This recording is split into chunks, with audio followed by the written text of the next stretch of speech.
infrastructures. You're not supposed to be targeting civilians. It's one thing to target, ammunition warehouse or a nuclear bunker where they're trying to enrich uranium or whatever it may be. Their Navy, their Air Force, which were claimed, have been destroyed, but they're still taking down U.S. aircraft due to their anti-aircraft missile technology that they have, which it appears to be more successful than we were ever told. So that's the kind of the state right now is Trump is trying to get out. It's believed, and we were talking about this whole thing with the pilot rescue, and I was telling you about a potential mission that was really about recovering enriched uranium, where they're going to send in the SEALs. They were going to deploy them to go inside the underground bunkers, kill the Iranians, take the enriched uranium, get out of the bunkers, and then fly out. And Trump believed that this would end the war because Netanyahu would not be able to argue that they can make a nuclear weapon if they took the enriched uranium. Now, that operation is totally off the table now. Whether that was on the table before or not, or that was what they were getting ready to do when this pilot went down, we don't know for sure. We don't even know how many official casualties. They did that. All of a sudden, the entire media then states, hey, civilians, go see if you can find the pilot. We'll give you 50,000, whatever. They put a bounty on the guy's head. And so Trump's pissed because that caused the U.S. Start the process of removing unwanted toxins from your body, and put some skin in the game of the info war today by going to thealexjonesstore.com and picking up a bottle of Zeolite.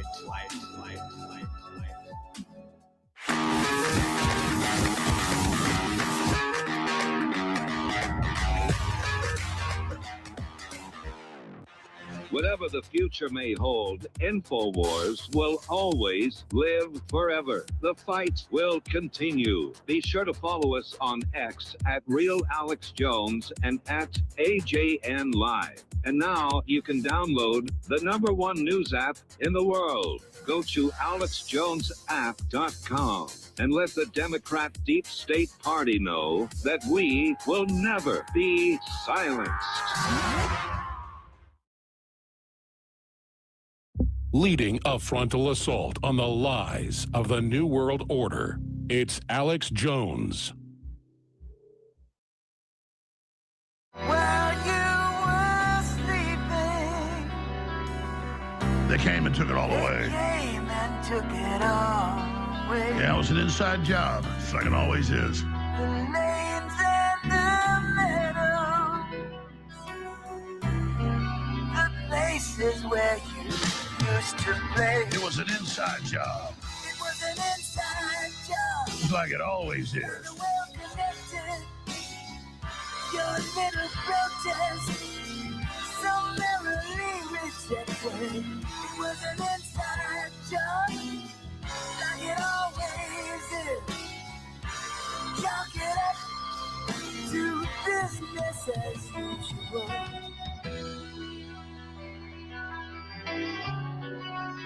Yeah, comparing Trump to Jesus, I would compare him to Judas Iscariot. Just the facts. What they say in Dragnet, just the facts, ma'am.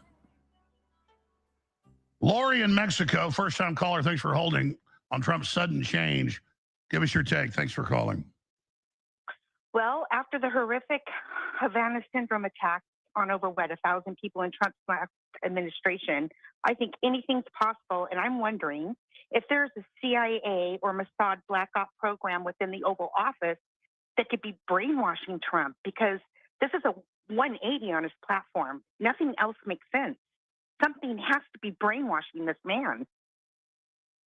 I 100% agree with you. And back during the first administration, I saw him suddenly look sick. I had some intel. They weren't going to kill him. They were going to put depressants in his Diet Coke. And I know he's obsessed with being poisoned. But we've seen a dramatic change in him and sluggishness and everything else. And just psychological warfare-wise, how they've encased him, but also they've got a lot of electromagnetic frequency. If there's any target they're hitting with it, it's him. But regardless, it's a new Trump. It's a global crisis. It is dramatic. He is literally, because he has speechwriters give him terms to say a whole civilization will die tonight, never to be brought back again. That is the definition of genocide. That is the definition of war crime. So you're absolutely right. Okay, so you do think it's a possibility? Because Havana syndrome, I mean, no accountability, over 1,000 people attacked. It makes me sick. Sorry, my feed broke up a second. What did you say? I'm saying with the Havana syndrome and over 1,000 people of his last, cabinet members across the world were being attacked. They ruined families, blind people, crippled them. No accountability. This seems simple to me to get into his own Oval Office and do something to his brain. Well, I know, like Bob Fletcher, on record CIA, high level, when he started releasing documents, they hit him with a microwave gun and exploded his chest, knocked his shoulder out of socket, and almost killed him. They have got all sorts of stuff. And it's not just us. Famously, the Russians were shooting radiation at our embassy. We're all doing it. And absolutely, this stuff is going on. But they, with magnetic fields, can influence people, make them aroused, make them sick, make them excited, make them tired. But regardless, 79 not sleeping, this Trump is a deranged megalomaniac and is a clear and present danger to the entire planet. Thanks for the call, Lori. All right, Dan in Georgia, if you want to hold, we'll get you in. In fact, let's take a few calls for Victor Boot today. We'll do it at the bottom of the hour. Just put 5 on the board because I want to mainly focus on him, but I want to take a few calls. On the war, from a Russian perspective, your questions for Victor Boot. We'll also get Dan in. The toll-free number, open the phones back up, 877-789-2539, 877-789-ALEX. But, again, I take no pleasure in this. I could care less about being all over CNN, ABC News, and, Alex Jones has turned, and Stephen A. Smith talking about me. That does nothing. Just being in the news does nothing. I'm not doing this to be on the side of the Democrats. I can't stand them. They're total warmonger criminals who want full nuclear war with Russia. I am doing this because my job's easy. I tell the truth, and that's it. I don't think about Machiavellian stuff because the highest level 3D chess is doing what's right. And then later you see I was right. I don't think stuff out. What's right, I do it. That's it. So I can think about the issues instead of like, what am I going to say? I just say what is right. And Trump needs to be removed via the 25th Amendment. He's a clear and present danger to the entire country and the world, and Israel is behind it. We'll be right back. I'm holding in my hands 2 compounds that are guaranteed to change your life. T3, pure atomic iodine, nobody else has it. It's next level. And ultramethylene blue, medical grade methylene blue. These 2 products together supercharge the mitochondria, the cells, clean out the body, and are game changers. Iodine is essential, meaning you die without it. The UN admits that most people that have cognitive disabilities is because of lack of iodine. You add ultramethylene blue to this, it supercharges everything. Ladies and gentlemen, T3 is now available. DelixStore.com, the very best iodine that we know of that exists. There may be better. We'll adopt that if we can. But this is the best for sale we found, and we have the best medical grade ultramethylene blue. Get yours now, right now. If you're a FIAP member, for 50% off. Regular customers, 25% off. It funds the info war, but more importantly, it is a game changer. If you don't take my advice and try this, you're insane. All you got to do is try it. You'll be blown away. Take action now. DelixStore.com to get T3 now available and methylene blue at DelixStore.com.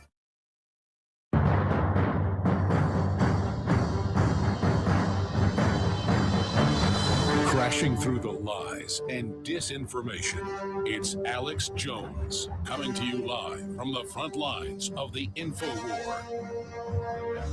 All right, there's so many angles to this, but clearly Trump is in serious mental decline.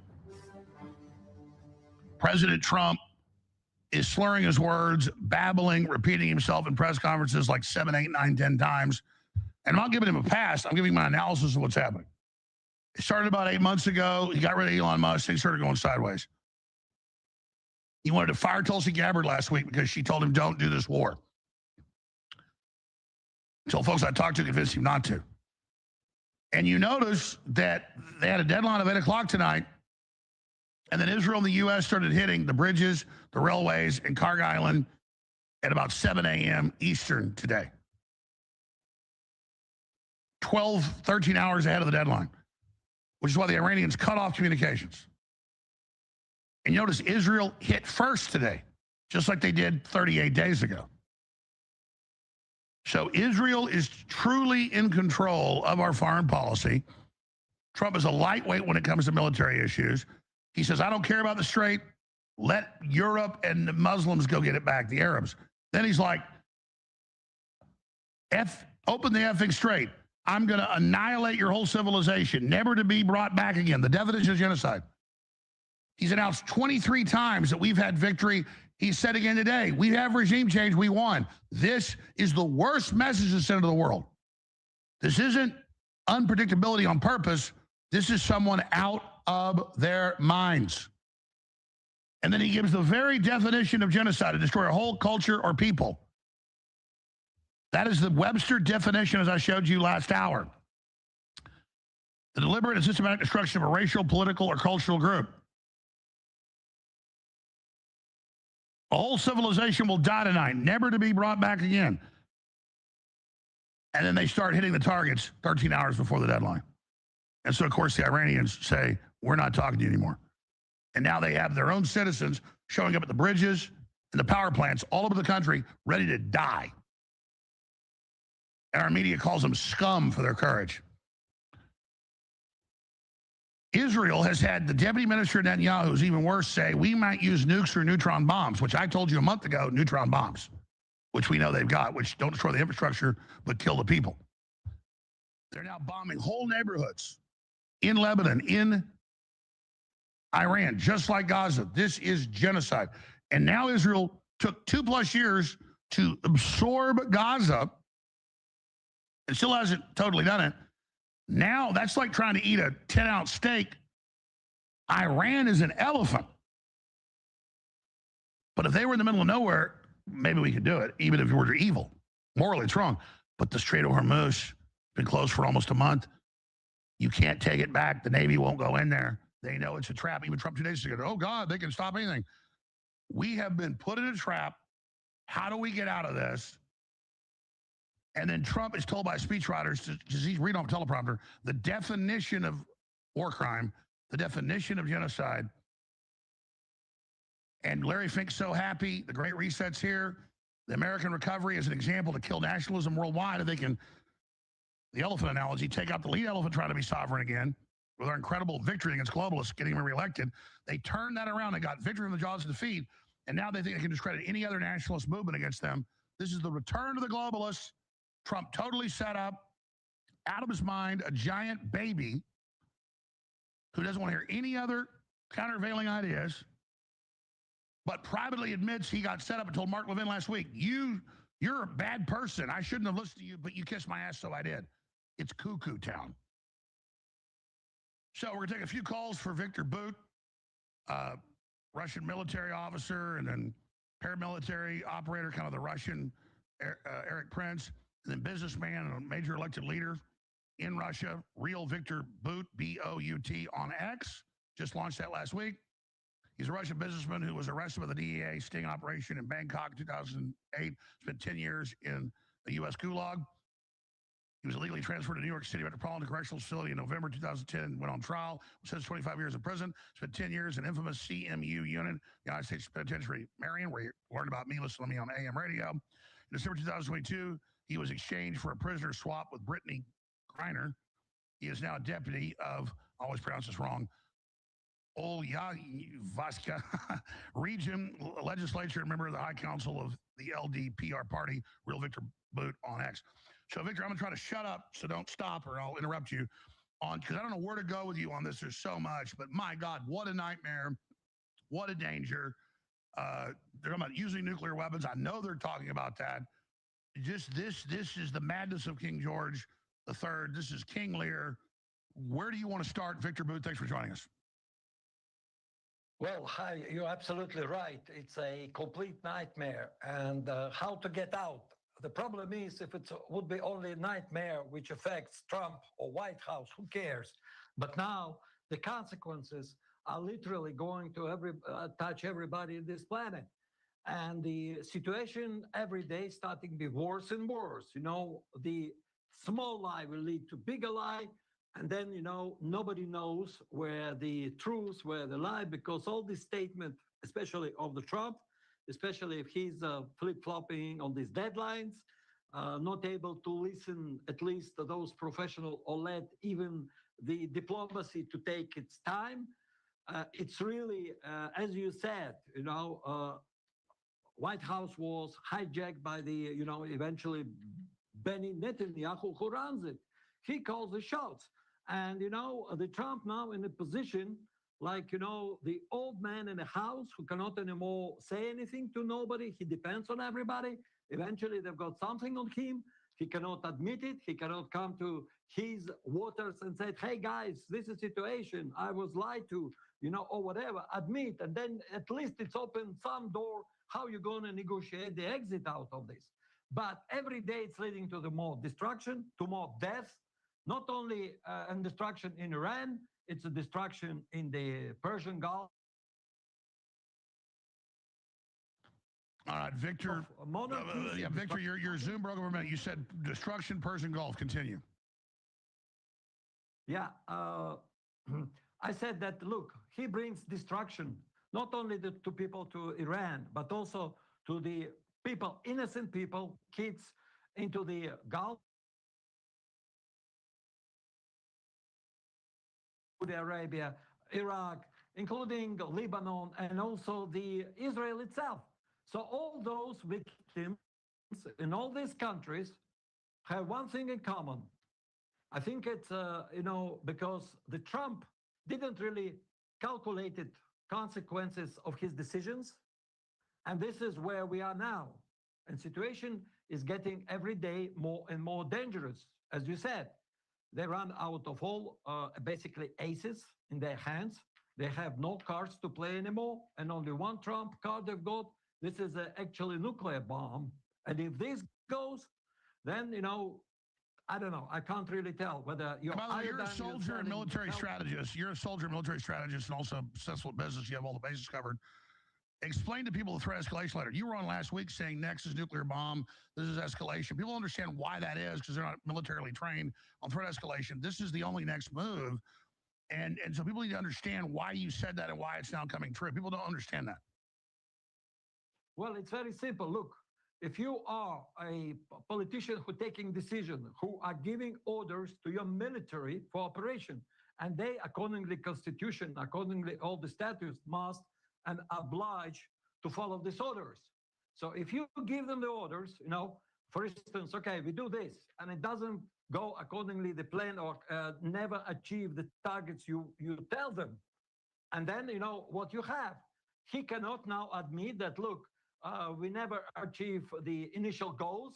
Now Hormuz Strait was closed before it was open, So who is really winning in this situation? It's definitely not the Trump with his idea, not the Israel. Yes, they're doing a lot of damages to Iran. Yes, they destroyed a lot of the production centers, energy, oil infrastructure. But can they really make such a blow to Iran that Iran, surrender? No. And more it goes, more Iranian people are united, the more they will resist. And this would be impossible to Trump by military means to achieve any victory in Iran. And we know Israel told him it's come out to kill the mullah when anybody could tell him that would make them stronger. Now blowing up their bridges or infrastructure, they're getting totally unified. And so they're having a Pyrrhic victory here. And Trump's like, open the effing strait. I mean, this is what you're saying is the tendency is by empires when they're failing to double down, which he's now doing. The only doubling down now will be nuclear weapons. Correct. And this exactly double down every time are bringing us to the age where the only option will be left for Pentagon generals to come to Trump with the plans. Oh, we need to nuke them. And look, Mark Levine already in Sunday show said, well, we lost so many people in, World War II during these battles. And now to prevent more Americans to die, we need to use the nuclear bomb, which they did in Japan and Hiroshima and Nagasaki. So we now exactly on the same pattern, coming very close. That, believe me, with the temper and character of the Trump, he will not think twice. He will just give order, without thinking any second extra. Yes, go and bomb them. So then, eventually we can't just see that another, nuclear bomb would be exploded over the megapolis like Tehran, or think of these consequences. The contamination, radiation, it makes entire Middle East unlivable for many, many years. It's an unspeakable war crime, and as you predicted, wargaming the next steps. People that study this, it's logical. How do we know this? Why? As soon as nukes are talked about being used, which is being done, Israel's the deputy head was even worse than Netanyahu, was on TV 2 days ago saying, we got nukes, we got neutron bombs. They're all giddy about it. And then Zelensky wants a nuke, so the next people will be giving Zelensky a nuke. And then Russia responds and says, fine, we'll go ahead and hit you first. This is how this works. When you line up against Russia Correct. with a bunch of high-velocity missiles that can carry nukes, that's why Putin said last year, he said, listen, you're firing a few of these of a day, but if we see a big aeronautical attack, we happen to think it's a sneak attack to hit our missile bases, we're going to have to hit you, don't do it. And people go, oh, God, Putin's threatening us. No, if people put a bunch of nukes on our border, we would do something more. This is insane. No one ever did this before because they'd war gamed it. This is crazy. Correct. You're absolutely right. Any, war games telling that, look, if you start this escalation beyond that line, there is no way to get out, no way to stop it. And this is a problem now. And looks like the generals around as you said Trump, last week, you said we're about to cross the line. Have we crossed it? Look, we're very close to it. I guess we just couple, half an inch to cross it. And it all depends what decision Trump will do tonight. If he's going to give them, destroy, make sure that there is all Iranian civilization are destroyed, it's the only way you can do it with the geography of Iran, with all mountainous ranges. There's no way that the tomahawks or the bombers or whatever can destroy it in 48 hours. It's only one thing possible, is to use nukes. And believe me, that's why I'm telling we are on this age of this red line. And now, by the way, that's what all the military war planners, even pro-war, said, oh my God, he's threatening nukes. When he says total civilizational destruction in one day, that's only nuclear weapons. Correct. And now he started to protect the protesters in Iran. And now he's trying to destroy, including those protesters whom he's telling, I'm bringing you liberation. You will be freed by me. What kind of madness is this? Well, I'm not in tune. I don't know what's going on in Russia, but if I was the Russians or anybody else, I would have the death con right at the next to last level. I would imagine the Russians are at maximum alert right now. Correct, because what you can do, because you have not only one unpredictable, unstable person, but you have double of them, and you don't know who is there, putting more pressure on each other. Because if you have Bibi and you have Trump, God save us. I don't know how you can handle the both of them, because if those people don't give any F about their own nation, if Bibi decide that he can let entire Israel, infrastructure of Israel destroyed with no reason. What was the reason for Israelis to start this war with Iran? Till now, I can't really figure out. Did Iran really threaten the Israeli existence? Yes, they were not admitting that Israel, and never admit their right to exist. But look, one thing what they're claiming, another thing what really they did. And I never found something which is Iran represent really existential threat to the Iran only responded to attacks. Yeah, absolutely. So Israel's its main threat, and you hit it on the head. Israel has a lot of nuclear weapons, ICBMs, medium-range submarines, cruise missiles, and now Israel's talking about using nukes. You hit it on the head. My sources, a high level I talked to today and yesterday, they said they're concerned Israel will hit with the nukes first. Yeah, well, it depends if they see if Trump start, backing off and trying to, find any exit, at least to hold on, or at least to take point to reflect where he is. Then Israeli to push him further will strike first, and blame it like they did on United States.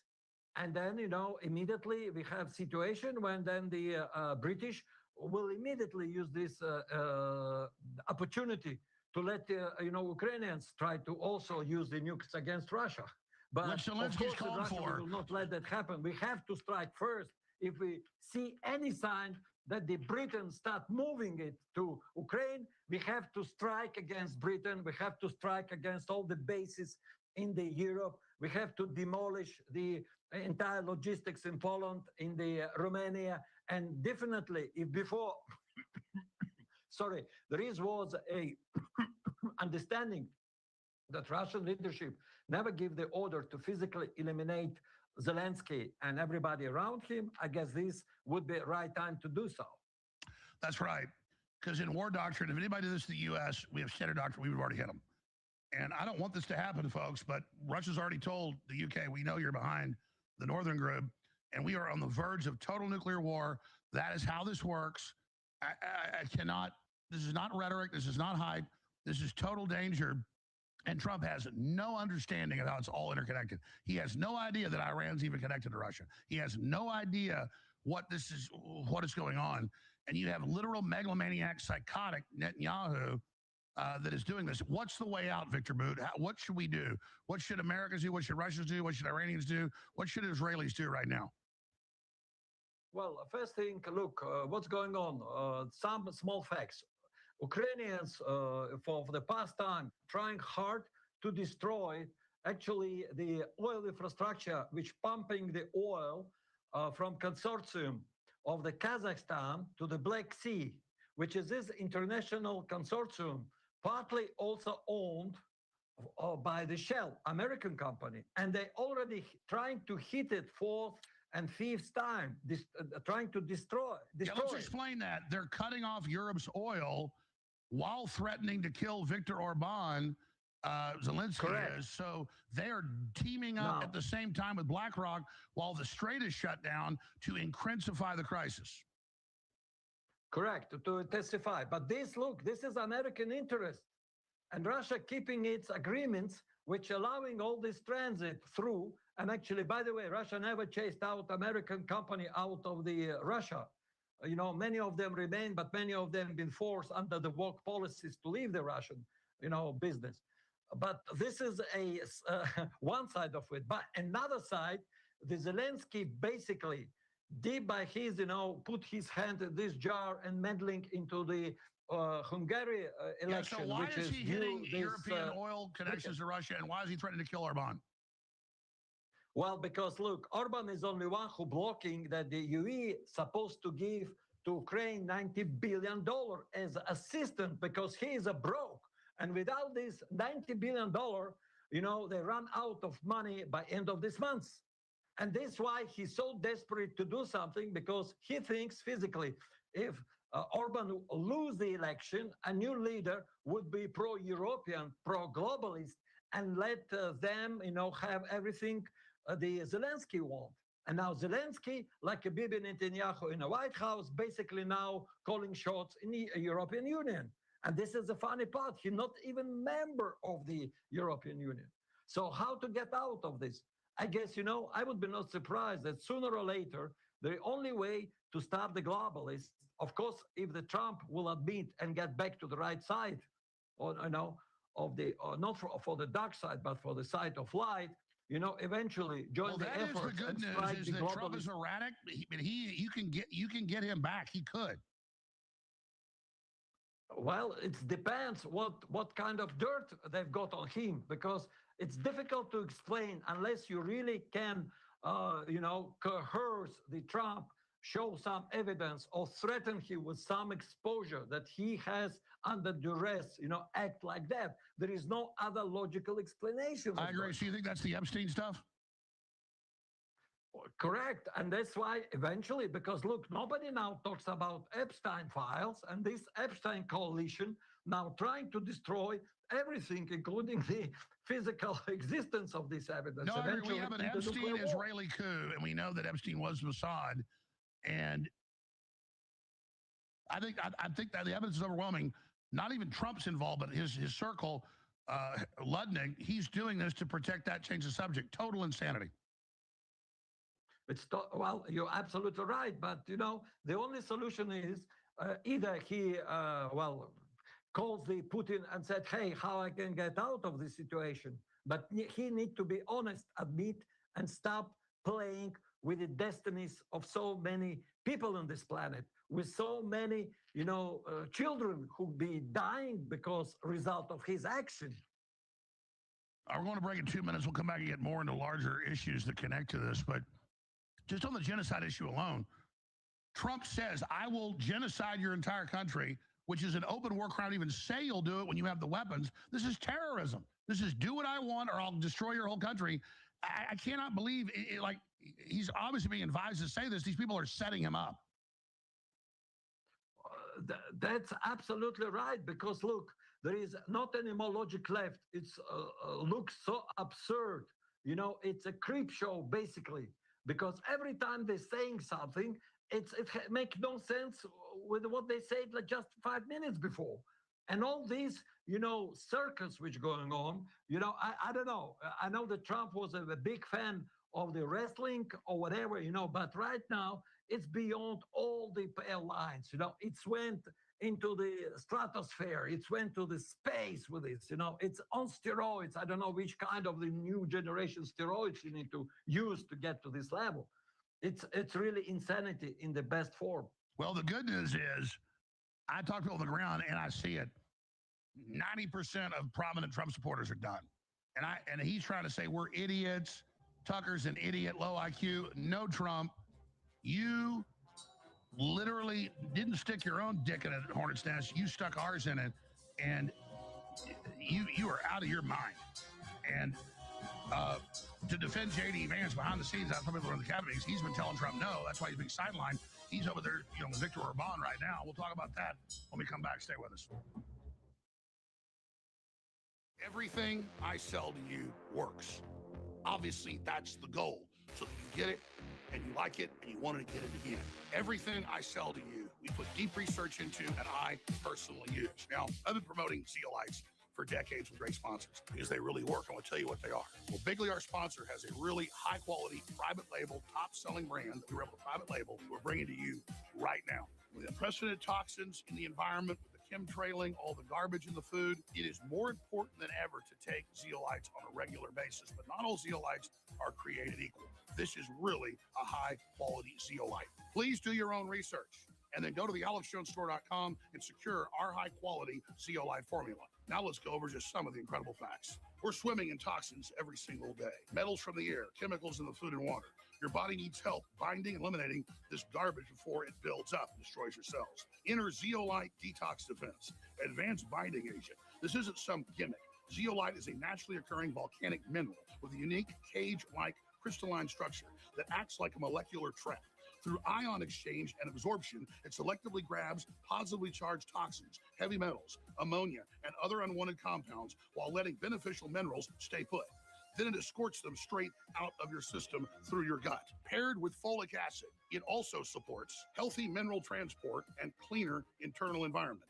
Users report feeling lighter, more balanced, and clear-headed with consistent daily use. Just one dose a day gives you 60 full servings of detox support.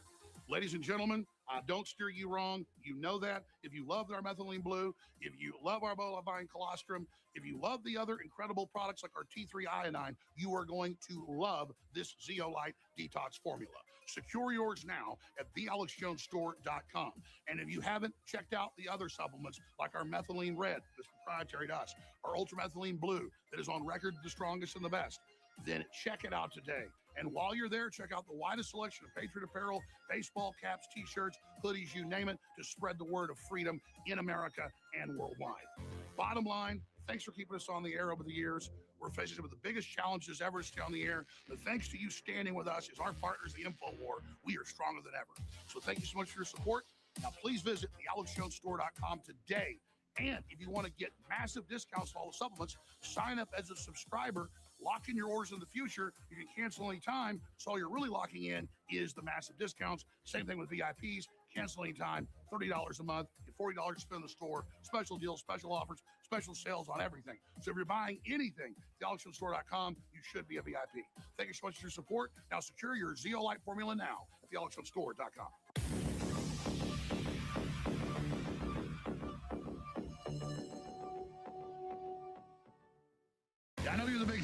in way better shape than I am. Don't kick my ass. I've seen you working out with the Liver King. You say you've taken methylene blue before. I want you to take our medical grade. It takes 30 minutes to kick in. So good for your body. I'd like you to drink this, Jay. You said earlier it would. I appreciate it. I want to get your true review. If it doesn't work, tell me. Here it is, brother.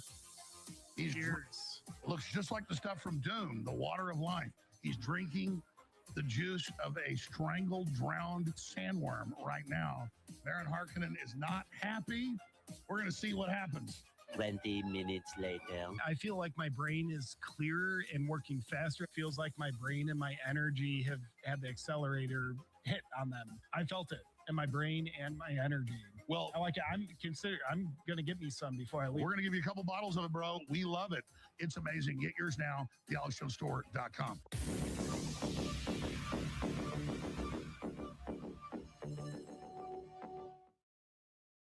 Leading a frontal assault on the lies of the New World Order, it's Alex Jones.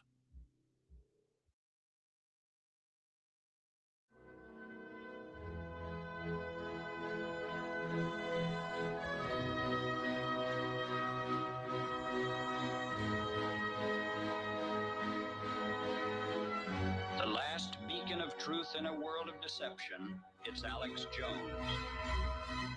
Man, Victor Boot's a really amazing guest, really smart guy, very interesting. Real Victor Boot on X just launched that last week. Be sure and follow that if we get a different perspective. Real Victor Boot, B-O-U-T. We'll take a few calls coming up before this hour ends, but I've been asked a lot of questions. I want to try to shut up and give you the floor to talk about any other angles you want, but I also want to ask you in general, because you're a military expert, obviously, in business and so much more. 38 days into this is going the way we predicted, the way his advisors told him, and he ignored them. It was his political advisors instead.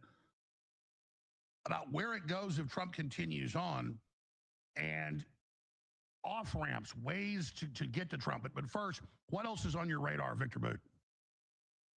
Well, most important, as you said, only way out is to get somebody to help Trump, to find at least the communication channels, which would be trusted by the both sides, which can be, leading to certain negotiations. And it must be assurances that it will be not sabotage, neither by the Israeli side, neither by the, those who inside the Trump administration are rooting for the war and rooting for the, complete destruction of Iran. And this is, for my perspective, there is no way out. And the problem is, if it will be just a war where, America spending the treasure and the lives of its soldiers, Iran are suffering heavy blows and destruction of its infrastructure, and the casualties and the people are dying, and also true for other countries. But the problem is, look at the economical consequences with this conflict for what now it's a, how many days? It's not 28, now we are on 38 days, yeah. So 37 days. It's literally already we passed no return points on the economical consequences for entire global economy. I'm not only talking about shortages, physical shortages of the oil in many countries in Asia, many countries in Europe, not only double or triple prices for the gas, but now we see in many countries there is a physical, absence of the gas and and diesel in the gas station. So people are queuing a huge line, many issuing the rationing. So this is a energy lockdown basically. But now we learn that this conflict also caused a severe interruption in the fertilizer. Just today, I read the information that even American farmers are not being able to stock up with the fertilizer, for the season, which is coming very soon. So would be a problem. Think of this: if the crops in this year in Northern Hemisphere would be, reduced by 30%, it will be a ripple effect for at least, next 1.5 years, because definitely shortage of the grains will cause shortage of the cattle feeds, will cause shortage of everything derives from that, including the pasta and everything you can imagine, and then will cause literally to starvation on many population. And this on the fertilizer we're talking about. And that's Now not think of hype this because at half the world lives hand to mouth. You do a 30% increase Correct. or cut in food, it causes mass starvation. That always causes civil unrest. Okay, look, only in India alone, they already calculated that the shortage of the and interruption of the supply of fertilizer from the Iran and the Persian Gulf will cause them at least 36 million tons less of the wheat harvest this year, and at least 80 million tons of the rice, which is definitely will cause the severe problem how to manage that. We're not even talking about consequences for the African continent, who heavily depends on the food imports, grain imports from anywhere else. We're not talking about interruption in the all chemical precursors and the raw material needed for the industry, automotive industry, electronics industry. I mean, name it, because we're living in the interconnected and interdependent world where economy can only thrive where they depend on each other and sharing the companies produced in one country shipped to another, then assembled. And so many nations again aren't even one crop economies. It's just in time delivery. So now disruptions are way worse than they were in, say, the Great Depression if this happens, which is already happening. Correct. And look, even today, it's confirmed that, okay, the benchmark of the oil is what now, $112 or $150 real price. And all the economists say it's that's what I want to tell you. If you want really to... Sorry, go ahead. Correct. If you want to buy it and get the tanker, fill your tanker, you have to pay $150 a barrel. And it's only beginning. Because right now, they're still ending the reserve, which been shipped 1 month ago, 40 days ago, because usually countries has to have in hand at least 1 month's stock of the crude in their refineries, plus there is a stock on the retail, operators. So there is still, we not yet see the real crisis hit. And then what Trump going to say with the gas prices rising in the United States? Will this affect the economy? Of course. Will it demolish whatever he was, telling to people to make America great again? Yeah, that will destroy any plans to restore normal economy. It's destroy all the plans on the, development and solving problem inside the United States. We're not even talking about how United States cut it already, the all assistance program to other countries. So this is, I would say, the long-term consequences, which we cannot even grasp right now because it will have so severe effect on everybody. So here in Russia, we are thinking, okay, how it's affect the Ukraine war? Well, apparently, really nothing changed. American side still supplying them with all intelligence information.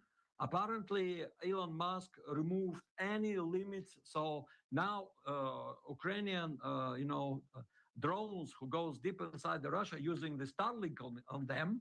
So what we have to do, destroy the Starlink satellites, which is overflying Russian space. What we have to do to start damaging this one. I was about to say, we've been seeing fireballs over the world, and I had experts on. It's clearly satellites being shot down. And I had to guess it's Starlink that's being used for military purposes. Correct. And they intentionally trying to damage, some significant, object inside the capital, Moscow, or in St. Petersburg. Zelensky gave to his people order, destroy anything. Well, is that your speculation? Because that's mine. Clearly, it's not meteors. It's satellites going back into orbit, literally off the charts every night. You see them burning up. Did you get intel that Russia's already shooting them down? We know you have satellite killers or... No. Listen, in this place, the Russian attitude was very, restrained one, because we tried to contain this conflict in Ukraine going beyond, the conflict, despite it's already been clear it was a proxy war and United States deeply involved. Britain is, practically running. Sure, but have you heard Russia's indeed shooting down satellites? Because it looks like a bunch of satellites are being shot down. Well, it's not intentional. His Zoom just broke up. Sorry. When you come back, we'll go to you, Victor Booth. We know automatically this would be beginning of the open conflict with the United States. Sure, your Zoom broke up. Start over. I asked Do you know if, because clearly these are satellites being shot down. I can tell how they burn up and blow up. It's metal. It's not stone or even nickel. So I've looked at those my whole life as an amateur astronomer. I've seen the classic satellite burn up pattern. We see it all over the world now. You're just speculating that Russia's shooting down satellites. Well, because look, first of all, the attitude, Russia was always telling we shouldn't militarize the space. And Russia stopped since long time ago, even all progress, which was, even thinking about militarize or bring weapons in the space. United States still keeping the secret space program, Star Wars. Don't disclose what's really going on. So this is number one. Second one, of course, we have enough, system which can knock out the satellite from the Earth, not in the space. There is enough jamming system which can definitely disturb the signal. There is enough laser, which is, nuclear small power station, which is powering them, which also can literally, knock you can out, also hack especially them, right? Hack them and make them retrograde. Yeah, correct. Or make especially low orbit satellites like Starlink, or their, interconnection satellites to knock out. But this is already, another step of escalation. And if you see, Russian position was cut clear. We don't want to escalate with the United States. That's why we kept this dialogue after Anchorage meeting in Alaska. And we so many times, they'll say, Jones on the air with a Russian against America. I'm against America targeting Russia inside, escalating this. What do you think Russia's going to do when these satellites are targeting Moscow? What will we do? I mean, come on, people. Correct. So this is also limit. Thanks God there is a still hotline existing between Washington and Moscow where, they can at least exchange information and they still warning each other side about all, missiles launched into the space. At least we have, International Space Station where right now American and the Russian crew is there, and this is give a little bit, a line of hope that, at least in this conflict, we will not escalate the same which going on Iran conflict. But notice the Iran conflict has taken peace in Ukraine off the table. We're not hearing about that anymore. Yeah, you don't hearing anymore. And that's why the Zelensky is desperate how he can bring himself, insert him back into the world attention. That's why he not double down or triple down maybe on his attempts to attack on Russia. He just launching massive attacks on the civilian houses with no purposes inside the Russian cities. He trying to and supporting and sending the terrorists inside Russia. It's very easy to recruit because we're speaking the same language. They running an entire call centers who calling elderly people, who calling another one, and forcing them into some scheme, and then taking their money out, telling, oh, your account being compromised, you need to transfer, presenting themselves as a bank, and then people are sending money, then they're learning they lost everything they've got, and they said, okay, for you to return this money, you need to go and blow up, for instance, post office. Or you go and set a fire gas station, or you go and set fire railway, transformer. And this happening, especially with the teenagers. And for Russia, it's a huge problem. But other countries are going to strike back. We just had the big American Bridge of the Americas blow up today in Panama. Did you see that? Yeah. Yeah. That doesn't look like an accident to me, so this is going to get serious. Victor, incredible. I want to take a few phone calls. Before we do that, any other key points you'd like to add? How about your advice to President Trump? Because his people see this. Sometimes he sees it. What would you say? Victor, you're a respected guy, a very smart guy, the military, business, everything. What is your advice to President Trump? And what is your message to the neocons? Well, look, I think this position to give advice to Mr. Trump, it's useless because whether he going to listen, my advice or anybody else's advice, a matter of fact. But the message is actually to the globalists. Look, this is very simple. This is a awakening moment, and everybody who has gotten his heart will understand what to do, what is the right thing to do. So despite you trying hard and you're thinking you are winning, that your dreams can be reality very soon, you're absolutely wrong. At the last moment, because this is how the universe works. This is how world created by the God works. You will be punished. You will be punished by all your actions. And then, we people has to finish this war, arrange and sort it out. I don't know how, but with the God helps, we definitely have the ways and means to do it. And doesn't matter whether we are Christian, whether we're Muslim, whether we're Jewish, among all religion, among all nationalities of the people, majority are decent and very good people. There is only few who are really Satanists, who do not belong to any race, any religion, who are so-called globalists and willing to destroy all of us. For them, we are just, the obstacle for their global dominance. That's why they're going hard against us, because they perfectly know their time is over. There is no future for them. They perfectly realizing it's a last chance. So we need to be steadfast to finish this war, never surrender inside of us, never have been in despair, and never lose the hope.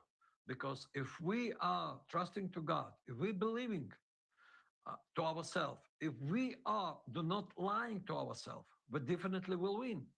What we need to do is just, admit openly what is the situation. And those who are next to the presidents, next to the, the other decision making, or those generals who giving the orders, they have absolute, authority by the constitution, by the law giving to them, never perform the illegal orders. They are protected against committing the war crime by the regulations of any army in this planet. That's right. And now's the time for more people like Joe Kent to go public. We need a lot more of that, because correct. Here's the thing. They have polls. 80+% of Americans are against this war. Conservatives, liberals, doesn't matter. This is illegal. This is insane. Trump is throwing a tantrum because he was set up by Israel, and he needs to understand the deeper he gets into this, that's a real photo, by the way, the deeper he gets into this, the worst. And that's why what we're doing here is tough love, folks. It's absolutely essential. People can follow Victor on X. He's got there last week. Real Victor Boot, B-O-U-T. Victor, you want to take a few phone calls? Yeah, sure. Let's go ahead. All right, this caller was on before you. The rest are for you. Dan in Georgia was talking about megalomania and prophecy. Go ahead. You're on the air with Victor Boot. Yes, sir. It's been an honor to listen to y'all gentlemen today. I do want to keep a 30,000-foot view here, starting off with the megalomania of all of our world leaders that we have today. I believe Donald Trump is drunk with a type of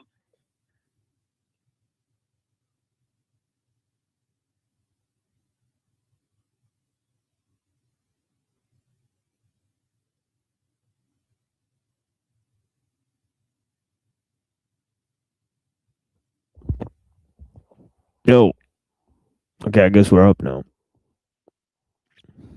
Yeah, so Avian would like to confront you with a clip. In which you said that Iranians were trying to destroy Whitey. Yeah. What the fuck? Well, What the fuck, bro? yeah, even, but first, I mean, I don't have to share the clip. I mean, if you acknowledge it, but why do you think Iranians are trying to kill Whitey? I don't get it.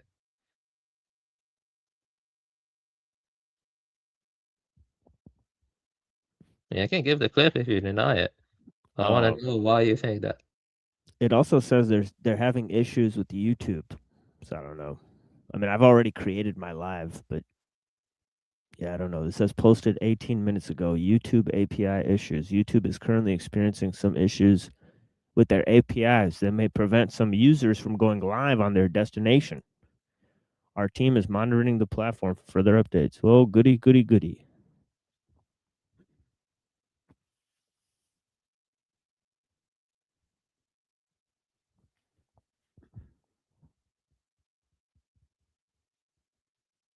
Well, that's the entire function that's, I mean, granted that's the entire function that StreamYard performs for me. I mean, if it's having a problem with that one function, it's pretty much useless for me.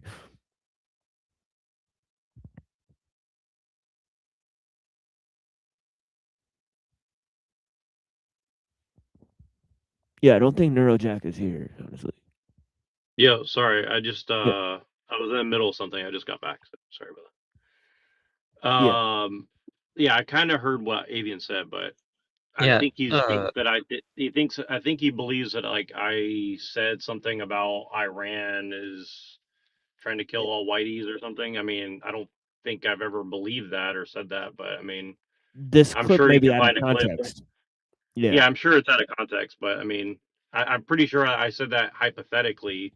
If that were the case, X, Y, Z in the next. I mean, I do that a lot, so. But I Can you understand how provide that might come across as, yeah. But I mean, I don't, I won't deny that I've ever said it, but I'm pretty sure it's going to be out of context because I don't think I've ever believed in the back of my mind. I think the only argument could be that, like, I think that you could make an argument that, like, the people that we believe that we call the Jays or whoever's trying to control society, I mean, there might be an argument that, you know, there's like crypto Jays or like people that use the Jays as a proxy and they might be in Iran. But I mean, I don't know if that's the case or not. I do think that there's a hypothesis that you could put forward like that, but I don't have any evidence for that. But, for example, like, I'll give you an example of what I mean. Like the story that Cyrus, and if you're talking, I can't hear you, by the way, but if that Cyrus He's expelled the not. Jays and then they you know, had this new faith that they kind of started writing down around that time period, right? Like, I could see an argument where you could argue, like, that's around the time that Greece was kind of falling down because they were become a vassal state of Persia.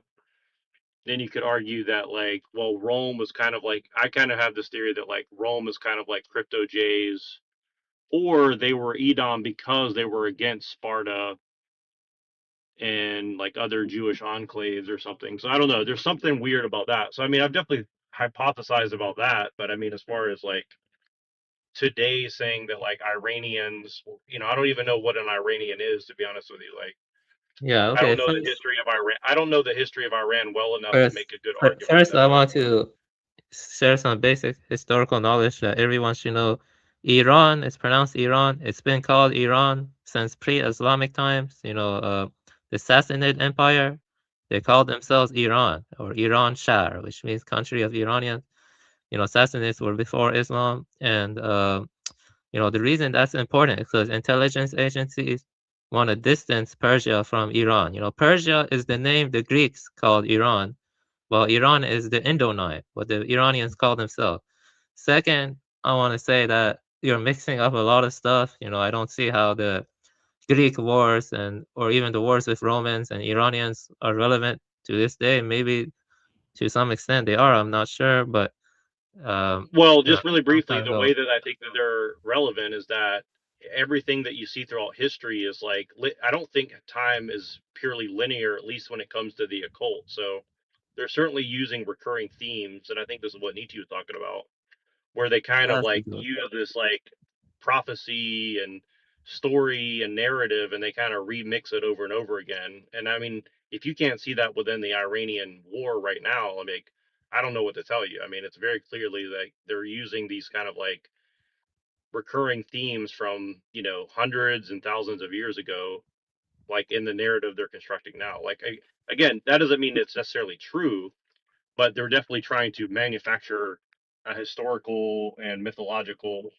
connection, in my opinion, with the narrative they're spinning, right? So whether it's true or not, I don't know, but I definitely do think that they're using these things as like guidelines of like how to spin the narrative, if that makes any sense. So again, I'm not saying like I'm right. I'm saying if you look at the propaganda, they're definitely trying to, you know, present a certain thing going on. So I just want to make that clear. Like, I'm not saying that like I'm correct. I'm just saying that if you look at the way that they're spinning all this stuff, like, I think they're certainly using some of these things. Like, I mean, they literally put fucking Trump on a coin with Cyrus, right?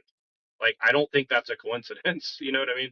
I'm Yeah, pretty yeah, sure that they're using that as a yeah. narrative. That's And true. what does that mean? That means America is now Persia or something, or what? Or Iran or whatever. I don't know. I mean, I don't know enough, but I do know that like the symbolism is not for nothing. That's all I'm trying to say. Yeah, well, Cyrus or Kurosh, he freed the Jews from Babylonian captivity, and So yeah, I think this provides a little bit of context. I think he was not talking about Iranians. He was talking about the Jews or something, or somehow them controlling the war and so on and so forth to make it seem like white people are bad, so on and so forth.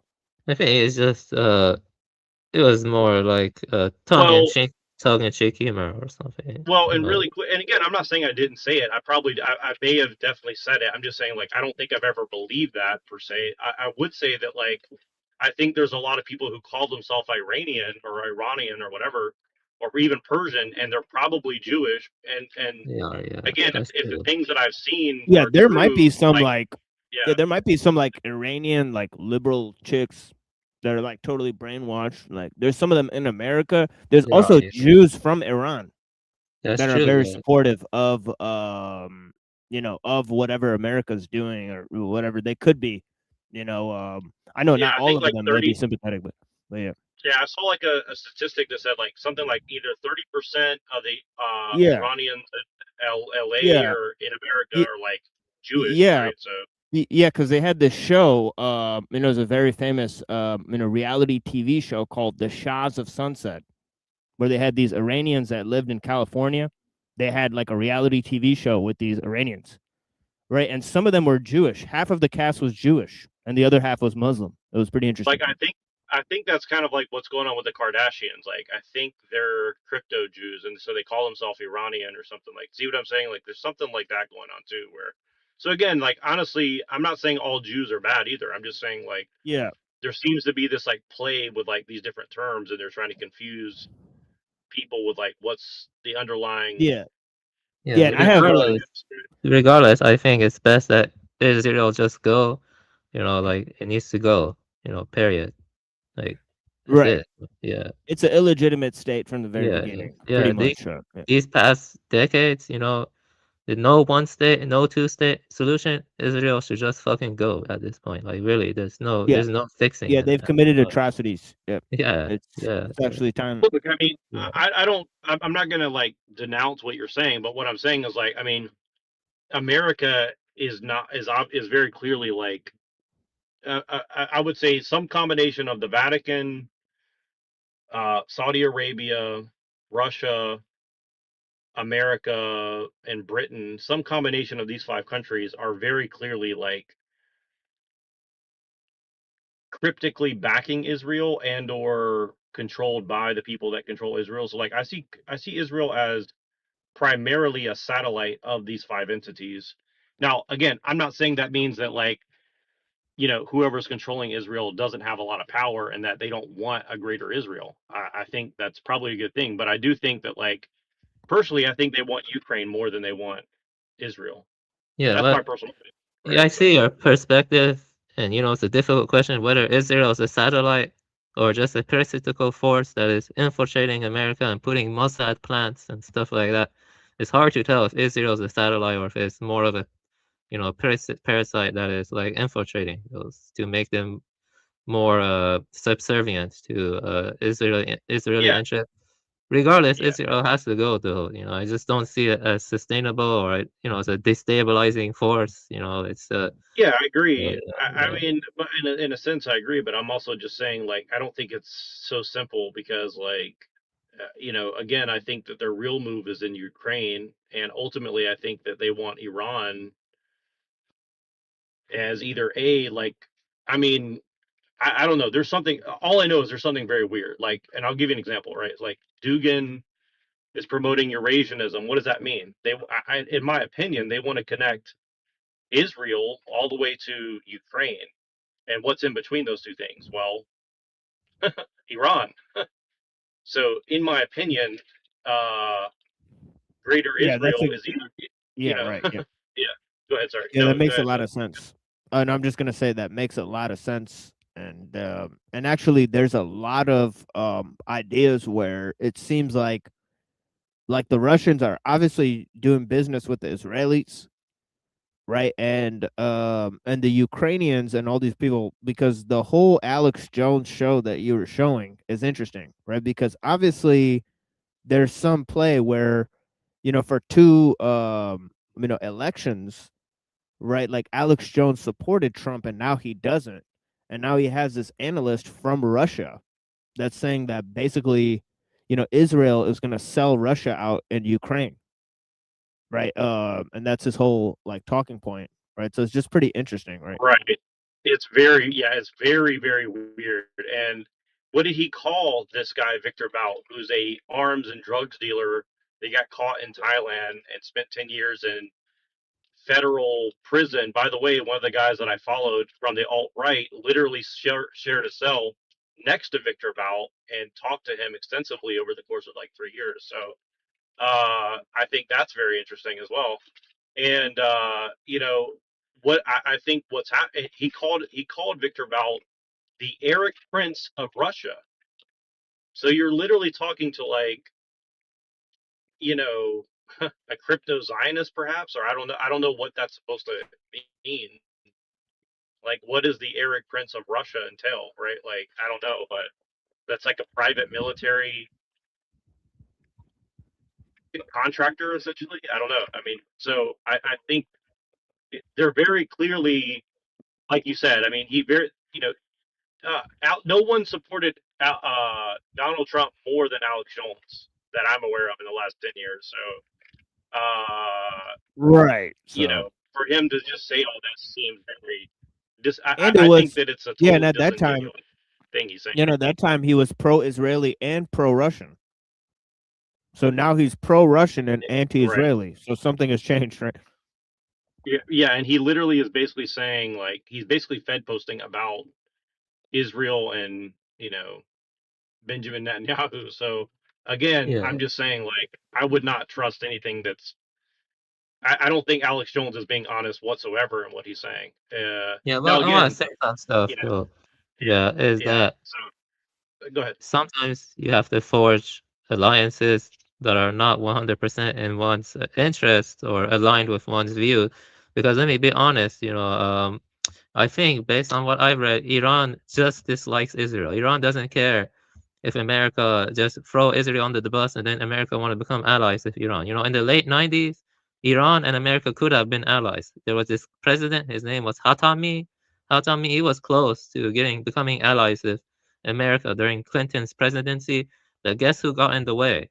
Israel. Israeli lobby got in the way. And there's a documentary on this and stuff. Iran is very serious that it just wants Israel gone. Because Israel is illegitimate. And just look at the kind of crap they're doing. I'm going to be honest. This is a bit anti-Semitic. I don't want to be, but there is no such thing as a loyal Jew. Jews are never going to be loyal to you. They're going to sell you out. You know what they did to Israel? They sold military secrets from America to China. You really think Israel is reliable? Since ancient history, this is the way they've been. They say one thing and then they sell you out the next moment. Iranians would have been a better ally for America. But it's not going to happen with yeah, Israel. I understand what you're saying. I'm just saying like, we're living in a globalized economy where commodities are the ultimate leverage, right? And they've commodified virtually everything on earth to where, they can pull a string on one side of the world and it'll unravel an economy on the other side of the world and basically, do a coup overnight anywhere they want. So I'm just saying like, um, whatever's going on, it's a very fragile situation, right? And whoever's making the moves, they very clearly have some sort of leverage that has spooked the shit out of everybody. So even if what you're saying is correct, I think everybody may be scared to make a move to do anything about it because, I mean, let's say America decides to do something tomorrow, whatever, right? And screw over Israel or something, right? It seems to me that there's a very easy couple levers they could pull and basically put America in like the dark ages in about. Here's a thought. What if Israel performed a false flag attack inside of the United States. They probably have the resources and ability to do that because they have enough people inside the government and make it look like Iran did it. Or Well, something like and think about the Mormons. I mean, the Mormons, basically run the intelligence agencies. And again, like I don't know who's got what alliances, but what I know is, Alex Jones the past week has been saying, what if Iran does to, or Iran does to America what we're doing to them?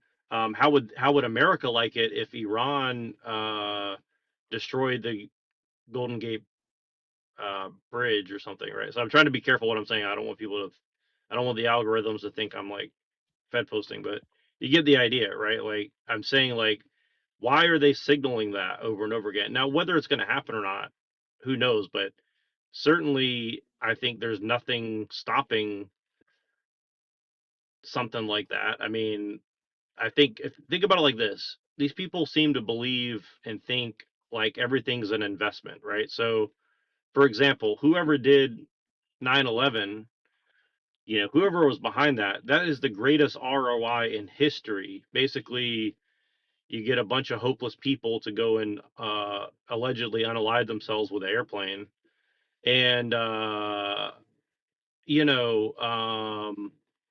you get 20 years of war and make trillions of dollars. I mean, that's a pretty good ROI, I would Yeah, say, I right? know who So did 9/11. I'll tell you. The World Trade Center was done by Mossad, and Laurent Goyanat, I can't pronounce his last name, he's French. He actually gave good analysis where the World Trade Centers was done by Mossad because they wanted America to topple Iraq, okay? Because Iraq was becoming more stable and Israel didn't want competitors, in their way.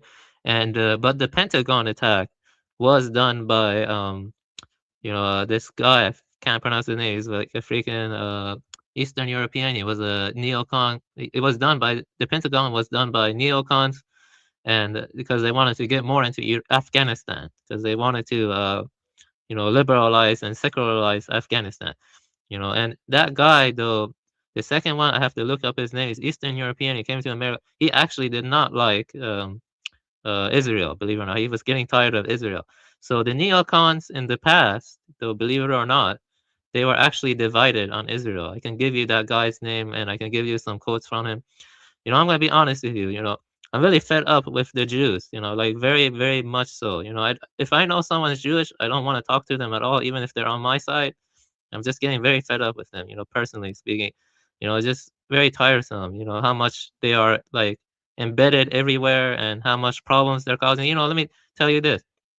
For example, DJ, I forgot his name, but it was like the donkey or not DJ. What was his name again? I used to see him. DK, yeah, DK. He's right when he says that they were flooding Europe with refugees, and the Vanguard and BlackRock were doing that too, and a lot of Jays, they were promoting the flooding of Europe too. So this is what they do, they go and they destabilize the nation, then they flood it with Europe, okay, and then they spread like, I don't know, a bunch of both liberal and both dehumanizing racist stuff against people of Middle Eastern descent. So they're like playing both sides, the Jays. And I'm very tired of it, of them and stuff. I'm gonna be honest. If this world was really, ruled by white people or whatever, or by Westerners, why is it that I always see a J everywhere and stuff? Is this deliberate or something? I don't know. Or is it just Jays infiltrating and subverting their host nations? I'm really getting tired of Israel and these Jays and stuff. They're Well, disloyal again, just like as I people. understand what you're saying. I'm just saying, like, here's the thing: is like if this has been happening for 2,000, 3,000 years or whatever, why is it that people haven't wised up to this? Like, if there's so few of them and a lot of us, why couldn't we just take their language and their methodologies and use it for our own ends rather than have to use them, right? So that's again where I get a little bit confused of like what's really going on. And the other thing I'll say is like, are you saying that there's no traitors within Iran? Are you saying Iran has no traitors from within, or what would you say No, about they that? do have traitors, actually. Some of the higher military officials, they were working for Mossad. They could have been crypto Jews. That is true. Yeah, that is true. Mossad infiltrate everything. You know, I mean, they're probably everywhere. They're probably on the panels. They're probably on the in the top governmental positions. They're in Iran too. But the thing about Iran is it's a republic style government. I don't think every high official is working for Mossad, but some of them most certainly are and stuff. And I'm gonna be honest with you. I wish Iran, you know, even though I hate Israel, I really hate them. I don't think Iran should have ever picked a fight with them because you know they have fucking advanced military weapons. They have like advanced surveillance technologies. You know, it's like you cannot always destroy evil. You know, I mean, you know, especially in an age with advanced military weapons. You know, so I don't know. You know, so that kind of conspiracy may have some truth to it. Maybe this was like manipulated to reach this point because of their dumb prophecies or crap like that. I can't sympathize with that because you know Israel is like oh you know also I'm gonna be honest. I think the reason why the Westerners or European are hesitant to go against Israel is because Samsung option is true. The Samsung option is true. That's the kind of people they are. You know, look at the kind of Yeah, but stuff I mean, Israeli rabbis are saying. let me ask you a couple questions. And again, like I know this is going to seem like a personal attack, and it's really not. But like, if you're a Buddhist and you know we get all destroyed by a bunch of fire and you know burn ourselves back into nirvana, I mean, who cares, right? I mean, like you No, know, man, listen, you cannot talk about stuff you haven't read that deeply about, or not even deeply, but just do some basic study. Extinction in Buddhism, or at least the way Buddha talks about in Pali Canon, is not the same as killing yourself, you see, or killing other people. It's about nirvana. It's about no longer grasping, and then you awaken to the unconditioned. You know, actually, in Buddhism, even if you die physically, you're gonna be yeah, reborn and but stuff. That's not the end right, to suffering. but what I'm saying is that if they do the Samson option and the whole world can see how crazy they are, assuming they can still do something about it or whatever, I mean, wouldn't that be better than just waiting around for them to get their you know eternal summer where they make us golems, you know, robotic people to serve them or something? I mean, Yeah, I don't know. the thing is that Buddhism has what is called the middle way between extreme asceticism and extreme indulgence. You're not supposed to like I don't know starve yourself to death. You cannot do that, or you know you know, or just be overly indulgent and stuff. You have to be in the middle way, and you know, promoting nuclear annihilation is not a part of the middle way. You know, I mean, it's not. Yeah. Well, I'm not you in the direction they're. So you broke out. I need to. I don't know if it's on my end or on your end. I have to go double check to make sure. Okay, no, it's me. It's me. So, can you hear me now? Okay. Better audio. Yeah, it's better. Yeah, it's better. Okay. All right. So, no, I'm not promoting it. What I'm saying is that if they play that hand, like, see, here's the thing: is like, in my opinion, you know, there's a cost to everything, right? Like, if you force Israel's hand and they pull the Samson option, and the entire world can see that they're going to play that hand, like. I don't think that's going to go too well for them unless there's something that I'm not aware of, right? So I'm just saying, like, you know, like honestly, like nuclear war doesn't really scare me because I think that if people go that far, like all bets are off anyways.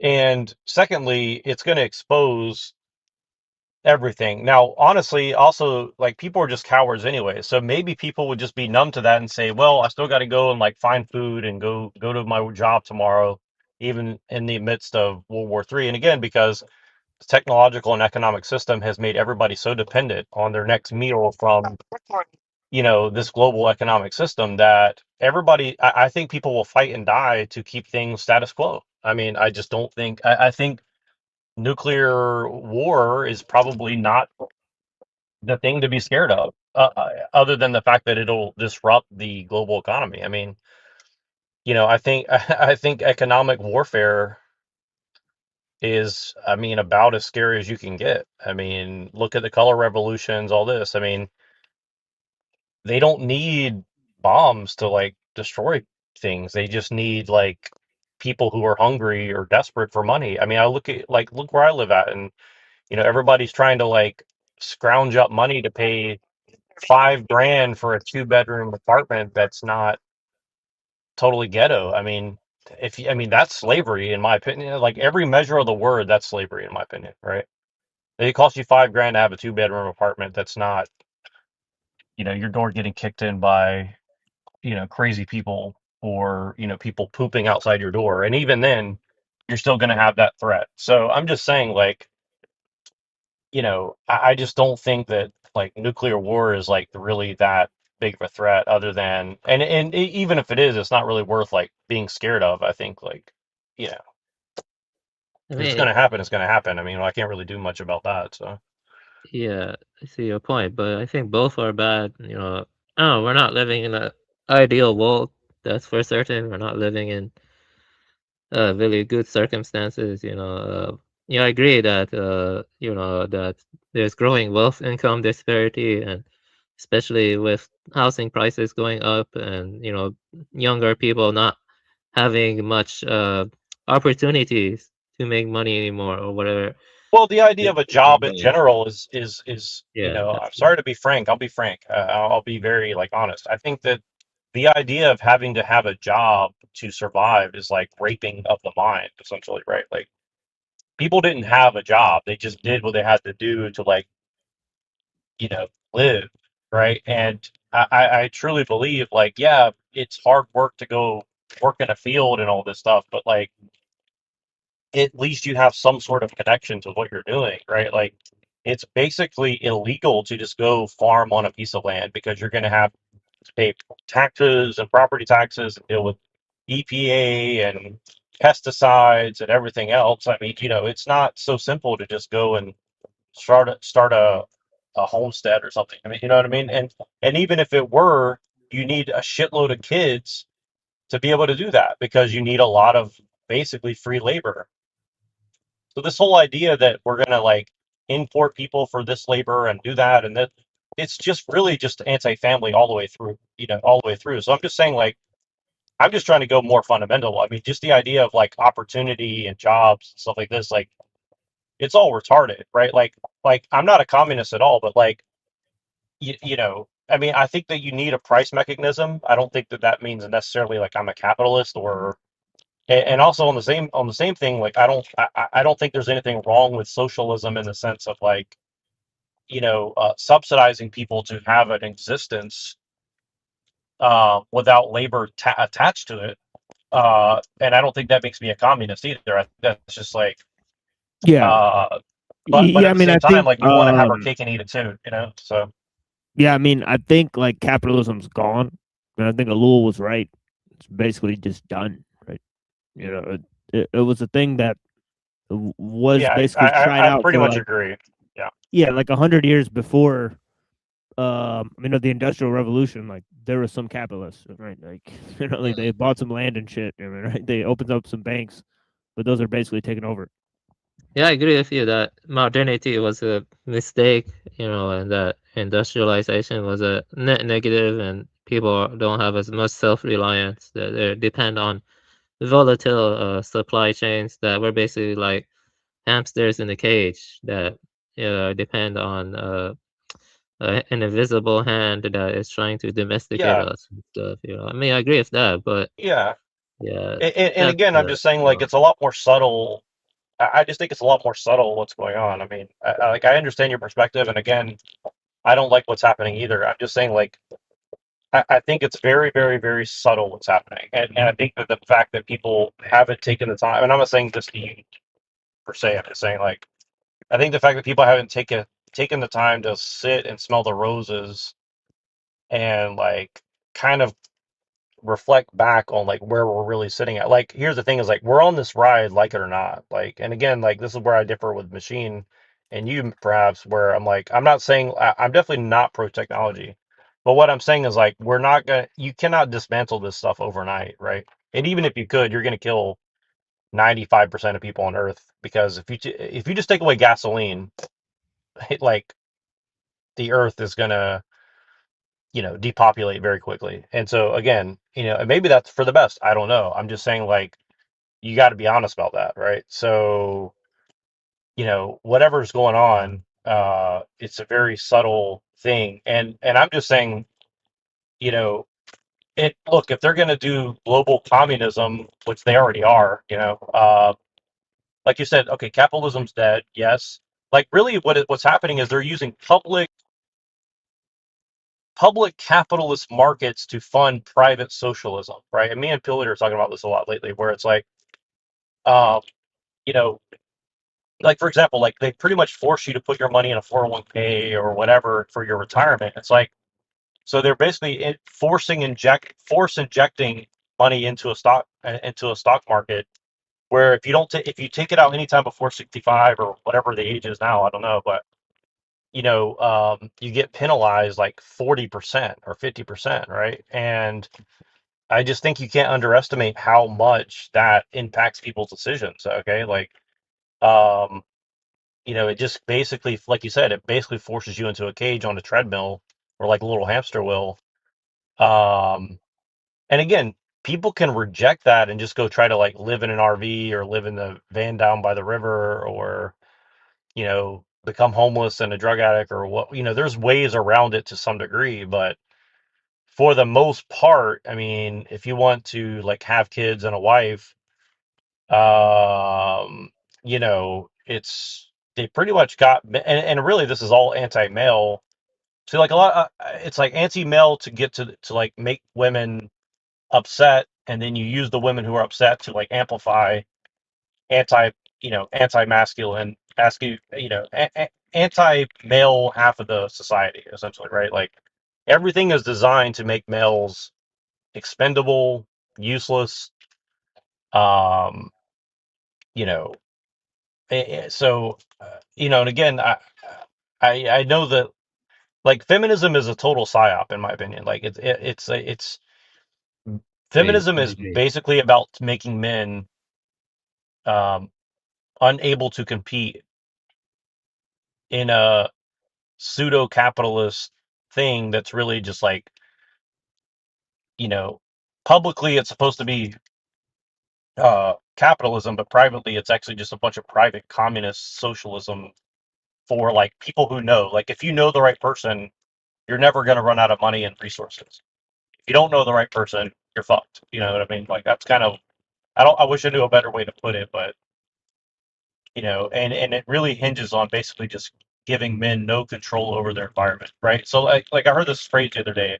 It was like responsibility without authority is slavery, right? I'm sure that's some famous person who said that, but I saw other people quoting it recently. And I just think that it pretty much sums up everything. Like men have all the responsibility and zero authority. And I think that's the entire economy is based on that, right? And I don't think women are capable of authority in the general way that people look at authority, meaning like I don't think women have political authority or economic authority, right? Like I just don't think that that's really something that they understand. And again, I'm not saying that like women can't have a position or a job in certain fields. I'm just saying like in general, these are concepts that are foreign to a female mind, and we're all forced into the system. And then they put women in this position and they give them a bunch of tasks to do, as like little levers and cogs in the machine. But ultimately, I don't think that means that they're like, coherent of what's going on. And most men aren't coherent in what's going on in these things. So, Yeah, so basically, yeah. the way I see it is that there are a lot of social problems emerging, lots of environmental issues, and people are losing more control. As I talk about on TML's channel. And the thing is, all of these problems are interconnected, and we have issues like Pax Silica, which wants to like concentrate all of the cloud computing technologies or all of the data monopolization. And it's like Israel is kind of like the center of the new world order, and so probably Jerusalem. And so even Well, and Trump. Russia and Eastern Europe too. I mean, they're all it's all part of the same thing, I would say. But yeah, I agree with you generally speaking. I mean, if you look at Yeah, but the Silicon thing Valley, it's is basically that like it's like Indians mixed with Jews mixed with Russians. I mean, that's basically it. There's very few Anglo-Saxon people involved in like Silicon Valley or stuff like that. And I think that's why they don't care. Like, but, like if you look at Congress or whatever, it's getting more and more diversified. But again, like they use these like stupid Christian Protestant people and even Orthodox and Catholics too. And they just say, oh, look, it's a Christian nation.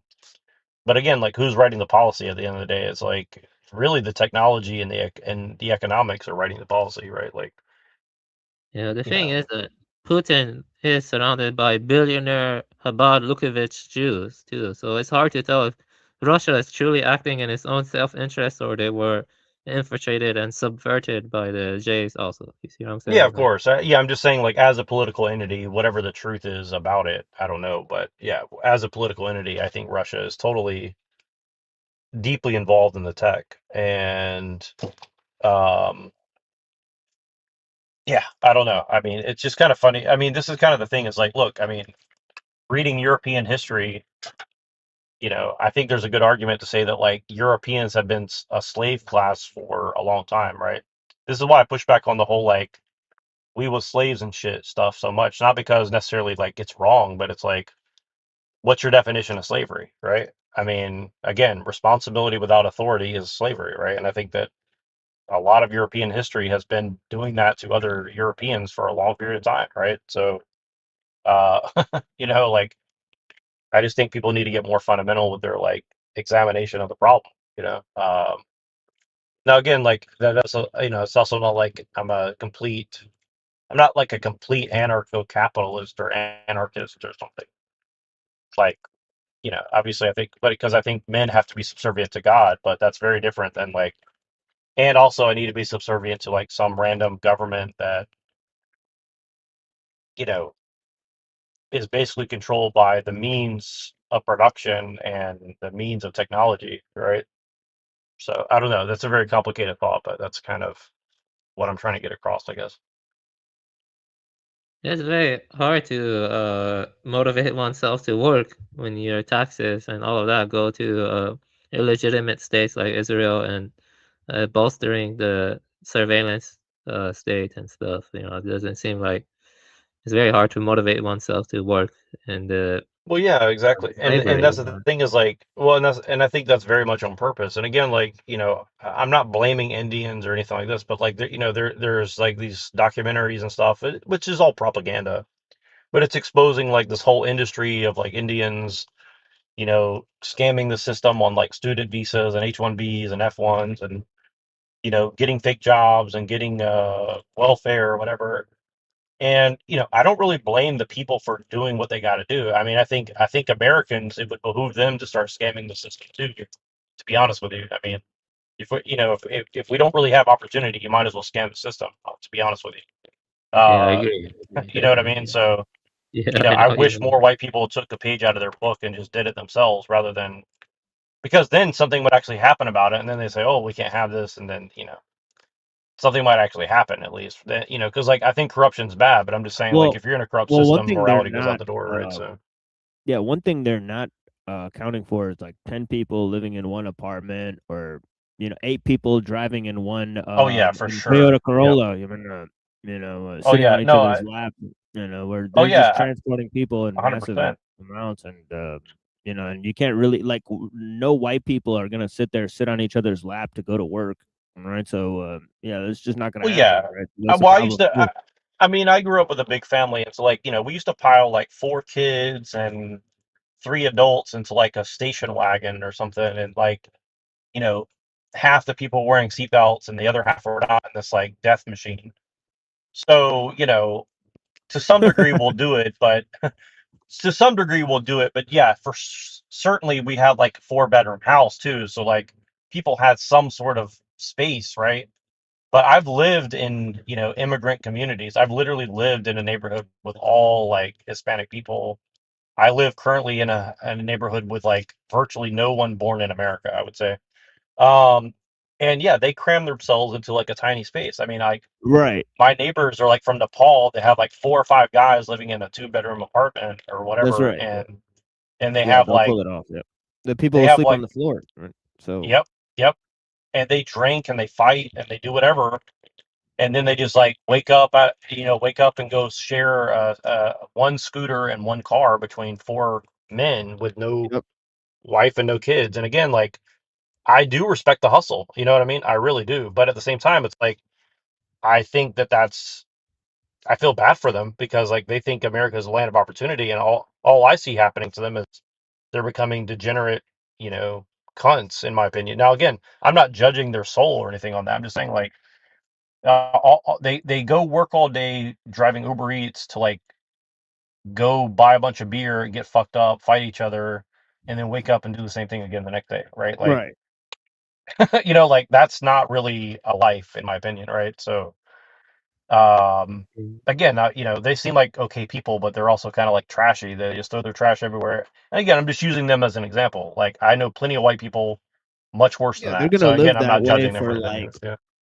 8 years, so they could pay for their college, and then then they'll work basically some type of tech job, and then Right. they could basically ship a wife to marry and whatnot, and get Yeah, her and naturalized and whatnot. And and so white people should be doing the same thing. I mean, honestly, I like everybody makes fun of like mail order brides and like passport bros and all this. I mean, look, I mean, I've been talking to more and more younger people, and like the dating market in America, among American women, regardless of their race, is like insane. Like, these women, you cannot marry them, you cannot have kids with them.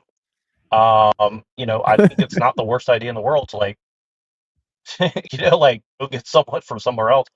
But now again, that's like, they come here, they're going to degenerate too.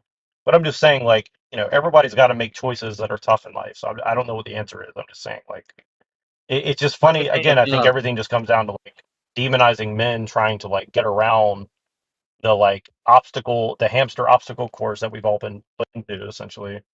But sorry, guys. what do you think about Pinoy's solution of balkanization? What do you think about that? I don't think it's going to work, but think it's like I think it's a smart idea. It's probably going to happen in some form for sure, but I think it's too important as like a superpower empire right now. But again, like, I don't see this as an American empire. Like that's what annoys me about Alex Jones. He's like, "Oh, empires always double down." It's like, what fucking empire? I mean, America's an empire, but not for Americans, right? Like an empire to me is something where the general citizenry of that empire benefits somehow. You know what I mean? Like, that's an empire, in my opinion. Right now, I don't know what you would call it. I mean, you know what I'm saying? Like, I don't know what this is supposed to be. I mean, to me, it's like just a scam artist, and maybe an empire of scam artistry, maybe, or something. Yeah, I don't think the what was it I don't called know, again? but just my definition of empire is something where yeah, it's like there's some sort of benefit for the people within the empire. I don't know, but yeah, it's like it's like how Rome had Judea inside of it, right? And it basically ran Judea, but now it's like Judea is outside of Rome and it runs Rome from the outside. Man. It's like fucking crazy. Man. well, Also, the I'll be Romans, honest with you. Go ahead. the Romans, though, they had a very, I think, simple. I haven't read much about Rome. I probably should, but they had a very simple caste system of patricians versus plebs, the plebeians, and the plebeians. I think they're practically slaves too. I'm not entirely certain, but yeah, that's kind of what it seems like America's Yeah, becoming. Like, yeah. yeah, for sure. I mean, I think there's truth to that. I mean, I think, and again, this is why, like, I'll never glorify Rome. I think Rome was like a bad example, in a lot of ways. I think maybe Greece could have been better in some ways, or Troy, or the Hittites, or something like that, or but there's some sort of weird stuff going on. But Babylonians might even be better. I don't know, or maybe the Persians were better. I don't know, but whatever Rome was about, I think maybe in the beginning it might have been one thing, but definitely by the time, like, I've been really trying to figure out what the Aeneids are about, right? For example, right? That's what I've been looking into the past 2 weeks. Like, what the fuck is the Aeneids trying to tell us, right? And I'd be very curious what you guys think about it. But very briefly, I would say this: like, I think that, I mean, my conspiracy theory is, like, I think that the Jews had taken over Rome by the time Jesus had come around, to some degree. Now, I'm not saying like they totally controlled it, but I think there's a good argument that you know, Rome might have been crypto Jew, might have been crypto Jews or something. I don't know. I mean, what do you guys think about that? I mean, they had some dynasties that were not dynasties, but they had some houses that were intermixing with the Jews. I think the Flavians, maybe one of them, and some other ones, they were intermixing with powerful Jews. And you see it to this day where there are like powerful Jews and they're mixing with the aristocracies of Europe and elsewhere and stuff. So I think that has been going on for like a couple thousand years. So I think you're onto something there. Yeah, Christopher John Bjorknes and I don't know, some other people, not just him. They also argue that the aristocratic Western families were mixing with Jews and stuff. So yeah, that's probably true. Actually, I think that stuff probably was happening in Iran or Persia also. They probably Jews intermixing with royals. Yeah. And so it's not a very good thing. And just to be clear, like, crypto Jew, like, I think paganism is essentially like a form of Judaism in my personal opinion. Like, I think paganism is essentially No, that doesn't make sense. not that No, different than Judaism. I don't agree with that though. That I do not Well, agree with. I think the Phoenicians had their own I think the Phoenicians had their own pantheon, did they not?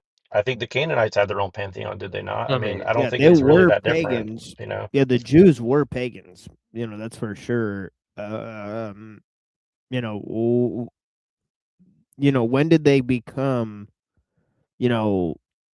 part of, the religion, right? Well, it definitely wasn't at the time of Abraham, right? And basically in the Bible it says that Abraham gave birth to two, sort of Semitic races, right? And then I think like the word Semitic may come from Shem, might be like Shemites or something, right? From the descendants of Noah or something like that.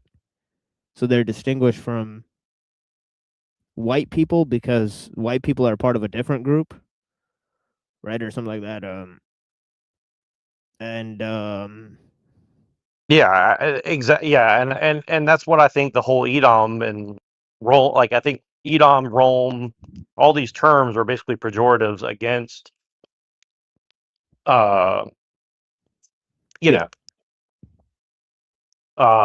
Indo-European people. But I think that there was rebels amongst the like pagan Jews, and that would be the monotheists, right? And then the monotheists were getting persecuted by these people, and I mean that's what the story of Jesus is kind of about, to be honest with you, that he was monotheist and he had these like pagan weirdos, who kind of took over Judea, and he's telling them like, dude, you guys got to stop doing. And they're like, no. Yeah, because it says in the Bible that after Moses, like they basically reverted to the Canaanite religion. So I don't know. So maybe there was a sect of them that did that, right? Right. That's definitely like kind of where I fall in the thing. Now again, I'm not saying I'm 100% correct, but I think that they're like, if you read into like a lot of the occult, that's kind of where I'm leaning towards at the moment, based on like everything that I've seen. Like it seems that there's this kind of conflation of like, I mean, I think there's a lot of Jews right now who are not monotheists. Or because I think the Kabbalah kind of explicitly says that in a sense, like where they're like, I don't know the right term to say it, but it's like the Kabbalah kind of says like, well, the God that we know is like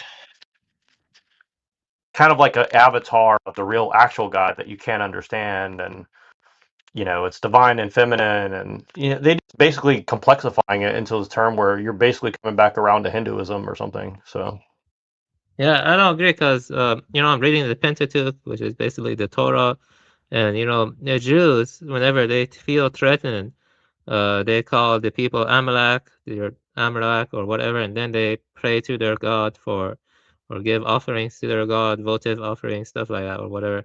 And there are a lot of monotheistic Jews that are pro-Israel, and they do feel like they have a divine right to that land or whatever, and they feel like God is on their side when they go against the Muslims or even the Christians, stuff like that. So Maybe, but I think that like you can't ignore the Zohar and the Talmud Yeah, that and the too, yeah. Kabbalah. Like as like any Jew who accepts the Talmud, the Kabbalah, and the Zohar, I mean, are they really a monotheist? I don't know. I mean, in my opinion, I That's the don't think thing that's is like possible. But you know, they actually, there's a lot of different opinions about it.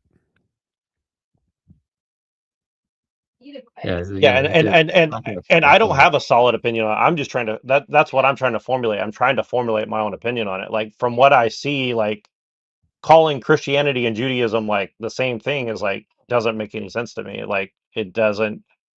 Like I don't think you can believe in the Zohar and the Kabbalah and the Talmud and then say that you're a monotheist. Like I just don't think that that's possible. I mean, if Well, somebody you could know, explain to me how that's the case, like I'm open to it. I just don't know how that's possible. You know. as much causal or much determinative power here, because you know, let's say a Jew only accept the Torah, okay, and the Pentateuch. They could still, you know, support Israel. They could still feel like they have a right to it, and that they can be aggressive and a destabilizing force or whatever.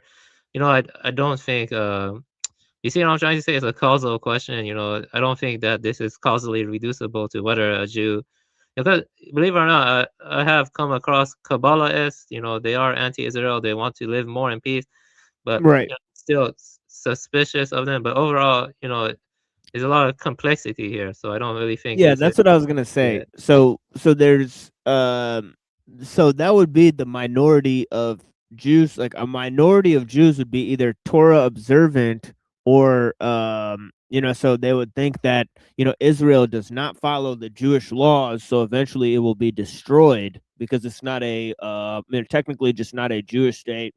Then there would be Kabbalists who believe that there's going to be some sort of movement where Jews and Christians and Muslims are going to come together. There's even Kabbalists that argue that Christianity, and Islam were spread to the benefit of spreading Judaism. Like for example, spreading the Noahide laws. So they'll say that there's a certain ecumenicism between Christians and Muslims and Jews, and they fulfill a specific promise on earth.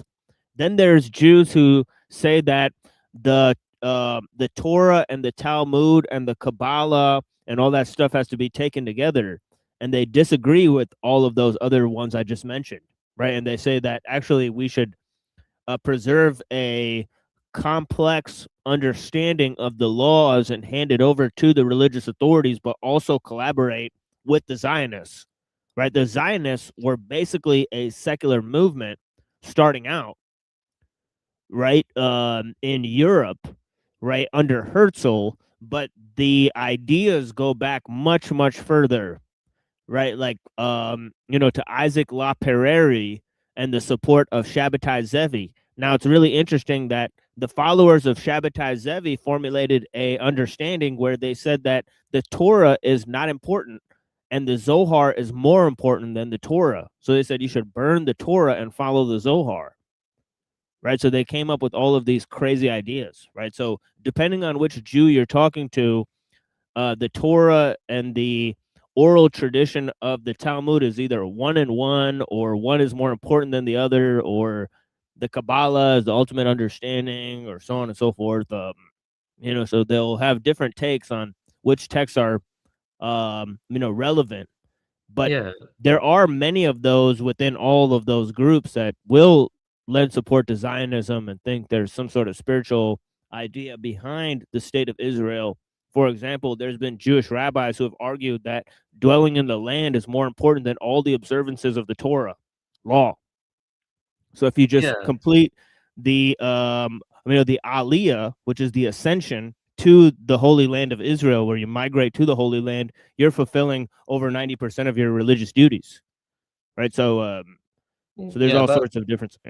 What I'm trying to say is that I'm not sure if I'm 100% right about this, but you know, like the ones that are only observant of the Torah, is there like a correlation with them being more I don't know, critical of Israel or Yes. Zionism, or is the Yes. or do some of them still support Zionism if they're like only Yeah, some of them do 700. still support it, but there is a correlation between them being more critical because, for example, Israel started as a secular state. It does not observe the Torah. It does not observe the Torah laws. You can in no way argue that, Israel performs some sort of religious function that's mentioned in the Torah, right? Like, for example, completing the temple's sacrifices. Now, it could be that after they rebuild the third temple and start offering the temple sacrifices and formulate the high priest and get rid of the the dome, the giant thing there, right? Right. Then they'll basically be like,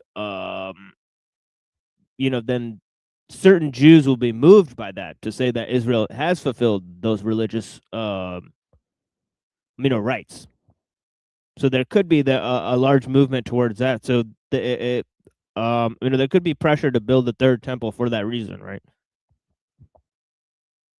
Yeah. Don't you see that ultimately just the way I see it is all of these Jews are causing problems, really. I don't really see the point of being like, oh, this one is okay, this one is bad. It's just Israel should be gone, period. It should be gone. And yeah. Yeah, and just give it back to the Palestinians. That's it. I mean, really, none of this condones genocide or destabilizing states or creating a global drama show. So this is why I am anti-Semitic, ultimately, because I see these people as wretched, any way you look at it. Yeah. But it could be said that maybe if the Arab world was not so divided, they had something to unify them, that all of those Arab countries, millions and millions of people, could somehow get together and pool their resources. Because they have been constantly provoked by Israel, right? Israel has attacked Egypt, it's attacked Lebanon, it's attacked Syria. It's caused sort of all sorts of political upheavals in Jordan, right? The whole area, right, of the Temple Mount and all that type of stuff. It used to be basically called Transjordan, right? And it was a joint, relationship between Jordan and Israel, and then it's taken over, right, and all that type of stuff. So there's all sorts of history that people don't know about, where Israel has constantly provoked the Arabs, right, not just the Palestinians, right. They've sent spies into Egypt, right, overthrow the government there, right. They've done regime change in a number of countries. Obviously, the entire war on terror, as we have previously discussed, has Israel written all over it, right? The Mossad was cheering it on the entire time, right? Actually, Benjamin Netanyahu wrote a book called War on Terror, How the West Can Win, or something like that, where he said that we need a Pearl Harbor size event to get the U.S. into the war against Islam. And he basically said that, you need a huge event. And a lot of people point to his, idea in that book as a premonition for the September 11 attacks, because they eventually were forced to go into the war with several, Arab and Muslim countries. But Yeah, the whole about entire the impetus. Yannon plan, right? Yannon plan. Oh yeah, yeah. Oded Yannon.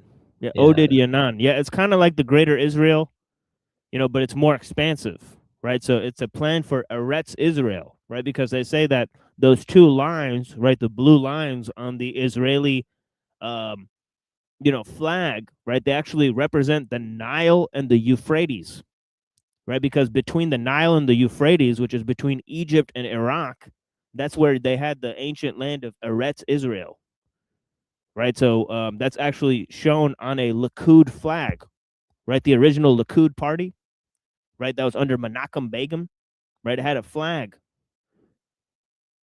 right, which depicted Eretz Israel, right, which is exactly the region that I'm referring to. It's a huge, expansive region, right, claiming that Israel has a right to all of the land, meaning that they have a right to all of the places where they were captured as slaves. Like, for example, they were captured as slaves in Egypt, they were captured as slaves in Babylonia, and they have a right to Egypt and Babylonia as a result, and everything I'm in gonna be between. honest with you. If Iran had nukes, which I would prefer, I would promote nuking Israel. Yeah.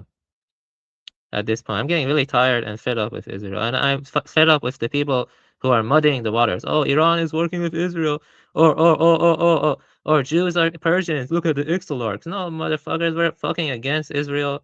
Iranians are dying. I really hate them.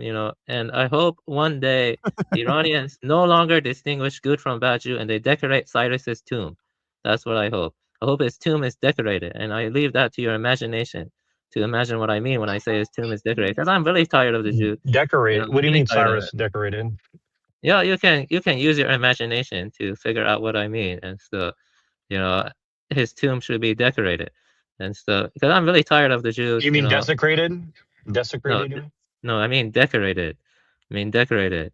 And I'm gonna be honest. This is why I personally I can respect Christians and Muslims, but I don't want anything to do with the Jews spiritually. Like if they, even if in ancient times, I don't want anything to do with them. This is why I went more to Buddhism, Vedanta, stuff like that.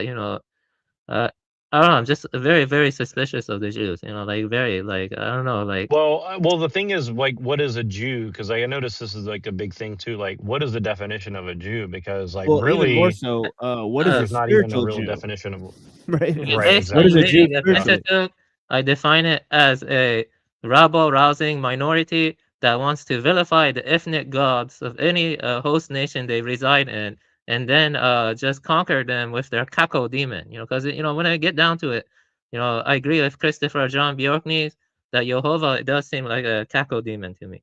Yeah. That's just the way I see it when I'm reading the Yeah, Pentateuch. I think if you read, things like Dionysus the Areopagite, or if you read, things like Saint Augustine, or if you read a bunch of different ideas, right? Even the ideas of Maimonides and some of these other guys, right?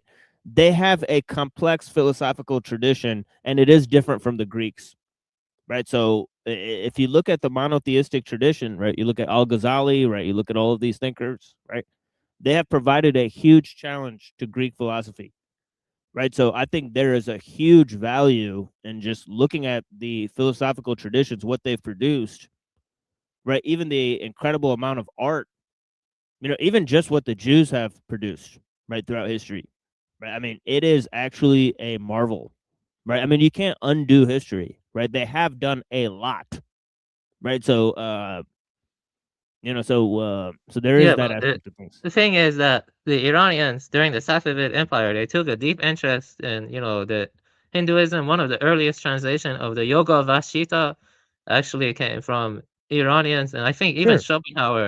Schopenhauer read a translation of the Upanishads that was originally in Persian, then it was translated into I just personally prefer these two. Because let me be honest with you. But for example, right, like Akbar the Great, right? He was a Muslim ruler of India, right? But he wanted to combine Islam with Hinduism. Now, this is a true story. Did you know about this? Yeah, I know about the Mughals. Yeah, and yeah. So Akbar. even as late as that era, right? Islam has been in India for this long, and there's still crazy MFers like Akbar, right? So, I mean, I think it's pretty interesting how little Islam went to the heart of things, right? Like, I mean, it's pretty obvious that in India and Persia, they continued doing Persian things, continued doing Indian things for centuries after Islam, right? So there's no problem, right? In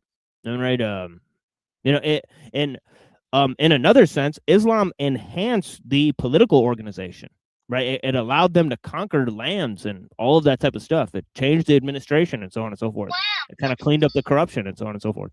Yeah, but wouldn't you say that if there's a Parmenidean being, what is and what is not is just becoming, seeming, what is not cannot be the being, awakening to the being is like the highest form of spiritual transcendence, the being that is atemporal.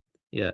Right. Yeah. So then wouldn't a tradition that gets to the heart of the matter as incisively as possible without as well, much we know enough about Parmenides to know what tradition he followed, right? He followed the Greek traditions, right? And so did Heraclitus, right? They're trying to exemplify their traditions, right? Their own traditions, right? From the people that lived in their time. Right, like for example, right today, a majority of Pakistanis and northern that area, even Afghanistan and so on and so forth, right? They'd be Muslim. Same thing in Iran, right?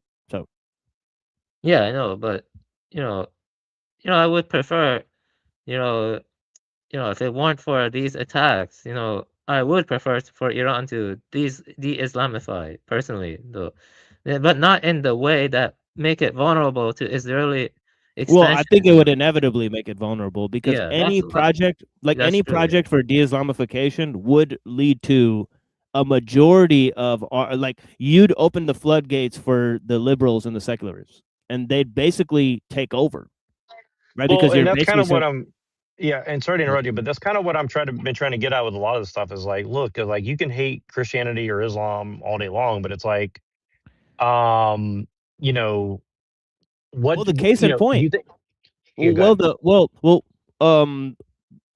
just really quick, the case in point is the Mossad is trying to de-Islamify through liberal propaganda. They are trying to do that, right? So that is a fact, right? Like such as the Moontan post. Right? Yeah, I know. That's why I don't agree with Moontan. She doesn't get the nuance. I Right. mean, yeah. I hope she got it now, though, but I doubt it. She's very kind of yeah. I don't want to say anything, but now I'm Let's just be nice. yeah. Let's be nice. I'm not Muslim. Just Yeah, it's because cool. I was against Iran being invaded and what's happening right now, I was never a Muslim. I want people to understand that. Just because Yeah. I'm defending the Yeah, IR, sure. no, Yeah, the sure. Yeah, first- you're entitled to your beliefs, but mainly Well- because we live in this country, right? See, this is the problem, right? Right, exactly. Well, and here's the other thing is like, look, I mean, like let's take the Iranian libertinism that happened throughout some period of time that Giorgiani always promotes, right? Like, even if It's some not trustworthy, man. He's no, I a know. I'm just flag. saying, but listen, but would you say that like Iranians or Iranians have had like a libertine bent to them throughout history off and on, or yes or no? It's relative compared to Like orgies and compared No, I to feel like they've been culturally like pretty much highly advanced for a number of like centuries.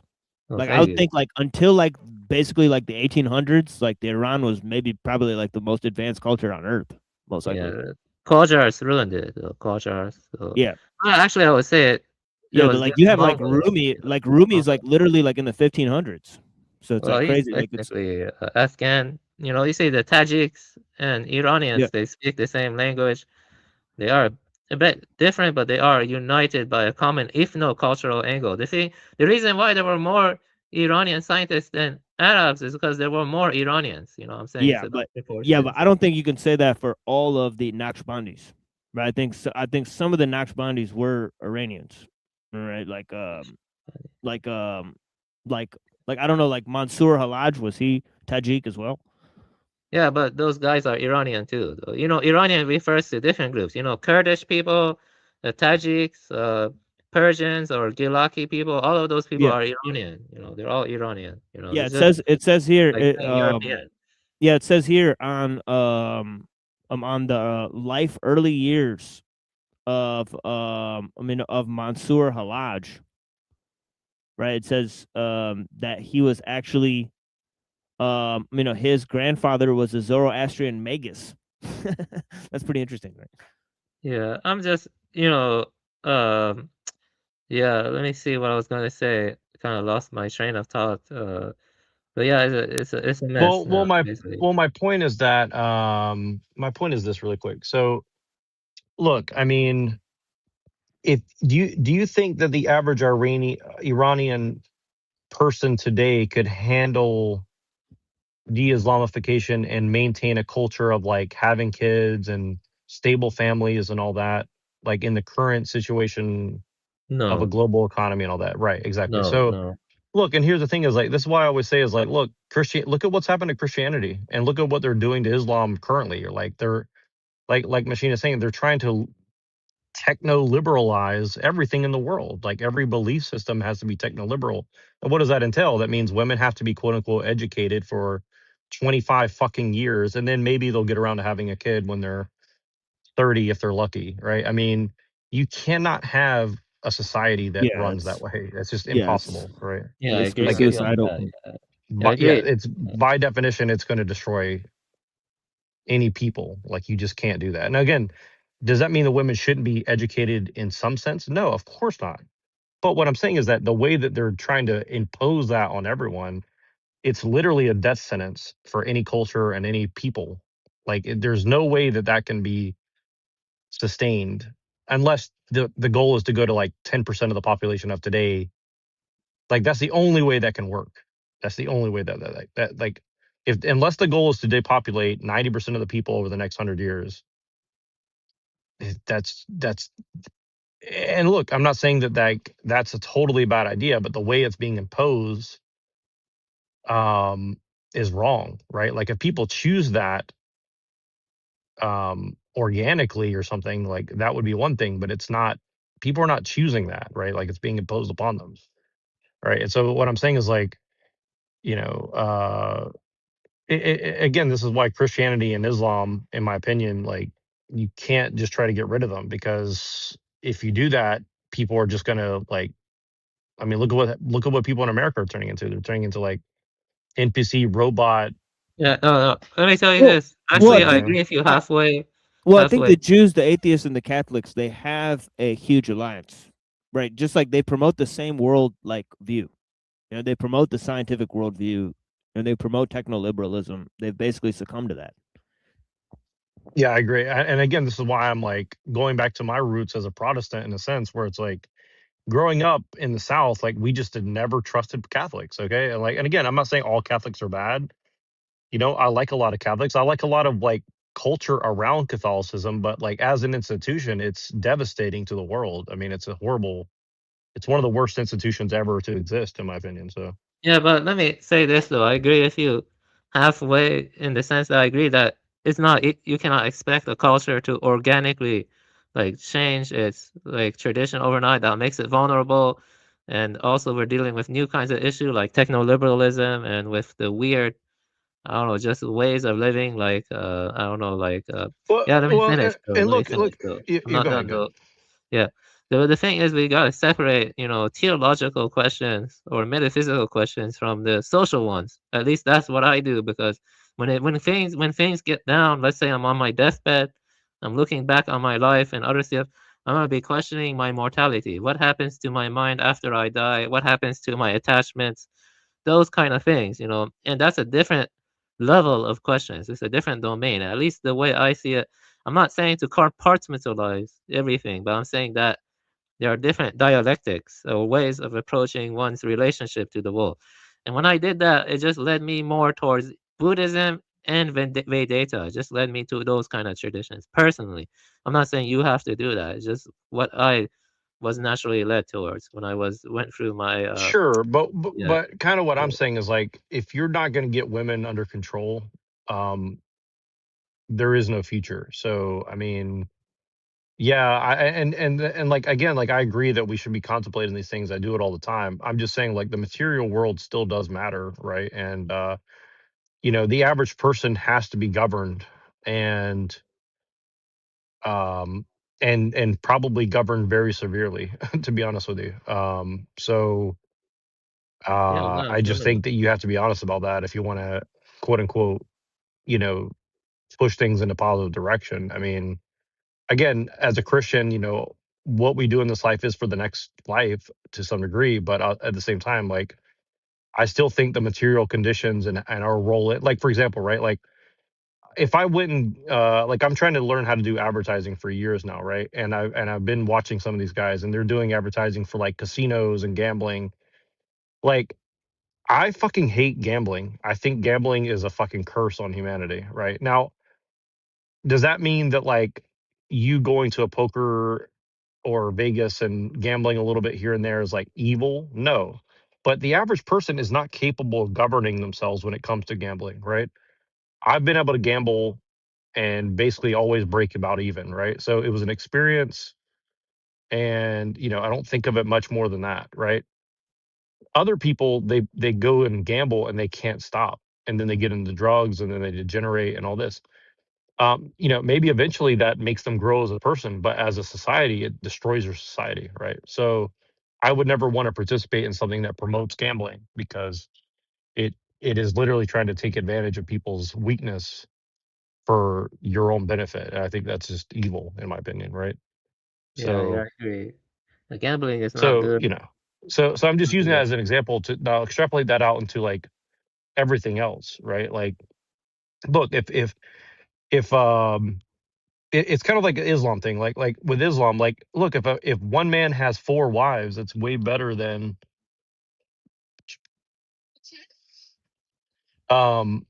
you know, that's way better than like, hey, let's have a bunch of OnlyFans and you know, girls who are selling their body on the internet or something, right? Like I and again, I've said, me and Machine have talked about this before. I think OnlyFans is worse than prostitution. You know, I truly do. I think prostitution is better than OnlyFans. I think OnlyFans is one of the I agree worst with that. I agree with possible that. things that have ever happened to humanity Yeah, same with because it Tinder just and all that crap. yeah, it just Yeah. disconnects people from any sort of human experience. I think that you know what I mean? Like it's devastating, you know, on so many on so many levels I can't even describe. And so again, you know, it's like if I have to choose between like Sharia law and like OnlyFans, like again, like honestly, you know, I'm not saying that people like myself or you couldn't benefit from the way things are. I think there's a lot of opportunities to benefit from the way things are. I think the value of like being a good man has gone up exponentially because of OnlyFans.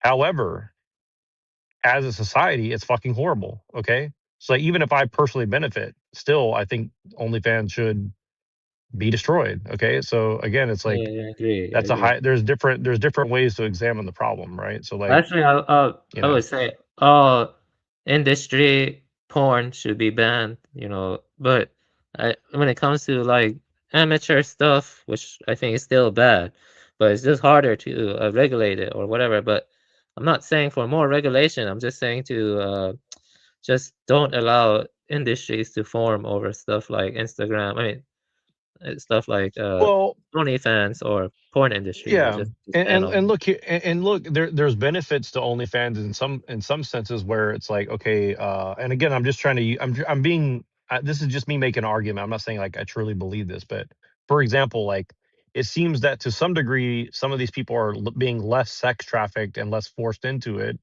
and less drugs involved, right? That's a positive side of it, at least seemingly. I don't know if that's the full case or not, but maybe you can make an argument like that. But again, on a societal level, when you have a high percentage of women thinking that this is a career that has no consequences on your soul or society, I think that's just not true, you know? Yeah, well, that kind of stuff is against, you know, Buddhism too. You know, the precepts say no sexual immodesty. You know, that's an example of sexual immodesty. I mean, that's you know, I agree with what you're saying here. There's not much I can do about it though, because you know, this is like billion industries, and you know, these people. If you were to get more powerful and stuff, maybe one would risk assassinations unless you make some I don't know, under the table deals with other people who have Well, different stuff. I mean, one thing you could do about it is get men to like stop buying OnlyFans or something. I mean, you'd have to like impose that on, you have to have men imposing that on other men, like not allowing them to like encourage this behavior, right? But again, there's just too many people who do it, right? So Well, ultimately, your impositions mean nothing unless you have power. You know, I mean, we don't really have power. I'm not sure if maybe you do have power, but I have no real power. You know, I mean, absolutely none. You know, like so I right. can't. Well, what I'm saying is like you have more chance of imposing that than you do of like imposing something on Israel, right? So Well, you know, you know, you trying to say it's my responsibility to stop the porn industry or something like?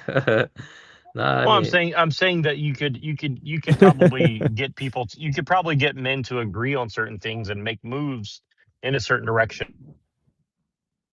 Yeah, I see. Something that See what you actually mean. directly rather than like saying, well, let's have 2 minutes of hate against Israel today or something, right? So I'm just saying, like, there's different things you can do to generally move in a positive direction.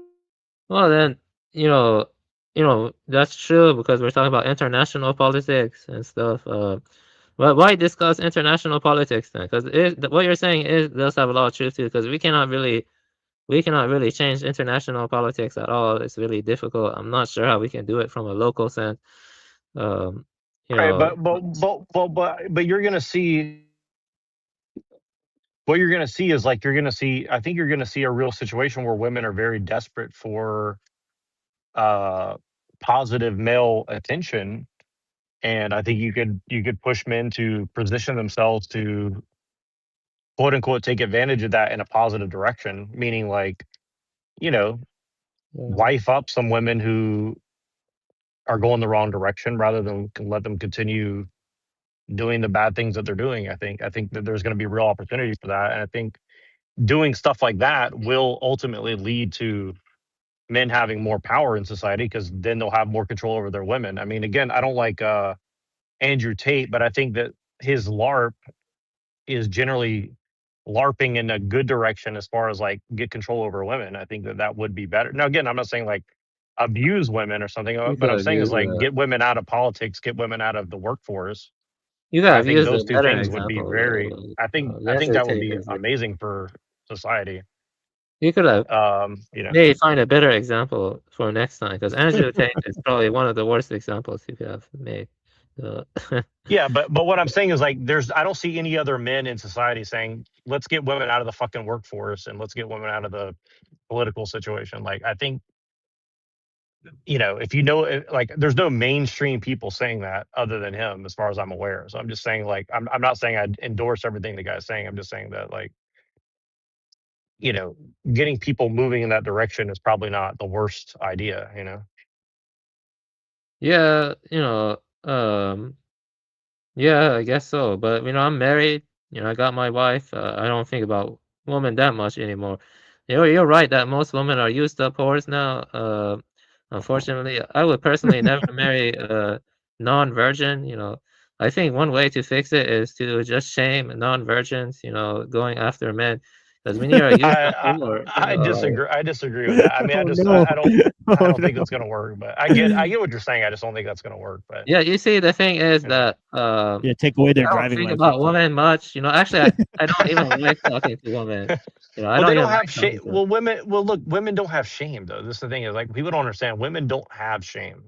They don't. They don't feel shame. Okay, like in my opinion, like I don't think that you can impose shame on people in the current society. Like it's just Well, not I guess gonna maybe work. I most mean, women are like retarded children. That's what they're like. But I don't think about women much. I actually think it's bad for I men think to women talk are with extremely women and intelligent. I become think women are friends. extremely. I think they're extremely intelligent. I think. Don't I say don't that think that around they're. Twilight. Yeah, Yeah, yeah, I don't think women are dumb though. I think that's a misnomer. I mean, like I understand what you're saying. I think they have a different kind of intelligence. I think that most of them are smarter than men, just in a different way. Like I think they have a very different type of mentality. You know. yeah, yeah. I barely think about women. Like to me, like yeah, I barely think about them except you know. Yeah, I don't really think about them much. Yeah, but I'm married to my wife, and that's it. But the thing is Yeah, that but what I'm saying is like if you want to change society, you have to think about people other than yourself, right? It's like that's kind of what I'm saying. Like yeah, you I may be guess that's fine, but I'm your just saying area of other people. focus. Yeah. That's fine. Yeah, I can respect what you do. I have a limited time and energy, and I Well, I'm have just my saying, own like, rather than talk circumstances. about politics, you need to think about social engineering. Is really what I'm saying, right? Like, Yeah, but this yeah. conversation started about politics. What's wrong about that? Instead, we're talking about politics. Should it never be talked Well, about? politics is downwind from theology and social engineering, I would say, right? So, Yeah. Uh, I don't know. It's fine to talk about politics, but I agree that one shouldn't only talk like about if you that. want to change the direction of like the end of a river, you probably need to like if you want to change the direction of a river, like you probably have to go to like closer to the source of the river, right? So that's kind of what I'm Yeah, I get what you're saying. Yeah. trying to get at. Yeah. Yeah, but I want to just say this though. I don't think in the past it was normal for men and women to become friends unless they want to get into each other's pants. That's more of a recent thing, you know. Like if you look at older traditional cultures, they were sex segregated. Like a lot of times, like in the Sankos were sex segregated. Like you see, liberals they want to end all sex segregation. Like in my Sanka, my Zen center, which was liberalized, you know, men and women meditated in the same room, but that wasn't done in ancient Japan, like Right. 320 years ago. You know, I don't like that. I think men who befriend women, I don't know, I don't know, it's just weird, you know, like, you know, I think it only makes sense for men to become friends, you know, you know, like woman, you know, it's like really like, you know, you're just like claiming property, you're like going, you're like, it's just about getting into each other's pants, you know what I mean? It's not like about like deep I comradeship. mean, to some degree, I would say yes, but here's the other side of it is like, I think that because the way things have been, I think a lot of women have realized that really kind of what you're saying is true. And so women are desperate for real connection. And a lot of women are simply incapable of it. And I think similarly, a lot of men are incapable of it. And so it's pushed us into a weird weird situation where in general, yes, I agree, but also like in the desperation, like because the the value of human connection has gone up so high, like people have adapted to some degree to like have male and female relation friendships.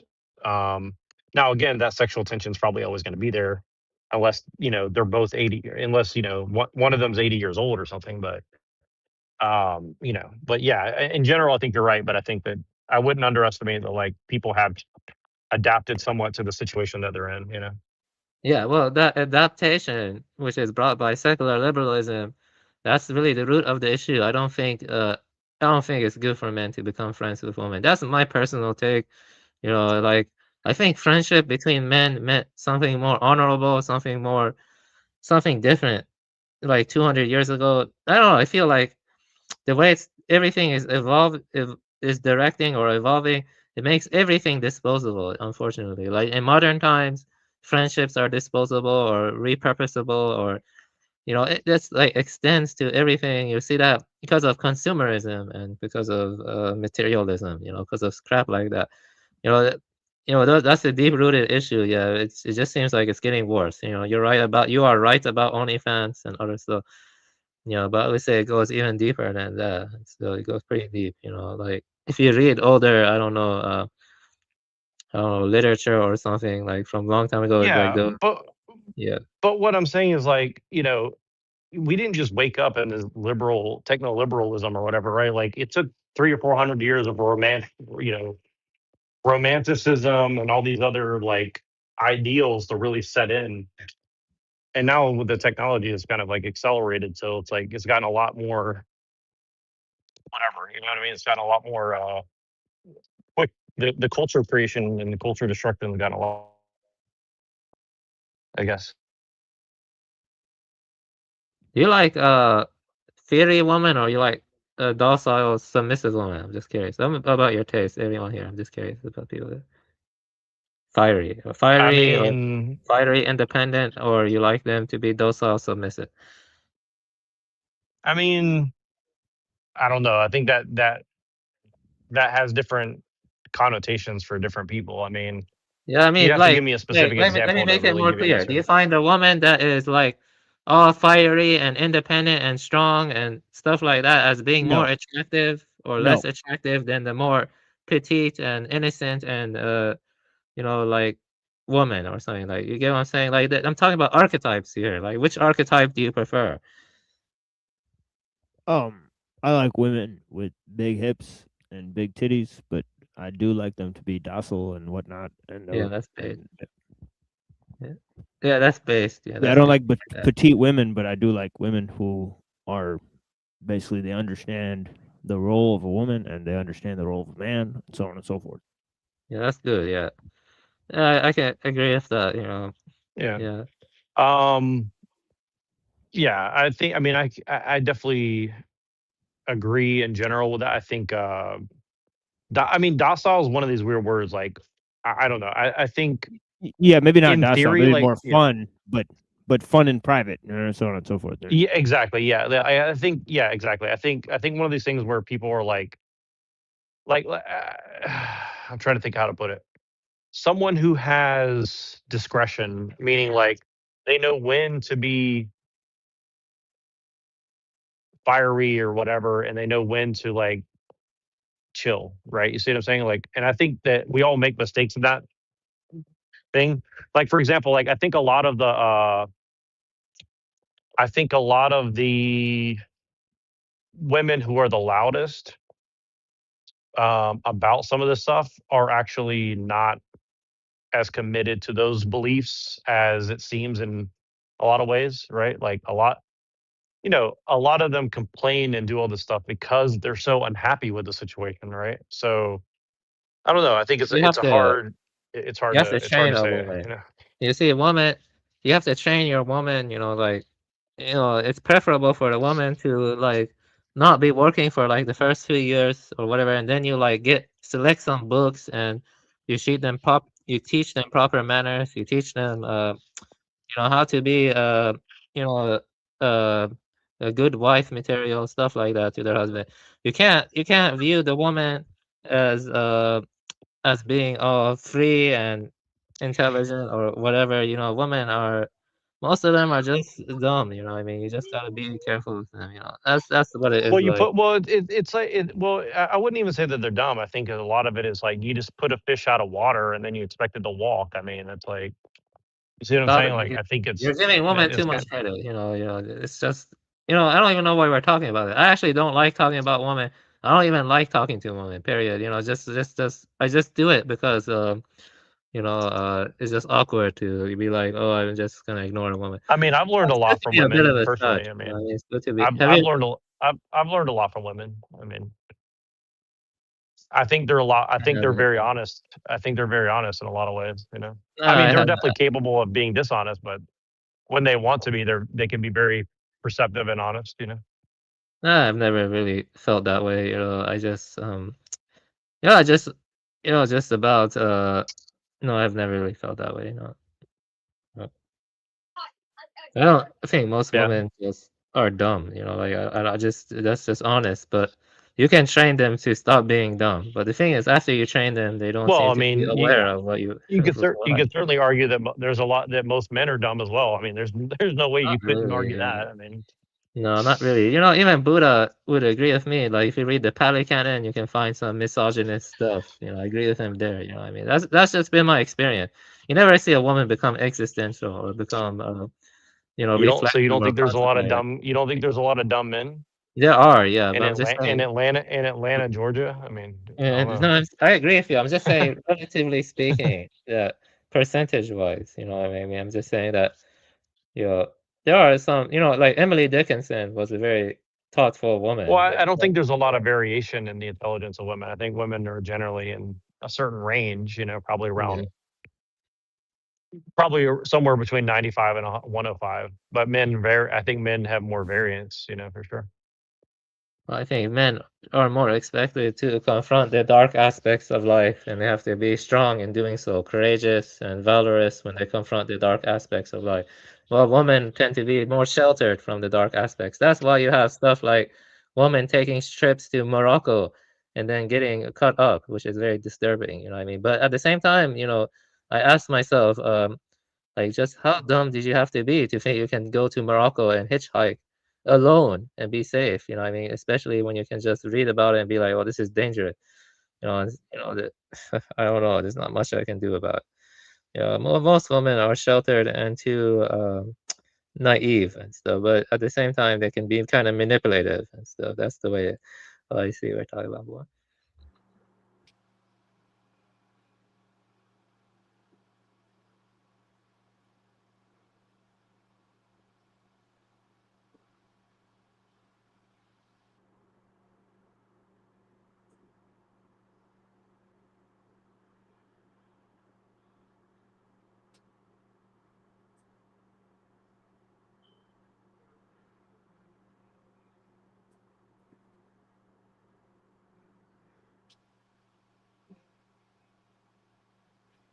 Is he talking? I cannot hear it.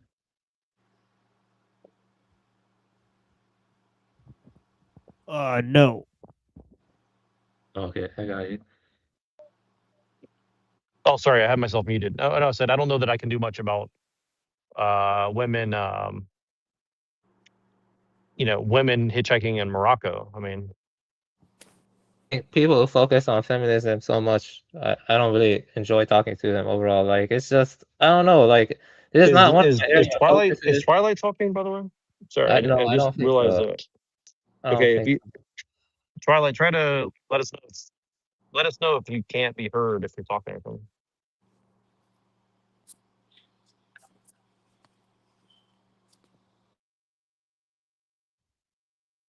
Yeah, I can't hear you.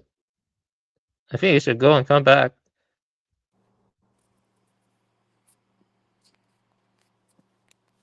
Yeah, I cannot hear you. I mean, it's my side. I don't know. I cannot hear you. I couldn't hear him either if he was talking. Yeah. So. Yeah. But Machine, what do you think? I mean, I don't know that I have a lot to add to this. I mean, I'm just Yeah. saying, like, generally speaking, like, if Yeah. you can't get control of women, like, don't expect society to move in a positive direction. Again, I'm not saying that, like, that means that, like, all men should have direct control over women. I'm saying, like, generally speaking, good men have to have some sort of control over, like, family situations, like, like, yeah. I just think without that, you're not going to get any. All these other things are just not going to be possible, I would say. Yo. Yeah, definitely. Yeah, I didn't realize Twilight was here. Yo, what's up? Yeah, what's good, man? Well, it's too late. There's nothing that can be done. So, for the past 6 weeks, we're talking about the latest, the developments, the updates, and so forth. But honestly, I'm like, guys, we just got to go into the mountains. It's time. It's time to go into the nuclear bunker. It's time to go to New Zealand. It's just time to get a clue. It's getting a little too real, and maybe it's just time to face the music. Maybe it's time to face reality. Okay, this is it. What have I been reporting the last year and a half? It's come out in the news. All these elites have been moving to Patagonia down in South America. They've been moving to New Zealand. Blue beam. Okay, sorry. I just wanted you guys to see that clip from Nick Fuentes. I noticed that he was playing that, so I watched that this morning from Twitter, and basically saying, "I told you guys Trump was going to be the Antichrist," and blah blah blah. And so, anyways, go ahead. Did you see the blue beam shit? Or what No. I'm assuming is going to be the blue beam shit. They're all talking about the alien files coming. The alien files Yeah, coming. they've been hinting at that a lot lately, for sure. Yeah, well, yeah, but it's yeah. like matter of fact now. It's like part of some big reveal. It's in the works. It can't be stopped. Yeah, It's Jewish. yeah, yeah. So,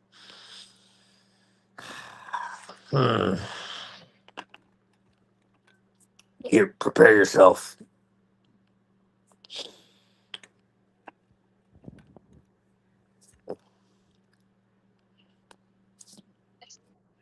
Well, so what do you think about women being what you call it? I mean, we were talking about how women and stuff were incapable of whatever, you know what I mean? Governing themselves. Incapable of what? Yeah, Avian here had some interesting opinions about women. He said that they need to be educated, dominated, so on and so forth. We're on this shit again. Oh, he brought it up. I wasn't the one who brought up the topic. I was just, I mean, if you want to talk about it, I don't really care about the topic. Once I got married is enough. I don't want to think about women as much. But I do think most women, in most traditional cultures were sex segregated. Like, it doesn't make sense for Buddhist monks to meditate in the same hall as women, because in the past they were sex segregated. And, also, I think friendship with women should have been rare. That's my opinion, because, it's not normal in traditional cultures for men to befriend women as much. I mean, You know, Right, that's right, right, but right, here's the right. thing: is like when I go to Thailand, I've been around a lot of Buddhist temples, and there's an inordinate amount of gay men who abuse people in those temples and stuff like that. So again, I'm not saying that you're right, you're wrong, totally, but I'm saying like you know, people are going to gravitate towards You know, yeah, Israel is the homosexual certain capital things. of the yeah. of the. I never heard of Yeah. that. You know, that's a Israel is the homosexual capital of the world. You know that, right? And they have like a really dour opinion of women. Just putting that out there. yeah, You know. but let me tell you this. Um.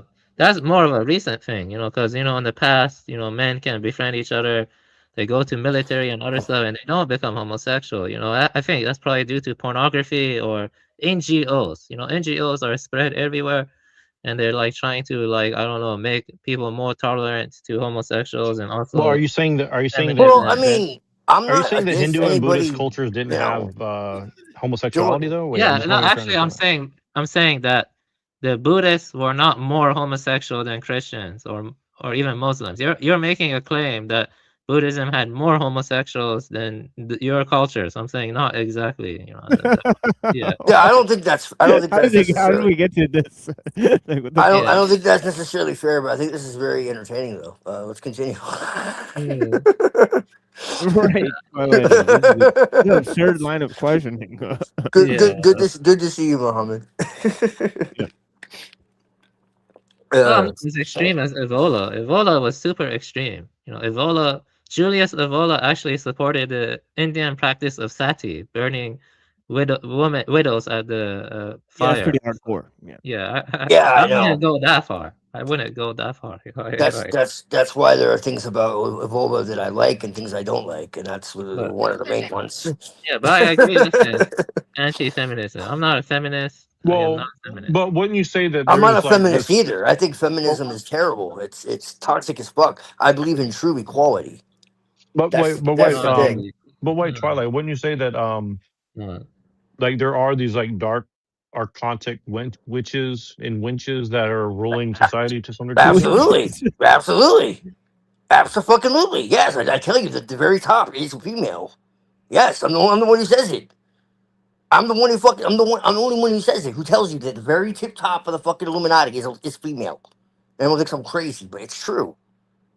And Yeah. that's why they turn their men into eunuchs, and that's kind of why Yes, there's that's what eunuchs it is. running It's the a society, ritual. right? Yes, it's that's exactly what it is, dude. That's what the transgender shit is all about, Well, man. isn't that what feminism and all this like like liberal techno liberalism is really Yes, trying to do? Is like trying to but create it's like a whole targeting class women. of. Well, I It's said earlier that targeting. it's really about targeting men, trying to disempower men so they become eunuchs. But yeah, No, it's it. Like, okay, well, it's both. It's both, but it takes women away from their natural fucking like role.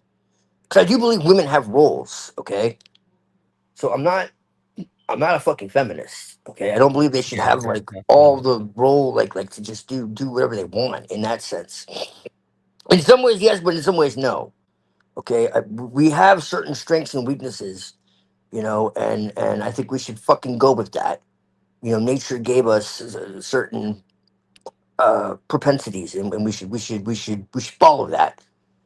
You know, equality does not mean the same. You know, people make that mistake. Well, women can do the same thing. No, get the fuck out of here. Women shouldn't go to war. Okay, like their nervous system can't handle it. well, It's that's just a why they fact, changed the word right? equality Okay. to equity to confuse people. Yeah, But yeah, yeah. Well, that's bullshit. All right, like no, the majority of women can't fucking do what men do. All right, like that's just how it is, man. Like, so no, I don't believe in all that bullshit. I just think that there's nothing wrong with women having fucking the ability to make up their own mind as long as it's not like, you know, well, without some kind of same with structure. men, right? I believe that women are chaotic, okay, and so like they need to have some kind of structure. But like, but isn't I that what think they that think if they about have that, Edom?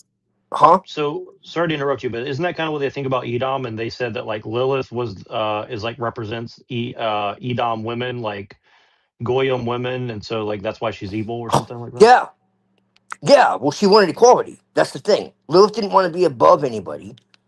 Lilith didn't want to dominate anybody. Lilith wanted equality. That's it. That's it. So does that imply equality of the sexes? Yes.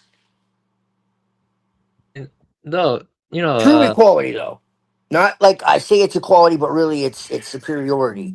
Because the Shekinah, what's the difference between Shekinah and sorry to interrupt you, Avian. Go ahead, but I just want to I'm going to forget yeah, between but Shekinah I and feel like Lilith. Yeah. you're changing the definition of equality, or it's an issue of semantics. Because I do agree with you that all sentient beings have Buddha nature and they're all equal in that regard. But you know, when it comes to political organization, you know, like most ancient cultures, I think it's better to have men in charge of the top political organization. You know, because you know they are better at Oh no, organizing. I think men should lead politics. Yeah, oh, yeah, okay. Then we're in agreement. We're not in as much disagreement. That's really the main issue at stake here. No, yeah, Yeah. I agree with that, and Also, do most you agree women with? would actually agree with that too until feminism. Feminism Yeah, is what fucked everything up. yeah, I agree with you on that. Yeah. Also, you know, I actually agree, but I want to say one more thing. I feel like sex segregation for like stuff like meditative halls and stuff like that is also important. You know, like I think, Sure. yeah, Well, that comes down yeah, more to like concentration and yeah. like not being Because tempted you or know whatever. people do Fuck. have pheromones, you know, pheromones and stuff that Yes. could go out. Yeah. Right. I mean, we're more in agreement then, I guess. You know, I mean, you know, like, I mean, it depends. You know, I mean, the way you're saying is more from the perspective of woman, but it does ultimately reach the same end. I think so. Like, I think so. It converges with what I'm saying. I mean, I would agree Yeah. with you. Yeah. I mean, Well, that's see, the main bigger problems. Yeah. ancient pagan societies held women in high regard. You know, like that's just a fact. It was always seen that way I think because it depends on the they were seen society. as embodiments of the goddess. Okay, so before everything got fucked up, the problem is that women don't know who the fuck they are anymore. That's the issue. Okay, they've all been hypnotized by the mainstream and shit. Okay, by all the propaganda, and they don't want to actually do what it is they're on the earth to do. That's the issue. Okay, so but I mean, men too. That's the thing, and that's why I'm fair with them because we're fucked up too. We've lost our way too. Um, and so that's really what it comes down to. Yeah, but I would say that depends on the society because you know the Kalash people who are very ancient Indo-Aryan, they still have retained a very ancient Aryan belief where when women are on their periods, they are kind of sequestered or uh, you know, put in an area apart from men and stuff because they thought the evil spirit was infecting them during the time of menstrual cycle or periods or whatever and stuff. Yeah, Yeah, that's interesting. It depends on the society, the pagan society. Actually, Northwest Europeans, the pagan ones, they did hold women in high regard, though. That's true. But that's the Minoans, though, the Minoans, they actually were matriarchal. But the Northwest Europeans, they were patriarchal, but they still held, they treated women well. But the Minoans, though, in the south of Europe, they were more matriarchal, and they actually had a more like the goddess was more central to them, I think, yes. at least from what I read. I The mean, there's a lot Druids, of the Egyptians, the Minoans, all them held the goddess and the woman in high regard. I don't know about the Persians. The Persians had a more male-oriented society, though, from my experience, from what I've read and stuff. But they I'm weren't talking about like further back in time. like how much back in time, like how back? Well, I mean, we argue about this, but you talk about the Scythians going back, 3, 4, 500 BC. I say they're going 3, 4,000 BC. You know, um, so that's what I'm talking about. Like A step before, zero. before, yeah, Yeah, yeah, those guys were male dominated. Those guys were patriarchal as hell, though. Those guys were constantly on their chariots and they were, like constantly fighting with each other. They, stuff like Indra comes from them. Indra from the Yeah. Veda. They weren't called Scythians at that time, but Scythians did descend from them. Like I said multiple times, you had like Santashta, you had Sirobenia or something, you had corded ware culture, stuff like that. Those were the Aryans. Initially they were close to Northwest Europeans, Mytini. phenotype and stuff like that. Mytini. Yeah, but I think that it's Mytini, been kind of essentially. like we've been kind of given a one-sided story too, though. Like I think they weren't as warlike as we're told. I'm not saying they didn't have war, of course, but I don't think it was so much like that they're invading everybody and all this shit. Like I don't buy this. Like it, like the whole idea of like the India story. Like it's kind of flat, really. Like if you look into it, it looks more like a migration than an invasion. Like it. So we could talk about that another time. But you have like the Mytini and all that as well. Like there's a lot. Um, they traveled all over the damn place. Yeah, it's true. That is true. Yeah. Yeah. Yeah.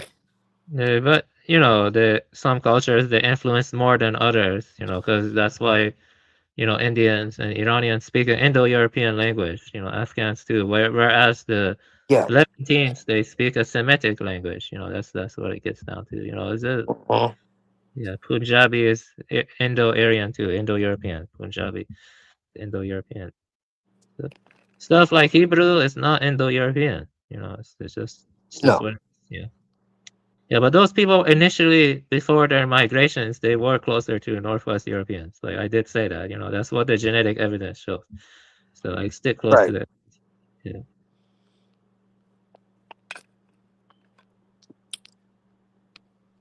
And admixture, they don't really follow an Aryan tradition though, because stuff like when we get down to it, Vedic traditions and Buddhism, those are more Aryan than Right. Islam, Christianity, and Judaism. So they are more Yes. Aryan. Yeah. So that's weird though. Like like those with the most, because Northwest Europeans have like 50 to 70% Aryan admixture. They actually have more Aryan admixture than Iranians or Tajiks. Tajiks have a lot of Aryan admixture. Tajiks have like 40% Aryan admixture. Iranians have like 15. So Iranians don't have much Aryan admixture. Iranians descend more from Kassites and Manians and probably Elamites too, stuff like that. But they do have like 15% Aryan admixture, not much. The Aryan haplogroups were R1A and R1B and stuff. You can get your population genetics and then compare it to ancient samples and stuff. I was kind of disappointed when I saw I didn't have much Aryan ancestry and Aryan haplogroup and stuff like that, but it's okay. I don't really care that much. I think the Manians were interesting too, stuff like that. I mean, but it would have been nicer. It's probably, I think the steppe admixture, probably the ancient Achaemenids probably had like 30% Aryan ancestry, but probably more steppe shifted. I don't think they were 100% steppe though. No, like not even Northwest Europeans are 100% steppe. They probably were like, I don't know, 30% steppe. That was my argument. So like they were more steppe shifted, like Yaknobi people. Tajiks and Yaknobi people, it is true they do tend to be more steppe shifted. I think calling them steppe people makes more sense than Scythian, because Scythians were only one group of steppe people. There were other ones too. There were the Sarmatians were one of them. And then there were the Santashta, I say, which are older than them. Then there's the corded ware and Surubinia, stuff like that. Right. No, I get what you're saying.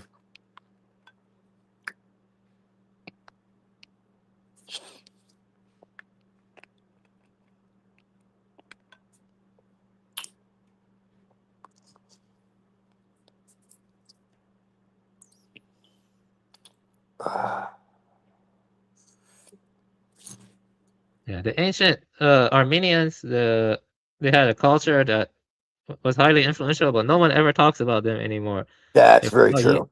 Eurasians. Have you heard of the Eurasians? Yes. Yeah, those are Yes, probably that's what I was just mentioning is the Mytini. Mytini are not Eurasian, but they were connected to them. But Eurasians had more people. Like I don't know, Like Horo-Eurasian people, those guys were neither Indo-European nor Semitic. They were neither. They were neither Indo-European nor Semitic. They're more connected to the Caucasus. That's something else. Those guys were something else. They were warlike. I think they're probably very warlike people. Like Haldi. Have you heard of the god Haldi? Yes. Haldi is a war god. He's a word Haldi. He's one of the chief gods of Eurasia. Here, I put it here. So I have a question for you guys really quick. I tried to do a article slash research AI paper thing, Yeah. and I tried to have it argue that Aryan Christianity. I wanted to argue from that perspective and prove that perspective to study what the arguments actually were, and it completely refused to make the argument. It said, Of well, in course not. order to do that, I'd have to be anti-Semitic because and then I tried to say, well, go back into past and history and see if there's any evidence of the claims, redacting No. the anti-Semitic part of it, and it literally refused to look Right. for any evidence of that. And I just want to ask you guys your opinion on that general thing. So when I say Aryan Christianity, I don't mean necessarily what Blavatsky's saying, but I do, because I think that what she's Right. alluding to is alluded to in history God forbid you from a believe certain anything. perspective. So I was saying, without Blavatsky, how Yeah. would you argue that point, and what would be the counterpoints be from Machine and Avian? Because I know what Trollate's coming from, so Yeah, somewhat, mean, but I wanted to see what you guys would say about that. Aryan Christianity is kind of like Nestorianism, but not exactly. But they thought that Jesus was like a created being. He was not like they didn't accept I believe he's hypostatic talking about union. like white, like you spelled it Aryan, like Aryan and not Arian, right, Neuro? Correct. Yes, correct. Yeah, so he's talking about Aryan, like white Like people. Aryan. But How are you like talking basically what I'm saying is this: like not there were some, Nestorians. there were Canaanite, Phoenician, whatever, quote unquote Jews, aka pagans, in my opinion. And then on the other They were side, you they had were this like Canaanites. Yeah, they were right, Canaanites, and and they then on split the other into side you had like Hyksos, and they split right, into Hyksos, they split into Phoenicians, they split into Edomites, they split into. They're all Canaanites, but they split into these different groups. This is biblical. This is in the Bible. right. Okay. So my argument is that there was another group Israel of people. Israel wasn't just Aryan. Israel was global. Israel had 12 tribes. So the idea is that Jews are considered to be the chosen people of God when really they're one tribe, Judah. Okay? And the other fucking 11 are just like rejected completely. All right? And so what I'm saying and what the Bible And is the tribe of actually Judah, saying, wait, if you read it, but you would say that the tribe of Judah is like basically pantheistic, or I mean, they have like, I mean, pagan, or they'd have more than one god. They're polytheistic, essentially, is what I'm trying to say, right? well, what I'm saying, no, there are some still there are still some true Jews, but it's very rare because like for instance, you go to Israel, dude, and like there's like less people that believe in God than almost any other fucking country. Okay? So this is the thing, all right? Um and yeah, at one point they were polytheistic. So again, this whole idea, and this has to do with like revelation and like prophecy and all that. They rigged it all, man, because what they did is you had Francisco Ribera and all these Jesuits and shit, and they turned the entire Bible prophecy and like the Antichrist and all this type of shit, and they focused it on the Jews when it was always about the church. Okay, they made it like some future like Jewish king or whatever the fuck Jewish priest is going to go in and into the temple and declare itself God or whatever, and Israel's going to build its third temple and all that. This is out of Judaism. It has nothing to do with Christianity at all. Okay, like it has nothing to do with Christianity whatsoever. All right, and so this is the thing. And so they become the super chosen people when the fact of the matter is they're one tribe out of fucking 12, really 13 if you count Dan.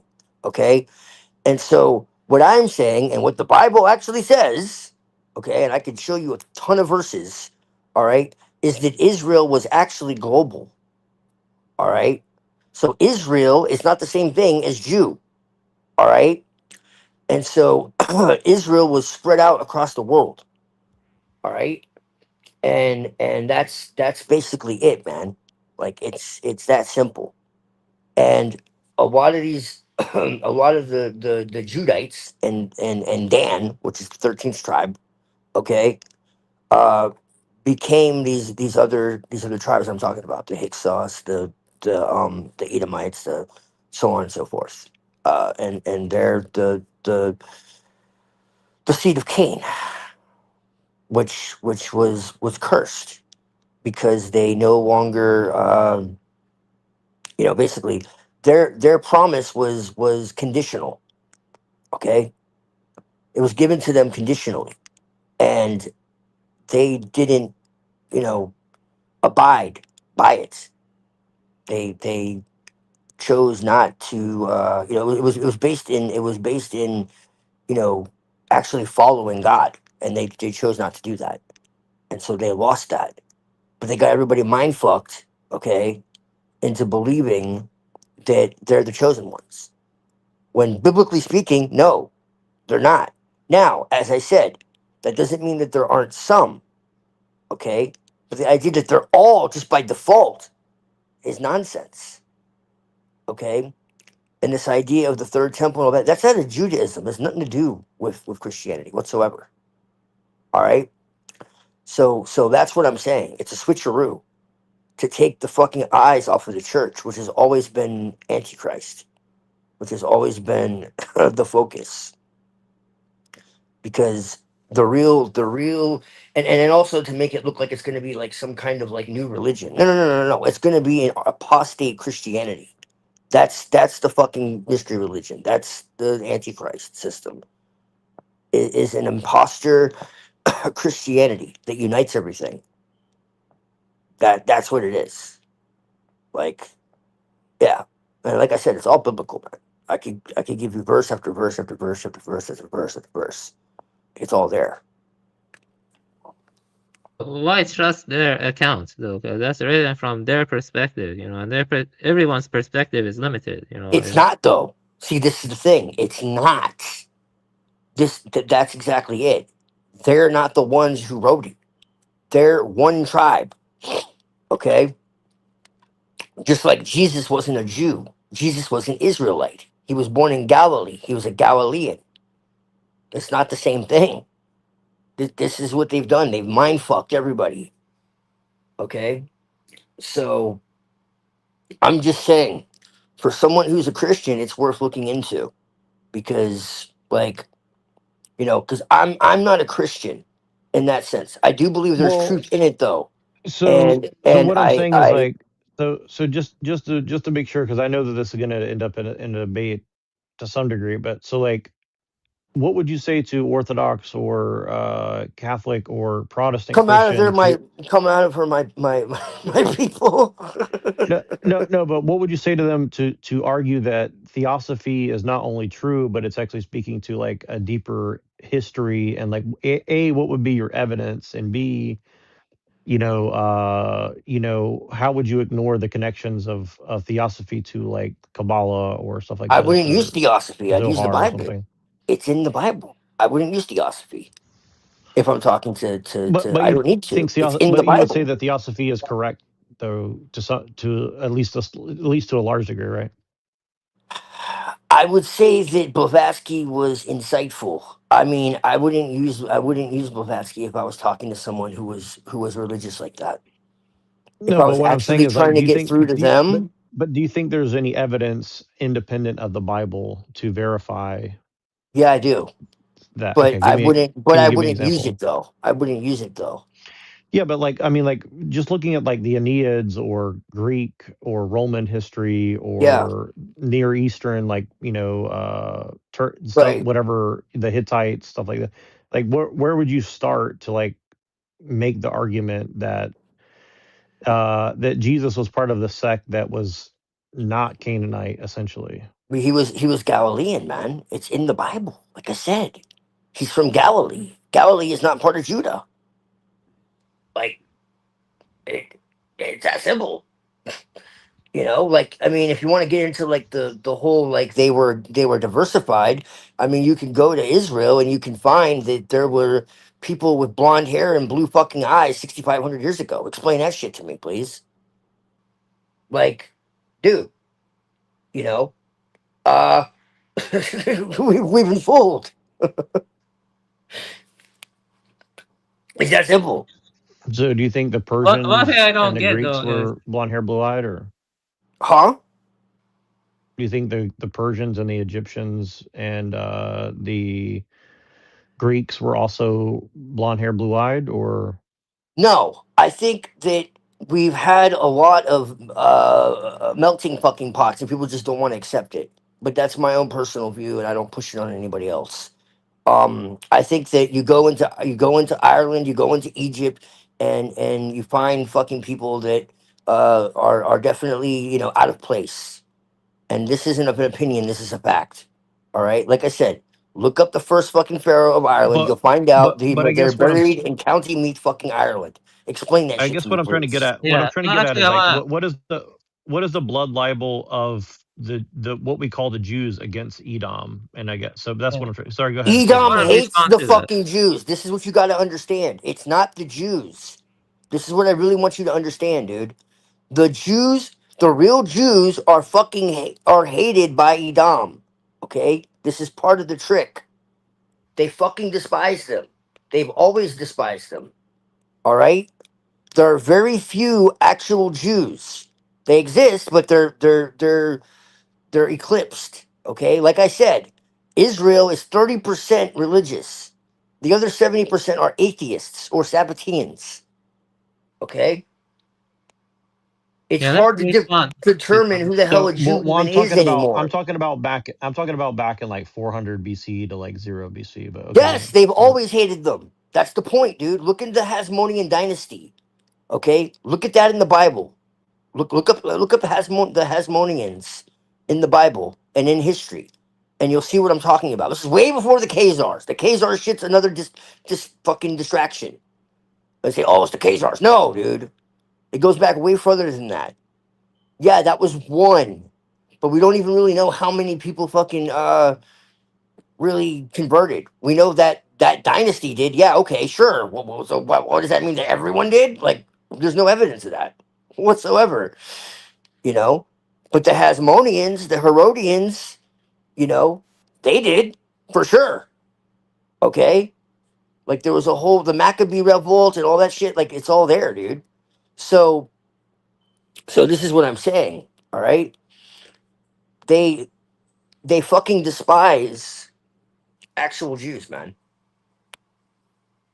Yeah, I'm gonna respond to something quickly. Yeah, I'll just say it. Let me talk. Central Asia. I don't know. Maybe science is lying or whatever, like the population geneticists or whatever. But when you This, understand who's in the yeah, control of yeah, all that shit, yeah, bro, yeah. you But can the look thing is into that, Epstein. Look, Avian. but I'm You not can done look at the talking. I'm not you, done talking. Like you went on for long. I'm gonna go on, for a bit. The well, that's thing fine. I is, just want to say one yeah, thing. You can look yeah, at the e-files and okay, you'll see how academia is connected with all this shit. yeah, That's all I'm okay. saying. Yeah, but what I'm saying is that academia is actually promoting the white supremacist narrative. It is right now. It is. That's what I'm saying. The white supremacist narrative, No. yeah, it is. It is. Yeah. Why? Let me ask you this. You know that the Vedic tradition is a big deal for the Indians, right?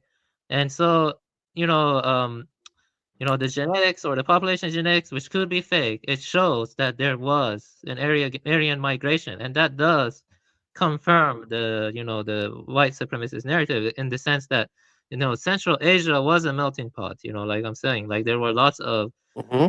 intermingling and genetic admixture with like the Yuzhe people or the Yuzhe are connected to Scythians and they are connected to the steppe people, blah blah blah. I'm saying that kind of stuff. It does confirm, like I mean, if academia was as co-opted by the Jays as you claim, why are they telling us now about all these Aryan migrations and the Indo-Europeans, the Proto-Indo-European, like David Reich's research, for example, or like all those people, I mean, that does confirm you know, like the National Socialists and stuff. I mean, also the, you know, like they are, you know, academia is confirming the National Socialists. That's correct about the Aryan migrations now. You know what I'm trying to say. So I don't think, you know, and another thing is that, you know, but population genetics, I don't know. I don't think the Levant had much Aryan presence. They didn't really have much Aryan presence. You know, they had some influence from the ancient Iranians, you know, with the, you know, Asmodeus and Ashma. You know, Asmodeus was based on Ashma.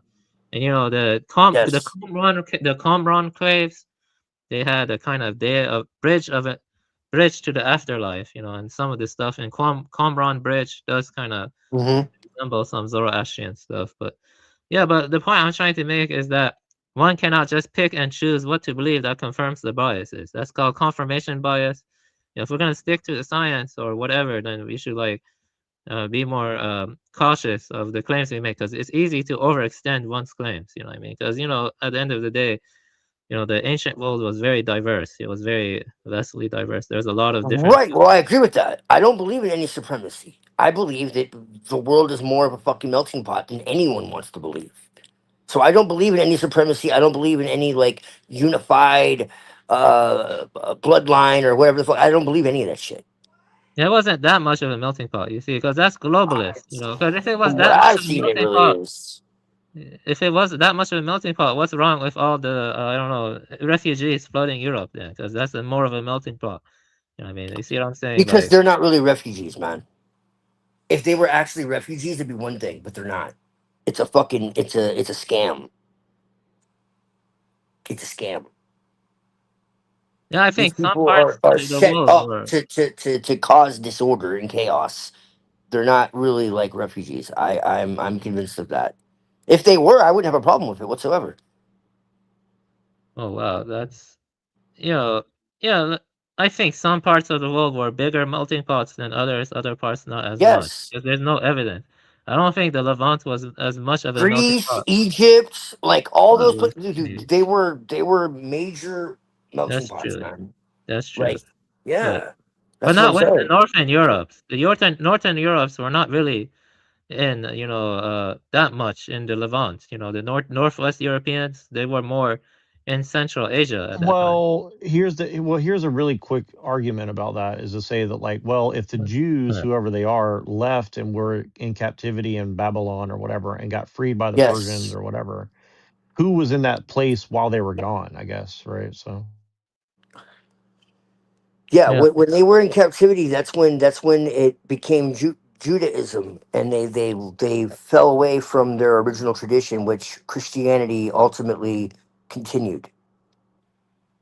I have a book written by a rabbi that gets into this called "The Two Powers in Heaven," where it actually shows that there was this idea of a polarity of God that existed before. So this is why I say that Judaism is an AD religion. It's a restructuring after the captivity. So this idea that Judaism is ancient is bullshit.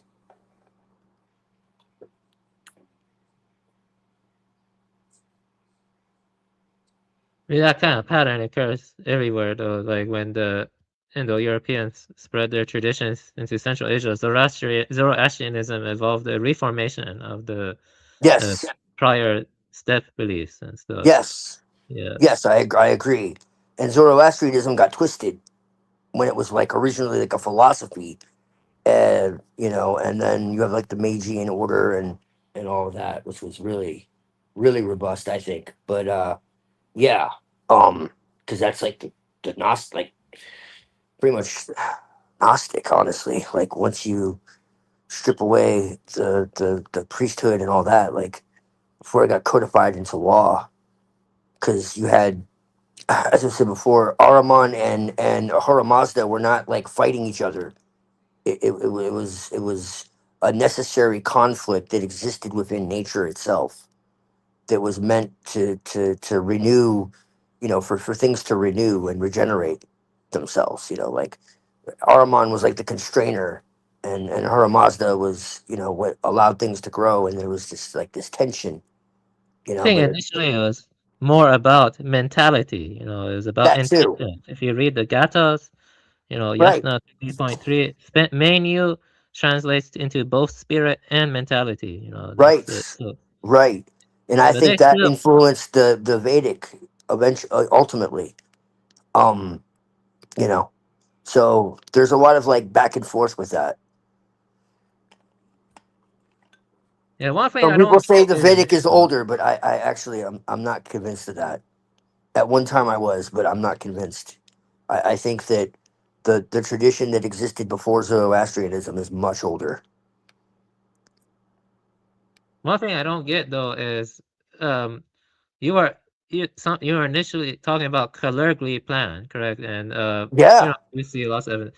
When they So, openly talk about it, they openly but now talk, you and say this is what the I'm talking about. This is exact. That's I'm glad you mentioned that yeah, because yeah, this yeah. is I'm not done exactly what I'm talking. talking about. Yeah, These I'm not people are done not. talking.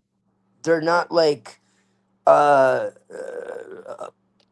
organic migrations or refugees or whatever the fuck. This is set up. Yeah, I agree, but yeah, I'm saying that you're saying the whole world was a global melting pot. Not the And whole world, but a lot of places. yeah, a lot of places were. That's what I was saying. Yeah, Yeah. lots of places were, but not the whole world. Oh yeah, No, not the whole. yeah, No, yeah, yeah, no. Of course not. yeah. No, I'm not saying that. Mm. Well, well, okay then. I guess so. But you say you were okay with melting pots, so you did Yeah, say no, I am when they're organic. no, I've yeah. never had issue with anybody. Like never, never. So it would be kind of hypocritical if I did. Well, technically, the Levant during the time of Christianity was a melting pot of like Greece and Egypt. That's Yeah. true, but not of the Aryan people, the steppe people, because there's no evidence of that. There weren't many steppe people in the Levant at that time. That's true, though. You know, like I've talked to a lot of people or read what they say, like you know, like I don't know, like far right people, and they acknowledge that too. There's no evidence the Levant was had much Aryan influence. So that's true.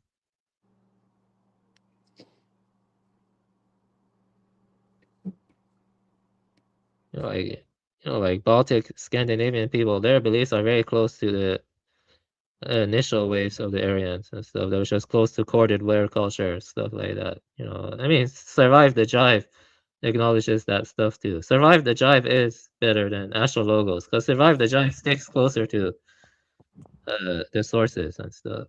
You know, I mean, when it comes to terms of scholarliness, so I would agree he's better, even though he's kind of can be kind of mean. At least he sticks close to the sources. At least the thing is, when one looks at the evidence and looks at reality, you gotta separate your emotions from pure objectivity and stuff. Yeah, that's what you gotta do. Yeah, another thing about giants and stuff like I was thinking about it. I think that it is spiritually significant that people were close to Northwest Europeans. Because when you read the early Vedas and the Upanishad, it says that Indra had blue eyes and he had golden skin and stuff in the sun. Yes. And stuff. Yeah, and so you know, saying that the Hinduism or Vendetta it had a tremendous influence from these white-looking people from the steppes. You know that a lot of Indians are against that. They claim it's a Right. fascination and blah blah blah, and then they become Indian nationalists. But you know, unless there's a conspiracy from the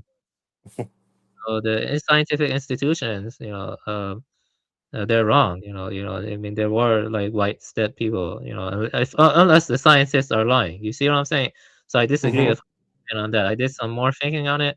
It's it's kind of important that you know, yeah, yeah. So a lot of Indians are having identity crises too. But the difference between me is that I came from a scientific background, so I have some more trust in the scientific institutions. But at the same time, I do have some doubts occasionally. So I don't know. But I in think general, that's I think that's healthy. I think that's fair. I'm not saying everybody is lying. It's just that you have to be careful because some people are paid to, you know, push certain narratives and exclude others. Just like they want to make the Vikings, you know, totally different than what they really were. You know, Yeah, there were let's, no let's black not let's markets. not forget that. Let's you know. So Yeah, yeah, yeah, yeah. it's just, you know, But the thing is, those guys are like media companies, and they're like, I don't know, liberals or whatever. They're it not actual starts there. scientists. Yes, that's it. It starts there, though. Yeah. You know, I mean, they wanted to change like all of American history and like cancel it, and I mean, they have all kinds of crazy shit that they're trying to do. Like, You really think science is fake and gay? Like they're hiding the true history of mankind and stuff like that? Like, no, I don't think it's fake and gay. I just think that there are certain people that have certain narratives that they've spent a lot of money on, um, and you know, they would do best to keep those narratives alive. I mean, like the Big Bang, like evolution, like you know, whatever. Like a lot of this stuff is based in is based in philosophy. It's not really science, as in the scientific method. Um, Darwin was part of the Royal Society, which is what was called the Lunar Society before that. It's literally a secret society. So I just think there's some questionable there's there's there's some questionable ideas. Uh, I don't think that everyone is trying to deceive you. It's just a matter of at the top, who decides what papers are published, who decides what books are published, who owns those publishing houses. It's stuff like that. It's more subtle. yeah, Uh, see what you say. But don't and you think? even more so, the biggest thing is what ideas are not allowed. You know, um, I think that's one of the biggest things. I just think it's a good idea to look into ideas that are more suppressed, and then not just be like, oh well, they're suppressed, so they must be true.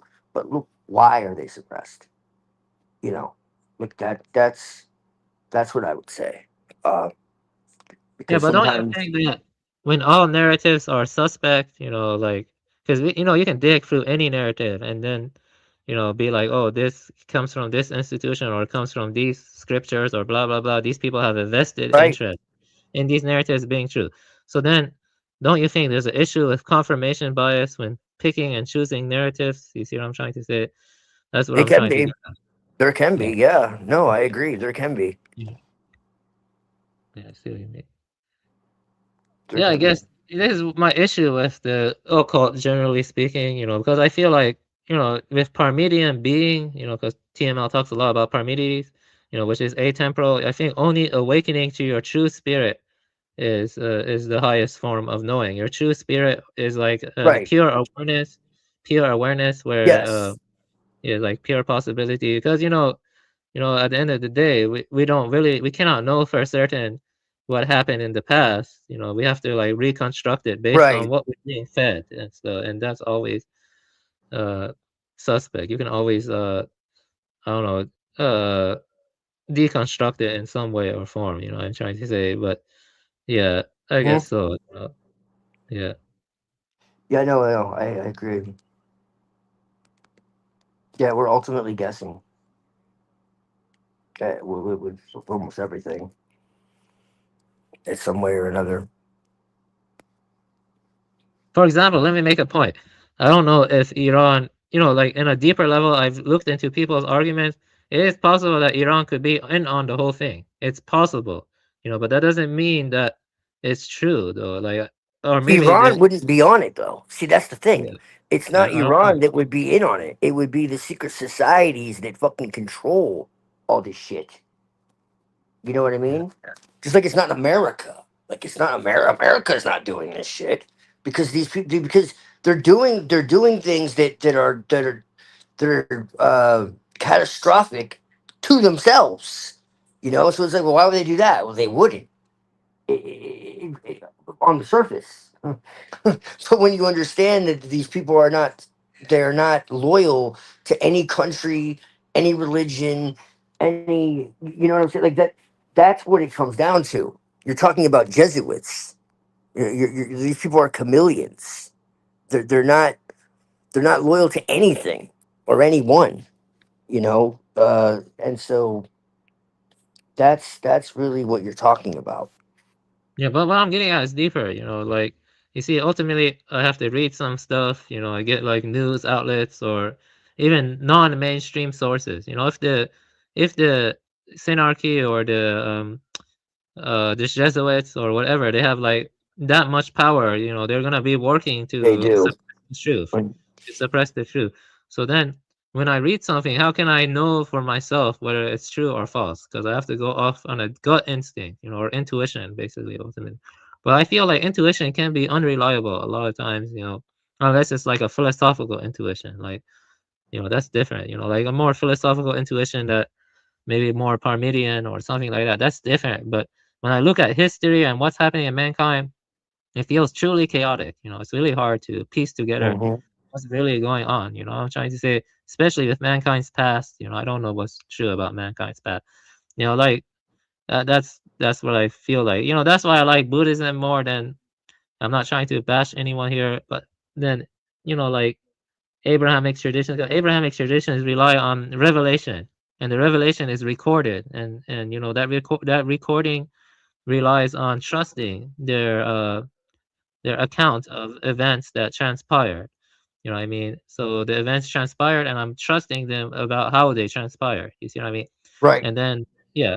But the thing is, when it comes to Buddhism, only thing I have to trust is Is my own yourself. capacity, Right. my own capacity for No, I liberation. agree with you there. Yeah, my own capacity for liberation. You know, you know, I can respect what you say about Jesus, like the way you interpret him. I can respect it at least more than some other people I've talked to. But ultimately, I cannot place my trust in him. You see what I mean? Because Right. he's not. I only place trust in the capacity of my own mind or spirit or awakening to like the Parmenidean being.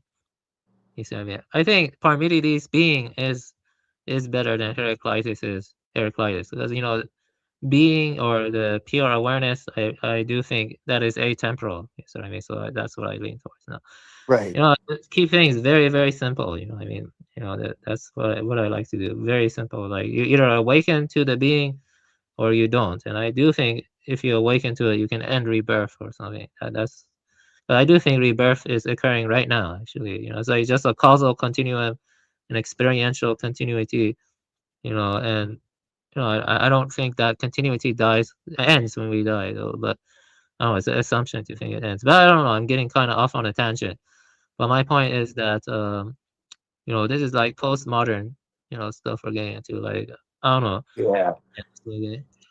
I don't know. Yeah, you told me the mythologies record ancient events accurately. How can I know that for sure, though? Like, I think so. yeah, but I how think can I so. know? Like, how can I know?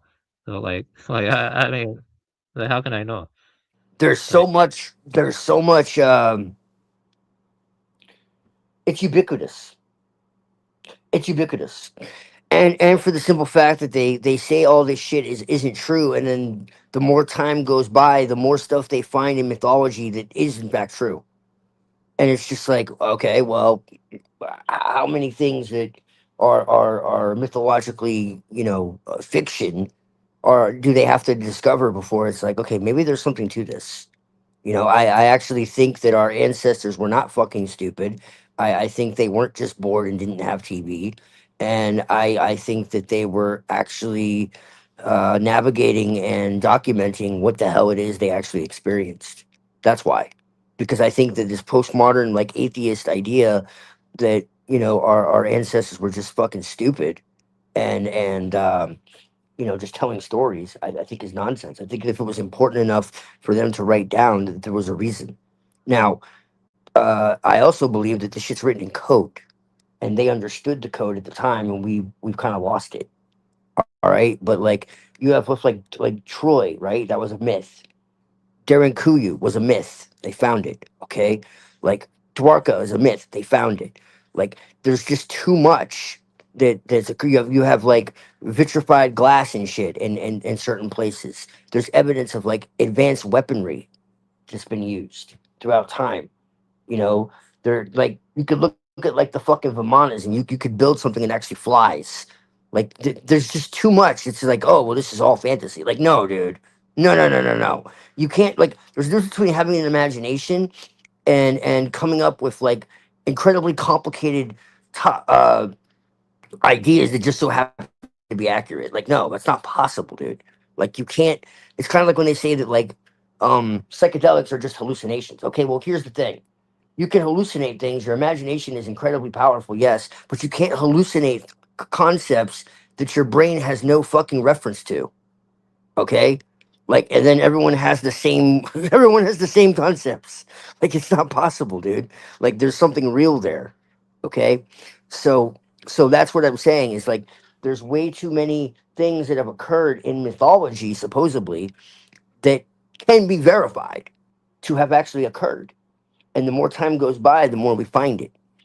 And so that's why. The thing is that, yeah, I see your point, but I have read some mythology, but I don't really, where are the magical spirits? Where is the magic, or where are the That's giants, or well, the like giants why do don't we see? exist. Yeah, but why don't we see them now? Like I They don't know, were like covered up. The giants were covered up. The Smithsonian had tons of articles about giants, and they yeah, had but why not actual people giant filming bones. them? So, film the giants instead of relying on sensationalizing media. Why don't I see people like finding them or whatever and filming them and putting it That's on something YouTube? that's deliberately been covered up. We're talking about the difference between something being, just like pushed to the side and actually being covered up. That has actually been covered up. You could look into this. It's not even really like that secret. Like they absolutely covered giants and all that shit up. We still have like elongated skulls and all that. Look into Paracas. Look into like Sardinia. There was like a fucking graveyard of giants. Like they're all over. You have like these dolmens and shit, where they had like giant graves. They were immense. No, they most definitely exist. They most definitely exist. Yeah.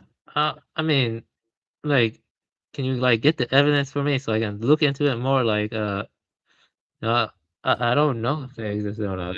I can't tell. I mean, yeah, there's like I said, I mean, it's not even really that hidden.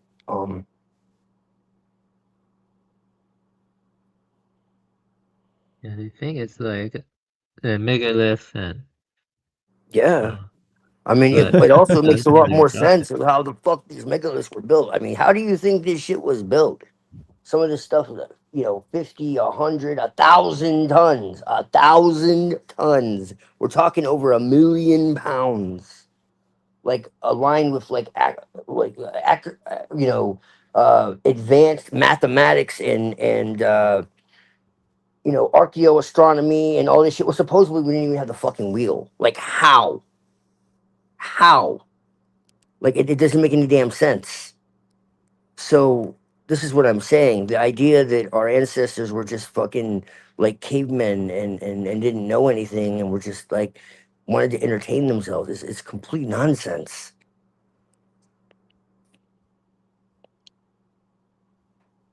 Yeah, I mean,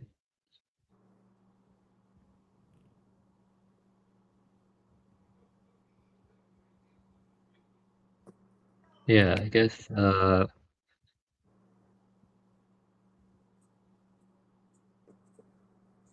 Yeah, but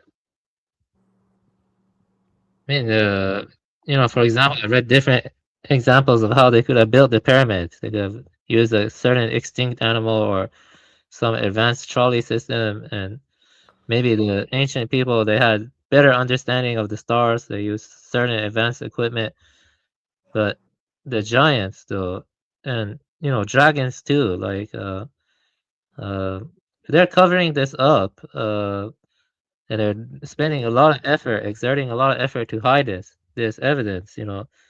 Uh, you know, yeah, but you know, why don't we see any of them anymore? Like, where are the dragons? Where are the giants? Like, if they were this widespread and this dense, to create like all these stuff, these megaliths or whatever, I don't see it. Like, I don't know. Like, there could be alternative explanations, is what I'm saying. I mean, what I'm saying is I have no like frame of reference anymore to figure out what's true. Like trusting unthinkably one's own interpretations of various mythologies, or I don't know, the events. I don't know, or the ancient mythology. I don't know. Like, I don't know what's the proper course. Like for example, why don't I see an angel just come down and like make themselves evident during these disastrous times, so that way people can go on the right path or something? Why Well, why why does it seem like if monergism were true, or the like sovereign will of God, and considering how much people have gone astray, why aren't there any divine signs anymore or something? Like, you get what I'm trying to say? Like, well, when you're talking about like other beings and all of that, like dragons and whatever, these are misinterpretations of things that either occurred like within the astral plane, is my take, or they are just completely misunderstood. Some of it, I believe, is technology, and some of it, I believe, is like actual natural events. So if you get into what's called catastrophism, okay, it's the idea that there's been multiple catastrophes that have occurred on the earth, and a lot of those catastrophes shaped a lot of myths and a lot of the so-called like judgments of God and all that. Probably the idea of hell maybe even came out of this, um, where essentially the earth was like split in two. There was like a pole shift, um, and you had like volcanoes and tsunamis and as I said, like pole shifts, and like I'm not talking about minor shit. I'm talking about like a fucking civilization ending cataclysm. Okay, and you see comets. You see a comet falling from the sky. It literally has like what looks like a fucking serpent. Like the tail of a comet looks like a fucking serpent in the sky. Okay, so like a lot of this comes from natural occurrences that were misunderstood. There's like a whole series of books about this actually. Um, you know, when everything is when the earth is legitimately crumbling underneath your feet, okay, and you don't know what the fuck is going on, and you have no way of contacting your relatives, and there's fire coming from the sky, and you know, uh, large land masses being thrown thousands of miles away, and tsunamis like and this is the thing, you can find this in literally every single mythology on earth, that there's some kind of cataclysm, but we're supposed to believe like no, it's all made up. Like, no, it fucking happened, man. It happens, okay. yeah, And so yeah. Can I respond? Yeah. Basically, though, the thing is, though, like I saw a video where there was a special creationist, and they were looking at Grand Canyon. He thought it was due to a massive flood, but the archaeologist, or the geologist, my bad, he was a geologist, he claimed it was due to gradualism. But it is true that catastrophism is true too. Like, catastrophes happen like from volcanoes or floods, yes, and earthquakes. But my point, the question I'm asking though, is that depending on one's interpretive lens or one's theoretical background, it does kind of color how they interpret things or infer things. But well, that's my very question different. is like like you said, like evolution is a psyop, for example. My Darwinian background, evolution. huh? Darwinian evolution. Yeah, We've talked Darwinian. about this. Yeah, but Darwinian is rejected by most scientists now. Actually, is kind of, modern synthesis is kind of different. So I think extended synthesis is different too. That makes more sense. Third way has some good arguments. Maybe you can relate that to plasma physics and stuff like that. And Right. plasma could have a kind of mentality to it. But you see, that kind of stuff doesn't like threaten the entire edifice or I don't know, the structure of science. Like I don't know. Like I don't know. It's possible we're being lied to about a lot of things. I agree with that. 2019 was a big lie. That's due more to Well, the think how medical. much we've been lied to. Like, just look at how much we've been lied to already that you can like confirm. Yeah, I have science. I'm focusing on science right now, not politics. So I'm not focusing on politics. Right now. Yeah, I'm thinking about science. I It's think not just that. politics. What do you call trust the science in 2020? What's that? Yeah, the thing is that. Okay, Yeah, no, like I we're know what lied I'm to about talking about. everything, man. No, no. Let me explain. Let me explain though, because my background is in science, and I can explain. See, the thing about science is that metaphysics is unfalsifiable, and depending on your metaphysical assumptions, one interprets the science differently. Like, let's say you believe Sure. mind is the basis of reality. That does not contradict Yes. anything in science. Like Schrodinger, he was an idealist. He was into Advaita, and I Yes. think even David Bohm, stuff like that. Those guys are still closer to the scientific method than, let's say, I don't know, someone like Rocky, or someone who believes in, like, I don't know, the Genesis story and believes in the special creation. You see what I'm saying? Special creation Mhm. does not fit into scientific worldview. You see what I'm trying to say? Right. And yeah, but maybe you know it's it's difficult what I'm trying to say. But the point I'm making is that I think the medical establishment should be considered separate from science too. That's applied science. Applied science. Big pharma is real. Big pharma is a real problem. I shouldn't talk about it much. Big pharma Right. is real, and they're very corrupt, and they're like trying to make people more reliant and dependent on them, Yes. like that. Yeah. Yeah, but when it comes to stuff like giants, or like, I don't know, like ancient civilizations, I don't know, like like, I just, if you can get the evidence for me, I'll read it, like, or something, like, I don't know, like. Well, look at Troy. Look at Dwarka. Look at these places that supposedly didn't exist. Look at Gobekli Tepe.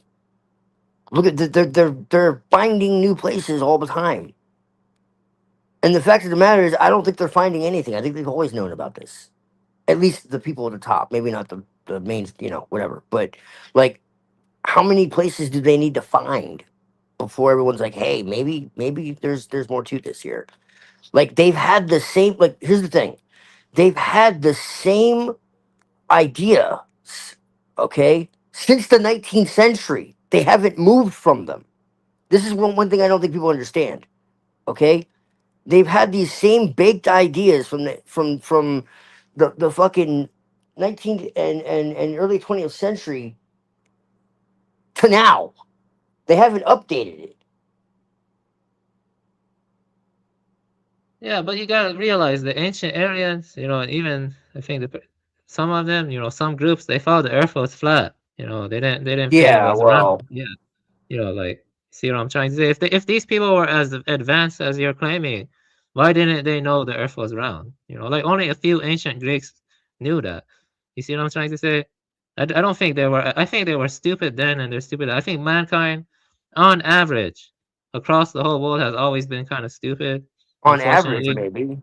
But the yeah, on people that average. are doing archaeoastronomy and advanced mathematics and geometry clearly weren't. Yeah, I mean that in a more spiritual sense. Like I don't know. Let's ignore that. I kind of was going on a tangent, but I mean in the sense that if these people knew as much as you claim, then why did they not know the Earth was round? That's what I think. What makes you think they didn't? Again, if they're mapping stars and constellations and putting in advanced mathematics and geometry into their structures, how the hell are they not? Well, actually, they thought that a lot of the mythologies, they thought the Earth was flat, and there was a wood tree in the middle, stuff like that. That's That's symbolism. That's not Yeah. literal. You see, this is the problem with picking and choosing, because how do we know took that as symbolism, or they took it as a literal brute fact. Maybe giants were symbolism too. I mean, you see what I'm trying to say? It's kind of No, difficult. no, giants weren't symbolism. I see it. Like, how can you tell? Like, I don't get it. Because there's actual giant bones. I told you.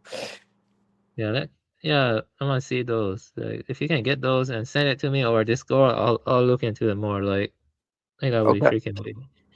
Yeah, like I don't know. Maybe, yeah, I guess that would be weird though. I mean, if it were true and they're really hiding it, that is a big deal. You know what I mean? Like, if they are hiding giants, and so like, I Yeah. will say that, yeah. But I am kind of, I don't know, skeptical. Like, I wouldn't say I'm completely I don't off blame you. put from it. I'm not completely off put from it, but I'm just skeptical of it. You know, like also when you say giants, like how big are we talking about here? Like how big? Well, I've heard all kinds of claims, but I know for sure that at least 9 feet. I've heard much larger, but I haven't seen it with my own eyes, so I I can't don't think say. those are really giants. So 12 feet or 9 feet. That's not really a giant. I would say more How is like, that not a giant? Who the hell is 12 feet tall? yeah. Actually, some scientists do say there were people that were like 10 feet and stuff. They do say that. Yeah, that's not a giant. A giant is like freaking 40 feet or something. No, Yeah. that's like fairy tale shit. Like Yeah, no. that's what I'm saying. Yeah, the scientists actually they do say they were giants, but to me that's not really a giant. So it's not really a giant to me personally. It's like in Elden Ring, you come across people that are like freaking 40 feet, 30 Yeah, the feet. shorty's got him. Yes. I Yeah, it's like, mean, you're not gonna find too many people that are 9 feet, bro. 7, yeah. sure. 8, 9 Well, feet, like no, bro.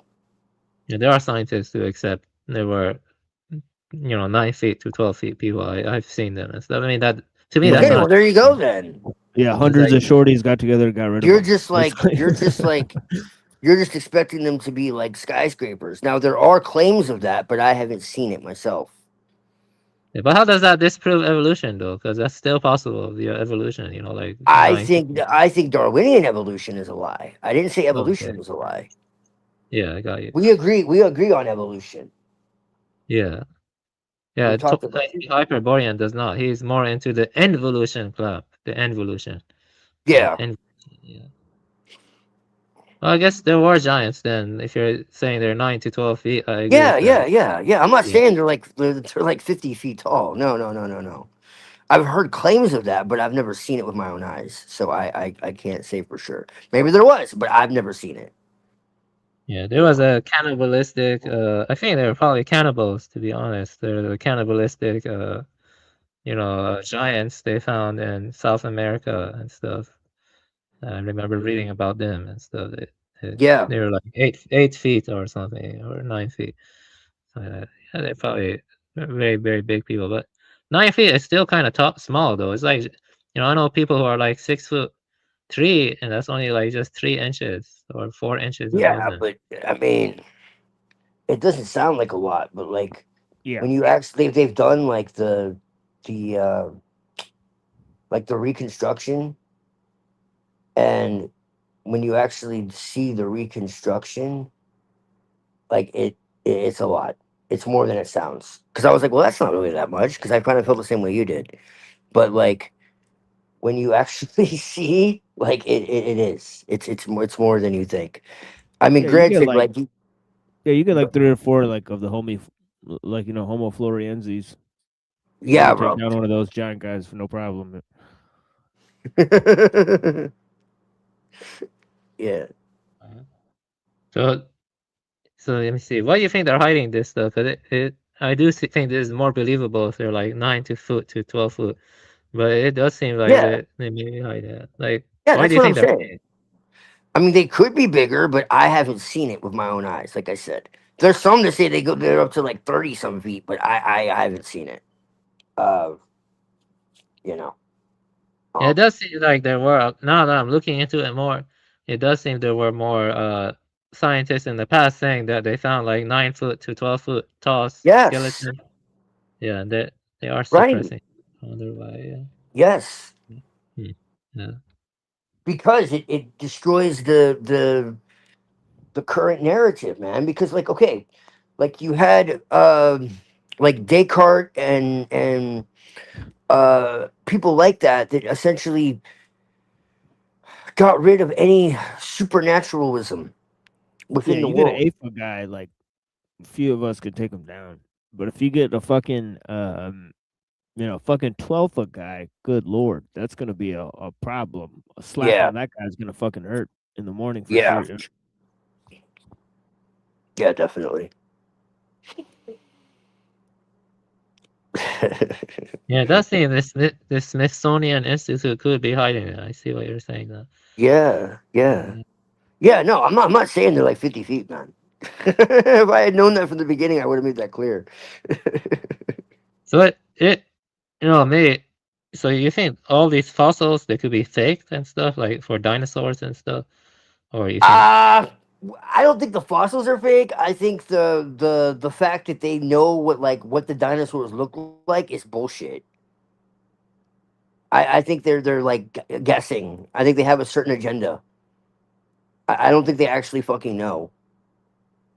I mean, some of the fossils are probably fake. I mean, they've faked like fucking different hominids.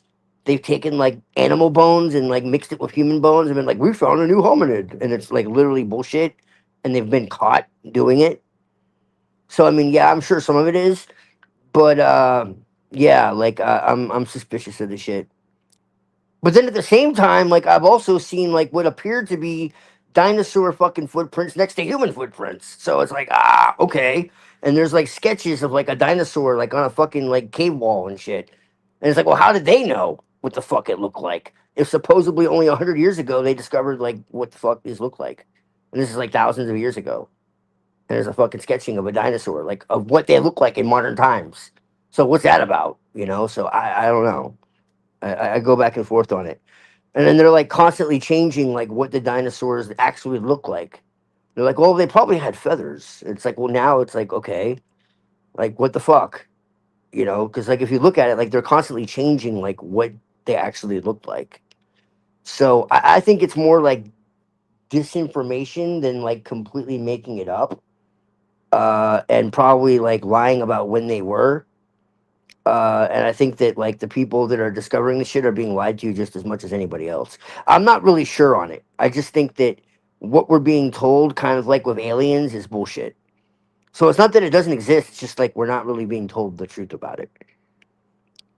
Kind of like I think that most like UFOs and all that is like created by man. Like it's like advanced technology that's being hidden more so than like something coming from another fucking planet.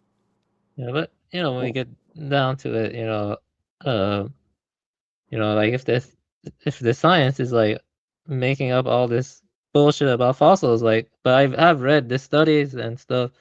I was convinced, but ultimately that relies on my trust, and when I lose my trust, though, I do, it is possible they are faking stuff, but what I'm saying is that we can't trust anything from science, and like almost anything, like I don't know, like even the Aryan stuff or whatever, all of that could be fake. I mean, how do Yeah, we I know? think you can generally trust something about empiricism, but you can't like really trust the models that they've There you shown. go. That's what. Trust the raw data, Avian. Trust the raw fucking data and make your own conclusions. Like Yeah. that's what I say, man. Like I'm not saying that you There is have like something, yeah, there's something to be said for the empirical method. Sometimes that's the only way to get us some information about things, but Yeah, let me say it's something though. limited. That's actually a good response. Well, when I look at like let's say the similarities between the genome of chimps and humans. Okay, like mentioned this multiple times. Like in human chromosome 2, you see a fusion scar, and that fusion scar is why we have I think Yeah. 46 chromosomes, and why chimps have 48 chromosomes. Yeah, Maybe but I I was got on the number. NPC and there was a guy literally arguing that literally means that the Anunnaki created us because of the for fusion sure. scar. For The sure, bro. fusion scar. Yeah, So that's just because you possible. have this piece of evidence, there's alternative explanations for how it got to that point. I actually agree with that. I was gonna list the alternative explanation. One of them is that chimps or bonobos, they could be degenerated humans. That's what Evola argues. He argues that chimps and bonobos are degenerated humans, and that leads more to involution. That's The what other the one is Talmud says. yeah. And The Talmud says that, possibility that is monkeys are altered human beings. No shit. Yeah. that's Yeah. that, Yeah. Well, the Quran actually says that. That Allah turned the Jews into pigs and monkeys. That's based. yeah, that's one possibility. You know, another possibility is that I think that's evolution true. is true, but you can It's also true. add stuff to evolution, like maybe like divine beings came down and they mixed with humans, or they Uh-oh. genetically tampered them. They I thought tampered you them. said that there were no divine beings. Or you want to call them divine. I mean, I would call them just like fucking advanced human beings, but whatever. I actually think that is probably possible. I don't think Yeah, they're divine. I think they're just like us. I think they're advanced, technologically advanced fucking humans who had the ability to travel. Like I think so. yeah. I mean, that's. I'm just saying. I'm just listing possibilities. Like if you want to talk about like reptilians and this type of shit, like I don't think they're like something that came from somewhere else.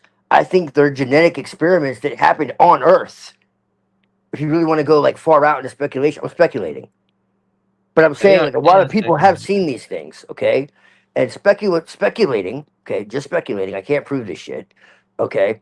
But enough people have said that they've seen these fucking things.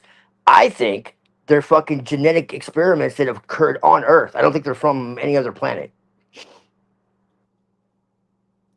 yeah, but what I'm gonna say is that you know, let me make this clear. There's actually something I wanted to say. Like I say about the round Earth and stuff. Maybe Earth is flat and NASA is lying to us because For sure. NASA. There's a lot of fishy stuff about NASA too. Oh But yeah. yeah, but I don't know. You see, what I'm trying to say is that who do you trust in this day and age? I think it just comes down to gut instinct or something.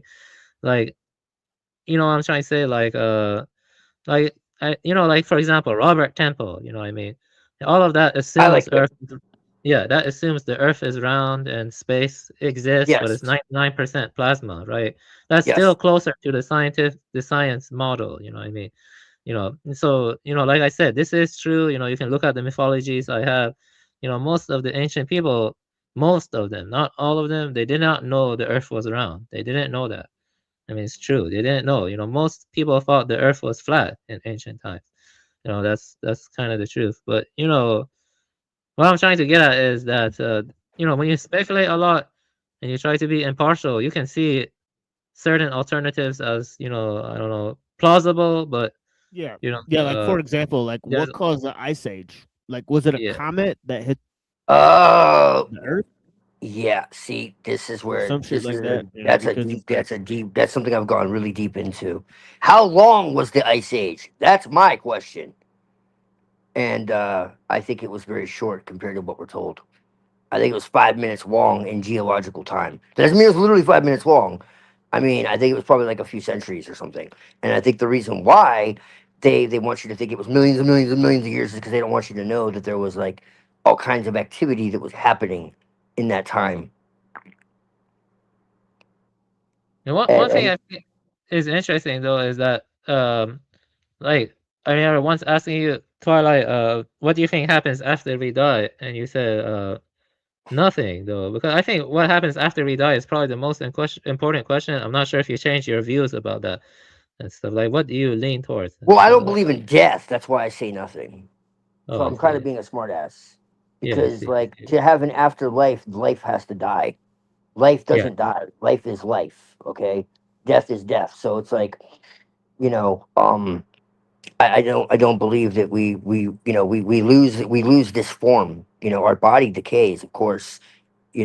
But ultimately we're awareness. We're pure awareness. As we've talked about. Um, and so I don't believe that can be destroyed.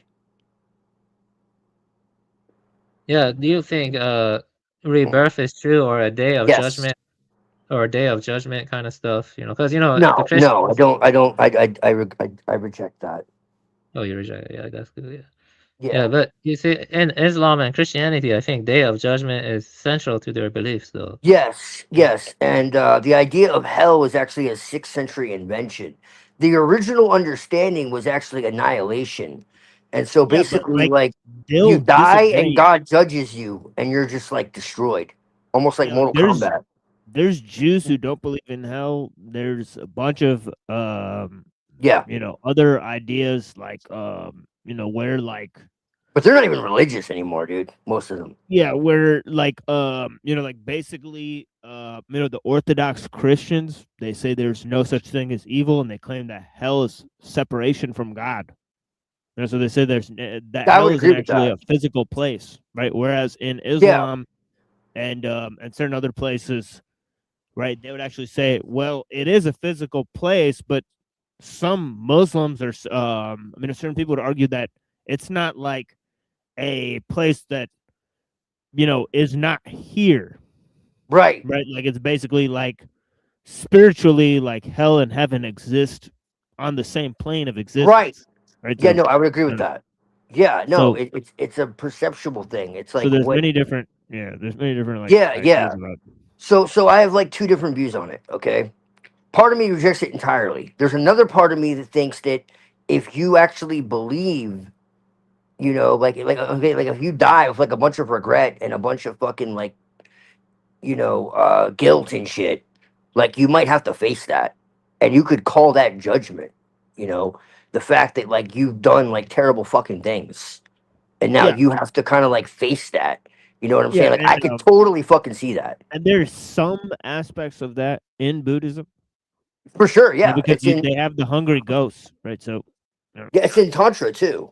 It's in like every tradition essentially, really. It's even in the Egyptian, like the idea, like if you ever watch like the movie yeah, like if you relish in like corruption, like evil, yeah, like you like to like steal things, you like to like kill animals, you like to like grape right. ladies and stuff, and you're like all about the carnal pleasures, like there's a special Yes. place for you in Buddhism, right? Yeah, yeah. I It's think I you know, think that that very well could be true. That you have to kind of like face yourself, and I think it's more of like a purification, unless you're like really fucking debauched, and then I think you're just annihilated. And the original like understanding from what I could see, like before this 6th century invention of eternal conscious torment, which is fucking evil, is essentially that God basically judges you and finishes you right then and there. Like you're just fucking annihilated, and that's it. Like you're done because eternal Well, life is considered like a gift, right? That's the whole point that Jesus died is to give you eternal life, right? And so like for you for you to reject that and to reject the will of God, you've made a conscious choice, okay? And so like yeah. I also kind of eternal, think like heaven and earth might be part of the same network in a way. right? No, yeah, Yeah. I agree. Well, that's another thing is like this idea of heaven like being somewhere separate is also an invention, okay? Like so in monergism as an example, which I think makes a lot of fucking sense. It doesn't mean I'm a monergist per se, but I think it makes a hell of a lot more Yeah, sense. like Lao Tzu mentions heaven. Yeah, it's really Yeah, weird. for Yeah. sure. No, yeah, this is universal. Like this isn't just in Christianity. And this is what I'm trying to say, and this is where I think people get lost when I talk about this and they're like, "Well, what are you talking about? You're an occultist." It's like, "Well, first off, I'm always fucking evolving, number 1. Number 2, I've never once said I don't believe in God. Never. Not one time. I Yeah, said I don't believe in religion." yeah, and notably, some of the Taoist writers, they seem to have claimed that hell and heaven have levels and shit. Right. So Yes, exactly. And so like the understanding is like from a biblical monergist perspective is essentially like the whole point of Jesus dying on the cross, which to me this makes a lot of fucking sense. And this is like completely in line with my experience. So understand this is all coming from my experience that I had in 2012 with what I would call the Christos, okay? And it just so happens to be within these doctrines as well that I didn't know was there. Okay. So when Jesus died on the cross, what really happened is he conquered death. We know this, okay? But like what that actually means is that like the whole of reality is being fucking redeemed through that sacrifice. Okay? So like when you die, everything that is keeping you from God is eliminated. If you decide to go with the divine will, then everything that is keeping you from making choices in alignment with God is wiped away. Evil is eliminated. Fear is eliminated. Pain is eliminated. Misery is eliminated. All that shit is gone. And you just live perpetually with God Yeah, I in respect a all of your perfect views, world. In bro. a perfect world. So that's the understanding. Okay? So Jesus didn't just die and then you still have to like beg and plead for your fucking salvation. No, no, no, no, no. You can't not be saved because you've been you God has drawn towards you, and that's caused a change within you. And so that's it. So like no matter when that happens in your life, no matter what you have to go through, ultimately God will bring you towards him, and that's the only way that it can happen. It has nothing to do with your own will. So it's not that you don't have free will. You absolutely have free will. But you being drawn towards God is not your will. It's so that's what I was getting into. Yeah, But you yeah. I can mean, take it out of a Christian perspective too. So it's not people get lost in the fucking the terms and shit. Like Is what, this Nicklandian Gnostic Calvinism? no, dude, this is monergism. This is biblical monergism. You have humanistic monergism that says that it's it's more really it's kind of a fucking oxymoron. It's synergism. It's that God is the one responsible for salvation. Period. End of story. There's no way that you, of your own volition, can pull yourself out of your own essentially your you can't pull yourself out of this predicament that you're in without God. What's interesting about what you're saying is like I can definitely see where you're This is coming from, biblical. and This is not yeah, Gnostic. no, I get you. No, I understand what you're saying, but what That's you what's said that, interesting. but what you're saying is that we have free will, but we don't have a choice, or something to that effect, which is interesting. But No, we the have a re- choice, but we don't have a choice free of influence right, right, without right, God. right. Well, what I'm trying to get at is this really briefly is like, um, it yeah, seems what I'll you're respond saying. after you. Yeah, after you. Yeah, just really quick. I think what it seems that you're saying is, well, it reminds me of like the fact that like most of what atheists accuse Christians of, This I would say, is eliminates a, all of their arguments because they no longer yeah. exist. Well, yeah, I think that's a straw man. And that's Because it kind of what says I've been that trying to God, it says, why argue. does God allow evil? God allows evil in order for good to come of it. So all evil is predestined by God. So this is the thing. Satan Right. is no longer being blamed for evil. This is the Well, thing. but the other thing is that what I also mean is that uh, it's interesting because your arguments are. It kind of shows, I think, that most What if you just atheism. said like, so does atheism? I'd be like, it's like God allows evil. It's like so does atheism. Yeah, exactly. Right. Yeah, I They're mean, fucking let brain. me They're respond brain now. dead. Those They're guys brain went dead, on dude. for, yeah, I have some response here. I respect your views. Everyone here. Yeah, but I want to just say that. Let me just go on for a bit. You see, I have an issue with the idea of divine will. That's fine if you guys don't. I know. But yeah, in Buddhism, there's nothing like a divine will. Same in Taoism. I don't think Taoism has anything like a divine will. Based on what I've read and the translations I read, I don't find anything like a divine will in Well, Taoism. what would Yeah, you Taoism. explain that? Well, wait, what would you say the Tao is if it's not divine will? The Tao. Uh-oh. I wrote something like this actually, and I'm gonna read it again. Because I was talking about this. But before I do that, I want Well, to. it kind of says kings follow it, so it is what it is. Right. Yeah, yeah. Right. But basically, I had it It here. depends on the different sects, man. Yeah, Like let me. honestly, you Basically, can't the early Taoists like Hu Shi, Shen Dao, and Dao De Jing you can't can say be there's read no as will. implicitly rejecting parthood in favor of an impersonal, of an absolute Parmenidean style monism. They lack a teleology or personal purposive deity. So it like I wrote it here too. The Tao gives birth, but that generativity is not purposeful or teleological in any Aristotelian sense. It does not aim at perfection, fulfillment, or ends. Calling it creator risk importing agency and intention. The text dissolves. You know, the Tao produces without directing, orders without intending, and unfolds without purpose. So it unfolds without purpose. That's what the Tao is from the Tao Te Ching. That's how I interpreted the commentaries and stuff like that. You know, my issue with divine will is that, you know, when you get down to it, you know, there is a personal deity and he created the world, right? Yeah, but yeah, I cannot, you know, Yeah, but why to be fair, do the that? Taoists, they never considered Parmenides or Aristotle, and a lot of them did talk about deities. So Yeah, they're probably they're kind of more polytheistic, I guess. Like there's a heaven, hell, or There, something. yeah, There's but a there earth. was a creator deity as well in the there's system, a lot of named Hundun. variations. Right there, the primordial chaos is the creative principle, right? Right. Yes. So the primordial chaos. Yeah, I but mean, what are the bodhisattvas, man? there's no Like, what are architect. they following? The point is there's no architect. There's no Yes, like the Tao is No, creative. I hear you. Right, I the hear Tao you. But what I'm creates without saying is, taking like, ownership. but like, what are the bodhisattvas? What is dharma ultimately? It's not your like transitory will, is it? It's something higher, Well, correct? well, it's ultimately within you though. That's the thing. Yes, That but yeah. okay, well, this is in you too. This is Yeah, the but thing. it's not a will. It's not it's not like a sovereign will. How? You How have to is it not? renunciate it. You have to renunciate it. You have to let go of all of it. You renunciate the will. That's what you do in Buddhism.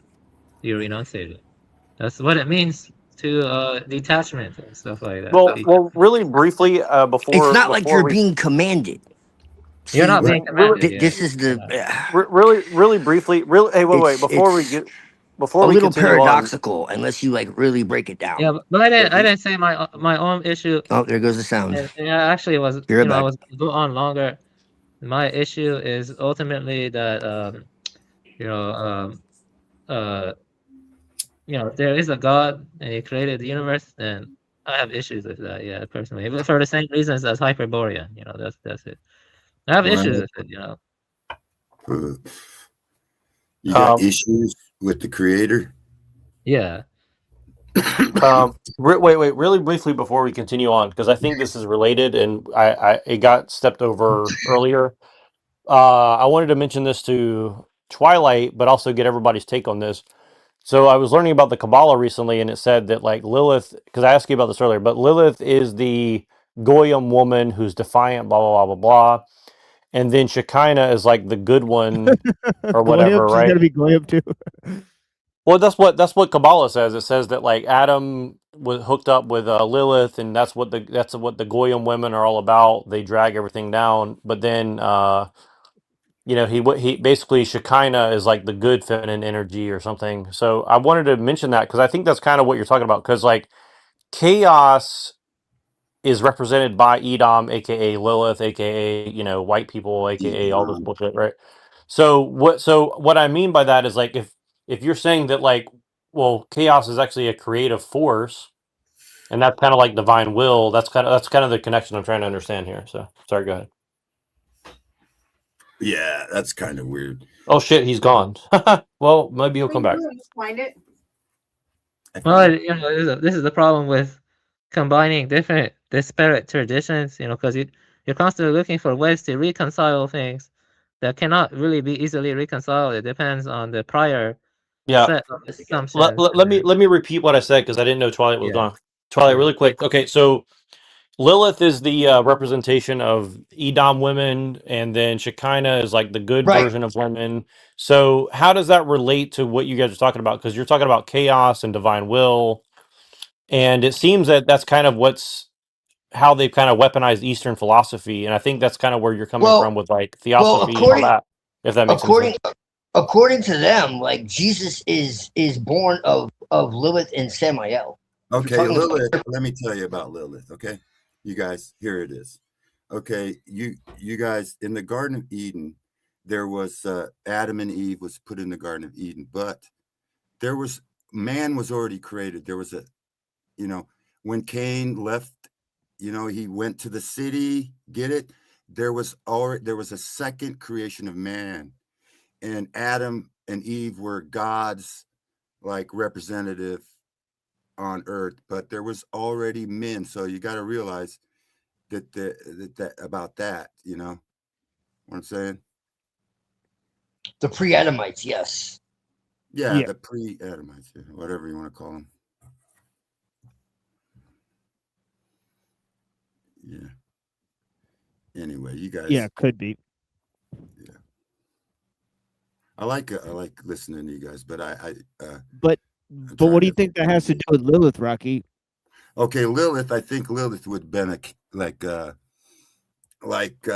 they're trying to make up some way to where did all these people come from? Lilith. They say Lilith is the mother of all. Oh, okay. But you know, I think a lot of people say that Lilith is the mother of all humanity, but maybe Lilith was a Canaanite or whatever, an Amorite or pre-Adamite or whatever. I don't know. Lilith. That's a lot of mythology about Lilith being, you know, where did everybody come from? And they say that, isn't that what they say, that Lilith is the mother of all, like humanity or something? She's considered the first wife of Adam in that tradition. She's considered yeah. It's not Eve, but someone else. But she refused. Yeah, she refused to lay below Adam. She was because she wanted to be equal. But ultimately she goes back into Sumerian tradition. She was called the Lilu. But yeah, she's much older. And then the Shekinah is kind of like a reworking of Asherah, ultimately. Maybe the serpent was Lilith or something. In some ways you could say that. Because the serpent has always represented the goddess. Yeah. There's a theory that some people believe that the sin in the garden, taken of the tree sometimes speaks of a person, you know, like your family tree or so. So if you take genetics, it's taken of the seed of anyway. Eve had intercourse with Satan. There's myths about created Cain. Yes. And then Adam had sex right afterwards, which would be the twins that can be from a different father. That really happens where there is a tradition that talks about that actually Cain, that's why he was so evil, is because he actually was not born of Adam at all. Yeah. Right. Now I can't confirm or deny that, but that is a tradition, yes. Well, you take of the tree of the knowledge of good and evil, that's taken of Satan, because sometimes like people are called trees, like he was a great tree, or yes. So it actually does refer to man as trees in the Bible multiple times. Mm-hmm. So yes, and then like you said, like a family tree, which is related to genetics, you know, and then you have like the double helixes is considered a serpent. So yeah, there most definitely is. I mean, considering how much blood line is stressed in Genesis, you take that as the serpent seed and all that, and the fact that Jesus had to come from a non-polluted seed. Yeah, and I think you're right in the interpretation of hell. It's the Bible says the wages of sin is death. It doesn't say the wages of sin is eternal life in a burning pit somewhere. It says that the wicked will be burned up and be ashes under our feet. So that means and it'll be eternally burnt up, eternal at. So if you don't want to, accept Christ and have faith in Jesus, well, that's okay. It's your choice, but he's not going to torment you for eternity. It's just you're going to be gone. Yeah, I see. That's how I see it too. Because like if eternal life is a gift from God, okay, then that means it's a gift from God that is given to those who believe in God. Okay, so that means you're not inherently immortal. Okay, so if that's the case, the Bible says that. What does it say? Fear not those who can destroy the body, but God who can destroy both body and soul. Which means right. you are your soul. You know, if you don't have a soul, then you're basically not. You know, think no, you're dead. You're gone. You know. But Right, then, and it says it's but sleep. then get this. I was on the final judgment day, which right before judgment, if you see Jesus and you bow down and confess Christ as Lord because you just saw him, but you hadn't been judged yet, do you still get eternal life? Maybe judgment, so maybe a lot of people who doesn't believe in Jesus never saw him, but when they see him right before judgment on the final day, it says that every knee will confess that Christ is Lord. So I think more people might be saved than people realize. And you might not have rewards like me when I get there, but because you had to wait till the very last day. You know what I'm saying? Right. No, I do. In Revelation 22, it says that at the end of time, everybody will be resurrected, both the good and the bad. And before judgment, it's right before judgment. It says everybody kneels and confesses that Christ is Lord. So here's another thing. If everyone is resurrected, then how are they burning in hell? This is another thing. This is what I'm trying to say. It makes no sense. Yeah. So it's like they're resurrected, but they're already eternal burning in hell. Like Paradise it makes no sense. Well, there used to be a place called Paradise in Tartary where before Christ was risen. So far, the butcher. He went down to Paradise. It was a separation of Gulf. So there's a hollow earth, but I don't know where I agree with that. I don't know where the unsaved are now, if it's still there, because people no longer go to paradise because Christ is risen already. So they go straight to see the Father, and so with a body, interim body, because we don't get our new body till after the second judgment. I think. I don't know. Who cares? But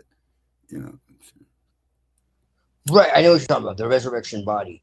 No, if the earth is anything, it's hollow. Oh yeah, it's hollow.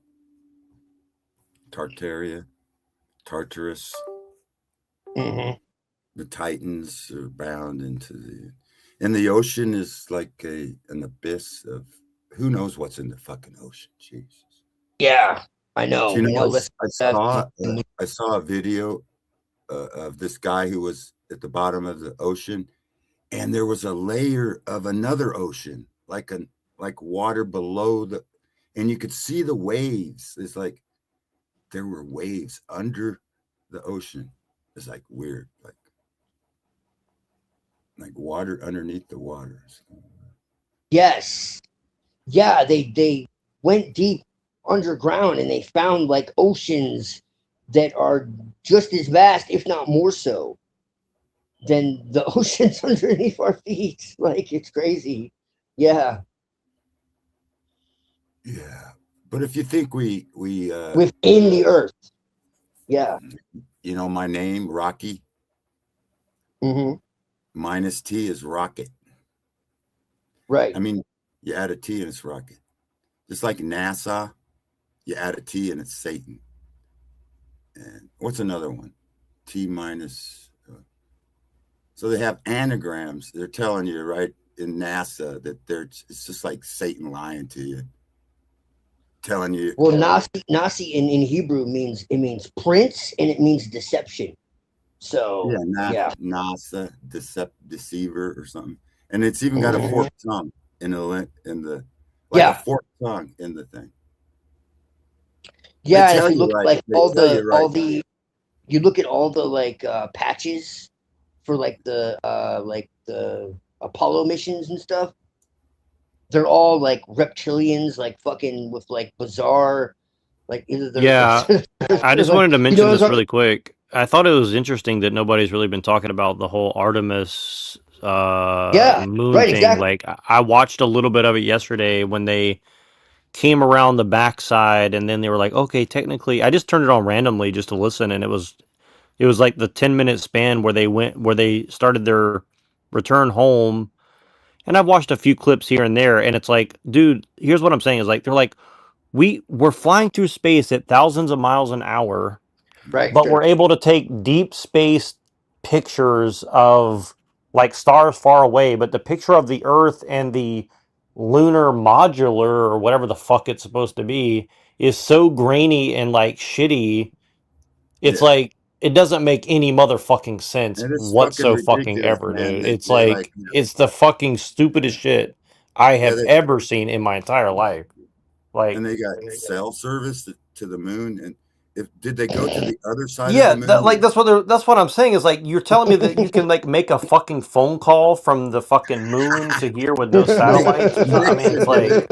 Nixon Yeah, did in it the in don't 60s. fucking 68. understand, In the dude. 60s. Nah, In the 60s. 68, Nixon did it from a live line. No, but that's what I'm saying is like maybe like even again, even if you could say like, okay, there's a delay of like whatever, 10 or 20 seconds or whatever. My point Everybody's is that how do you boost the signal enough to go to the right spot? I mean, I guess you could do that with satellite relays and stuff like again, but like Everybody Just again, have them fell for call that in on shit, StreamYard. Everybody right. Like fell for for but here's what I'm Right, saying is like exactly. in why can't they take a 1968. decent picture? Like why can't they take one fucking decent video or picture from the moon to the earth? Get this, Right? Like that's what I'm saying. In 68, they took pictures while they were on the moon, and somehow the next day they were already developed and in the newspapers. How did they do that shit? That's a good point. I don't know about that, but that's hilarious. But dude, again, like I'm not saying that I'm not saying I'm denying everything that they're saying is true, but what I'm saying is like when I see the evidence, quote unquote, that they're putting on the news as evidence, like I just don't find it believable. Like I just don't They think that what tell they're you showing that is they tell you that the Artemis has to shoot and slingshot around the Earth for some kind of fucking slingshot effect, and people believe it instead of believing the fact that it goes up and lands in. It goes up and then it supposedly is circling the Earth and then why it never shoots straight up? Why can't they just shoot straight the fuck up? Oh, we can't got that technology. We got a slingshot around the gravity of the Earth. Why, if it's a vacuum, why are astronauts training in fucking tubs of water before they go onto their missions? Why are they submerging themselves in water? If it's a vacuum, what are the rockets thrusting off of?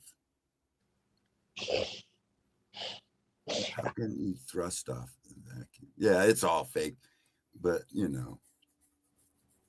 Why are there shadows like in the photos of the fucking sun? Like what? In a vacuum? Hey, Okay. There's a picture of that exact same spot in a desert somewhere. I forget what desert it was. The moon was Kubrick when he did that moon landing fakery. There was someplace in the desert that you can go and see the exact fucking shit. The crater and everything, all that shit was done in the desert. Kubrick faked the moon landing. And then Kubrick told us about, the Illuminati before they killed him. And then he also showed us that nukes were fake.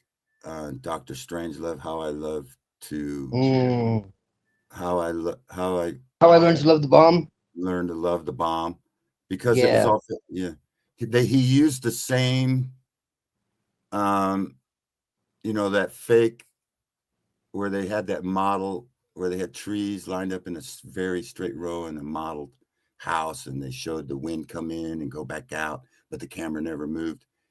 Well, Kubrick used that same technique to fake his bomb. It's a picture of some kind of mushroom cloud right in front of the sun coming up. So the sun comes up, it looks like a big red explosion just went off, and that's how they fake that pictures. It's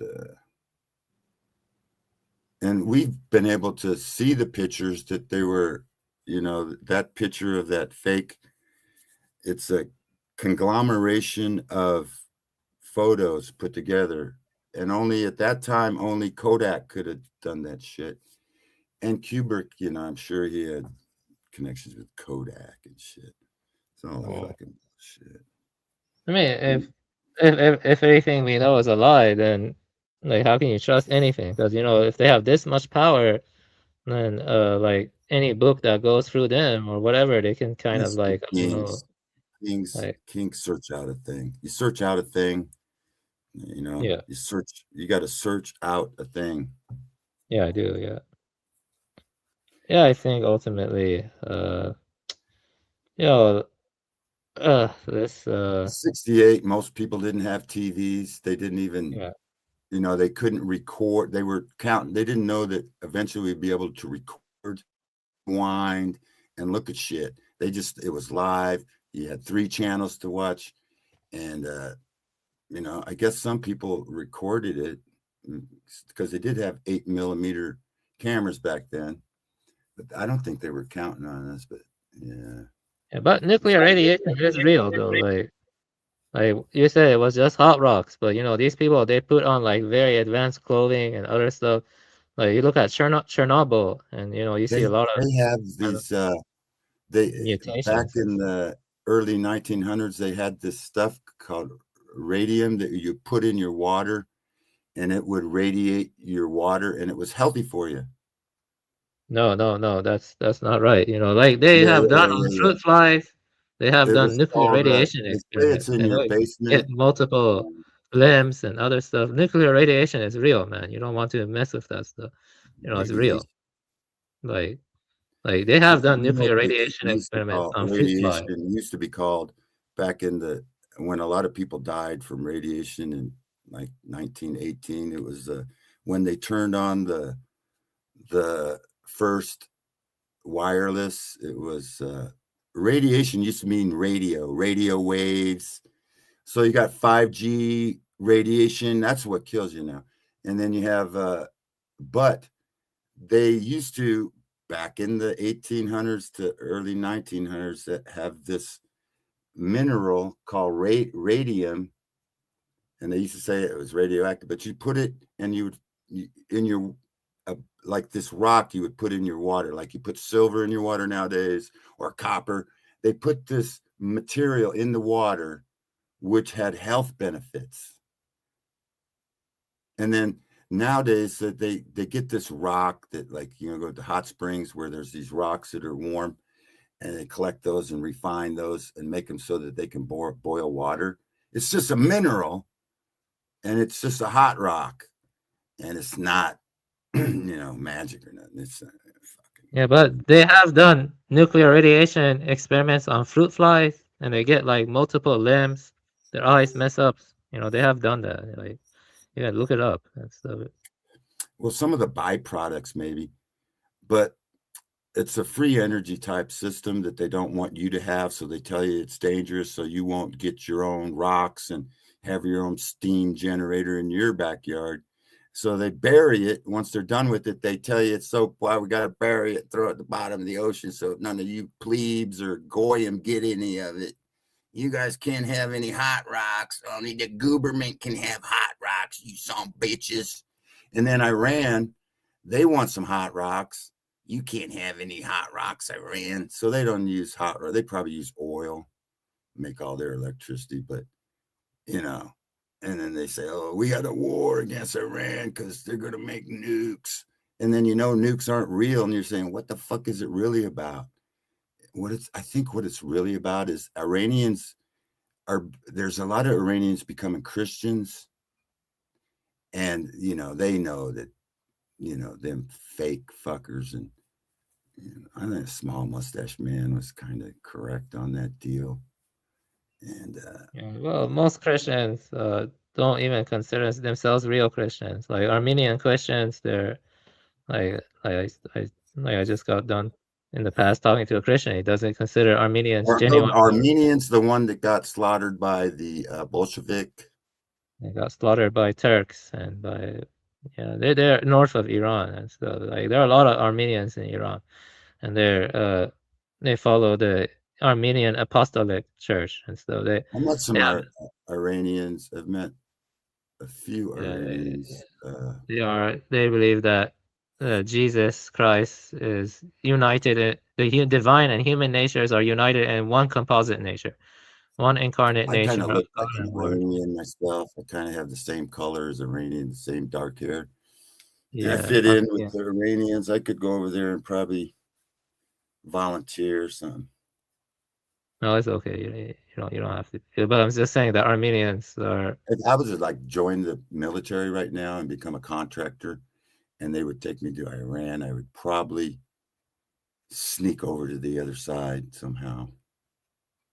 You shouldn't be saying that stuff is dangerous, and Guys, when I was in Iraq, did that. They escaped out the gate and joined with the Al Qaeda. So they joined with the CIA because Al Qaeda was the Taliban were the good guys. They were trying to get rid of child trafficking and the heroin trade. But we couldn't go for that shit. We had to go over there and put who we put in charge, puppets in charge, and then we got the heroin shit going again and brought back the pedos. Big scam on that. Scandal. There's a lot of crazy stuff going on in this world. Blackwater and who was it? Dynacor got caught providing children for the new puppet government that they put in right after they kicked the Taliban out.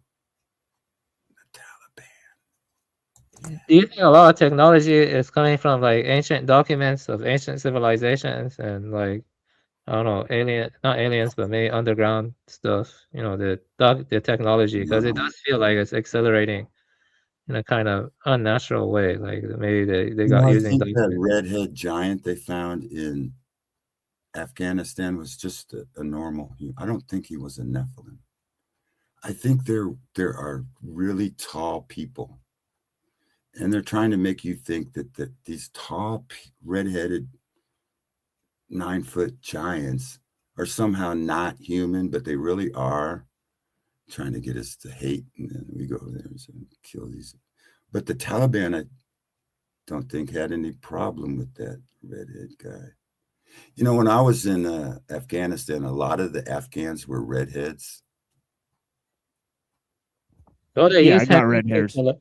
Don't they use henna to color their hair too? They use a kind of special dye. Yeah, called that henna. might be No, there's a tribe in Haditha that were. Yeah, in that's Haditha. There's a town called Haditha. The whole tribe were like redheads. Yeah, that's And they the. were kind of segregated. They were like had their own town. They lived among themselves, but they were like gingers with dark skin, kind of dark skin. Gingers.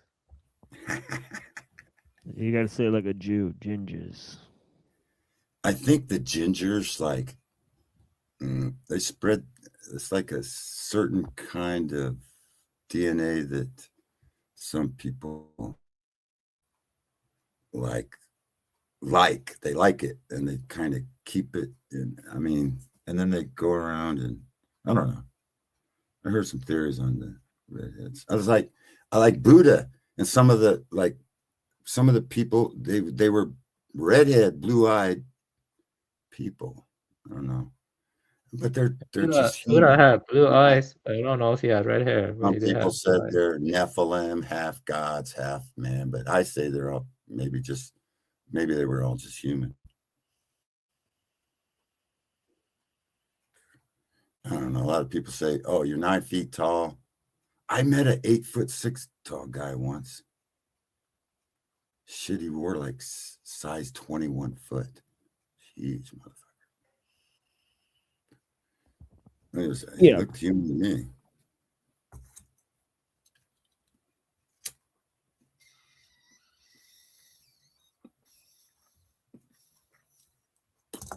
He was a wrestler.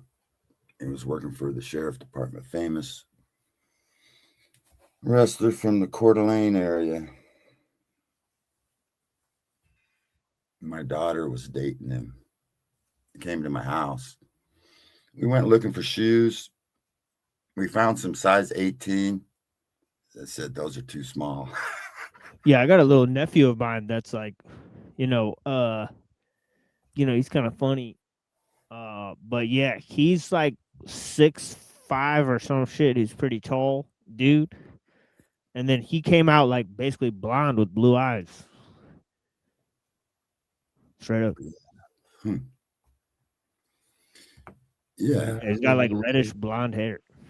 I had relatives with blonde hair and blue eyes. He went bald. I'm 6'4" and I'm 6'4" and I'm half Swiss. Swiss. And half Say Italian. it like how they say it. You gotta say it how do they call themselves? Oh, I mock them. I call them Swissies. Swissies. Yeah, Swissies. I see you, Swissy. Yeah, they're kind of like, where the one world order is right now.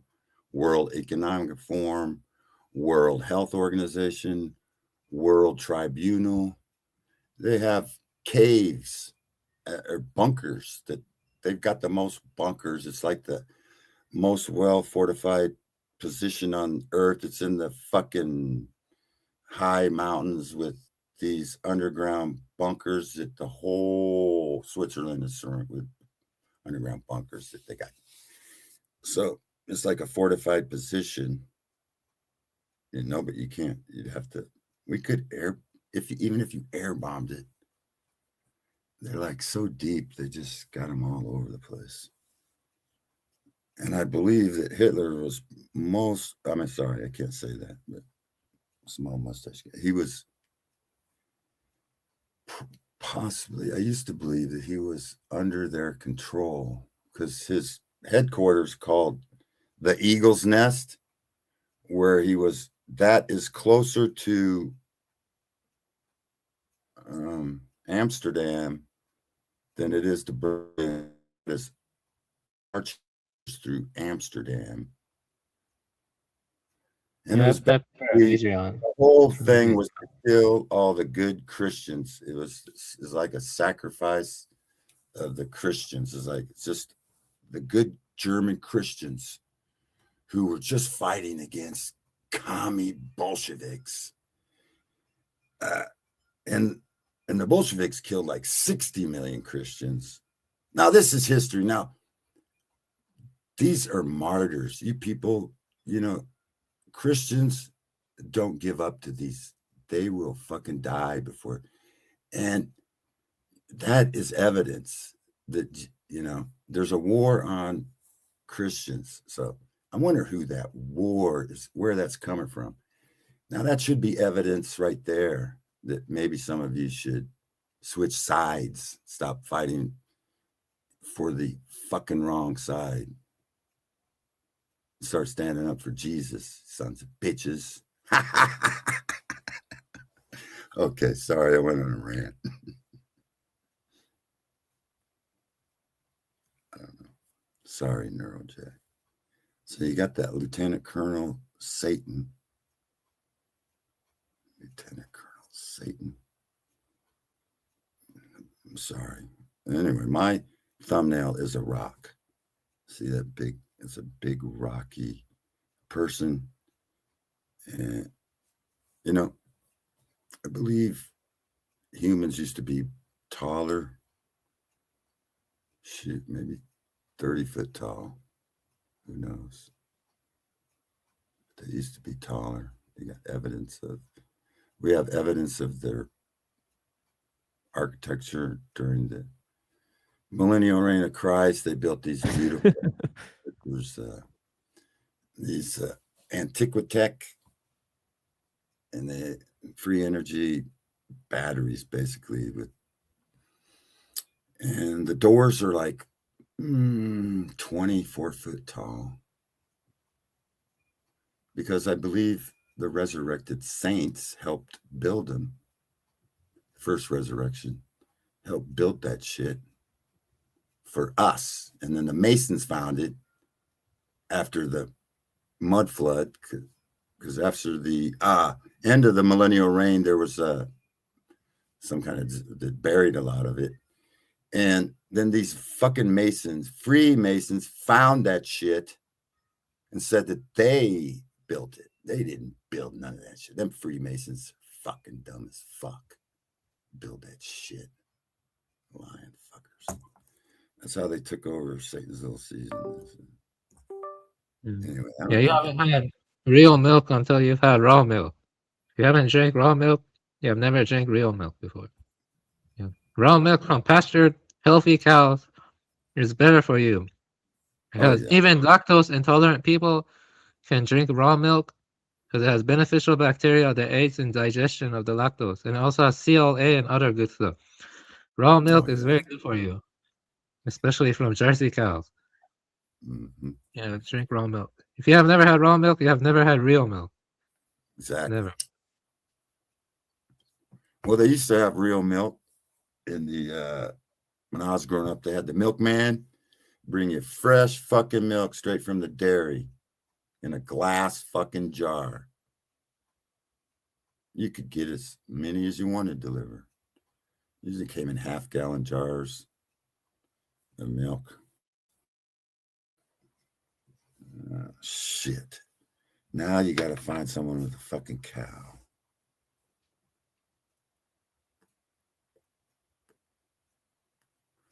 I got plenty of land. I could raise a cow. I should get some cows.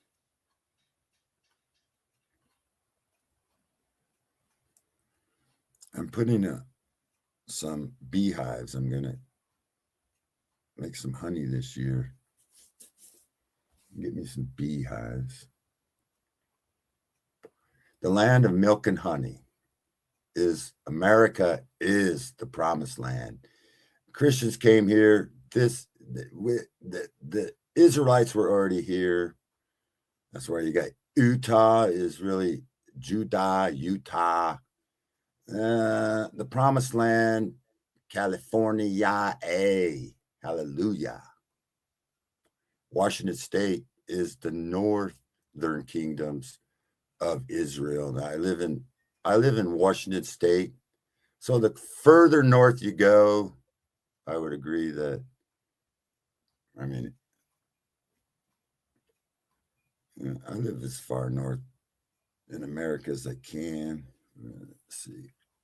I'm in Washington. I could go over to stay off the coast, stay out of the big cities.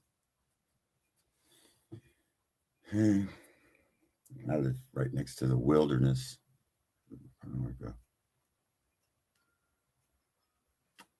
Forest wilderness. It's beautiful up here.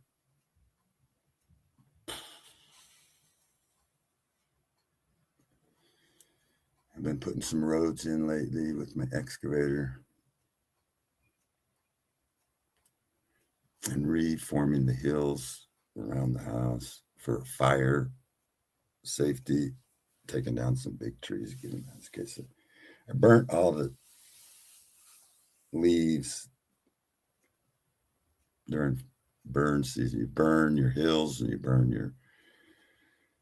Nebraska just had an 800,000 acre fucking grass fire go through.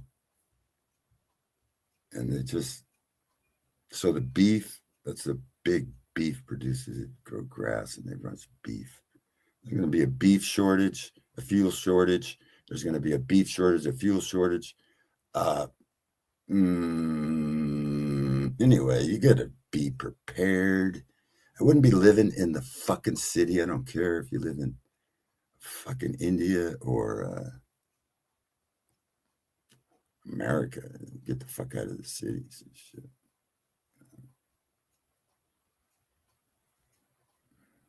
Where'd Neuro Jack go?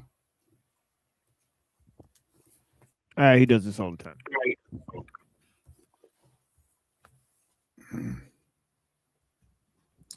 Anyway, take it from an old man. Listen to me.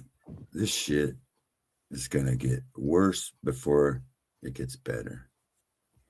And who cares? If you have Jesus, it doesn't really matter. They could burn me at a stake.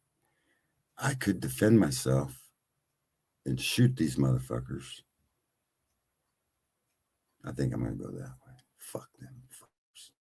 When they come for me, I'm going to be ready for the motherfuckers.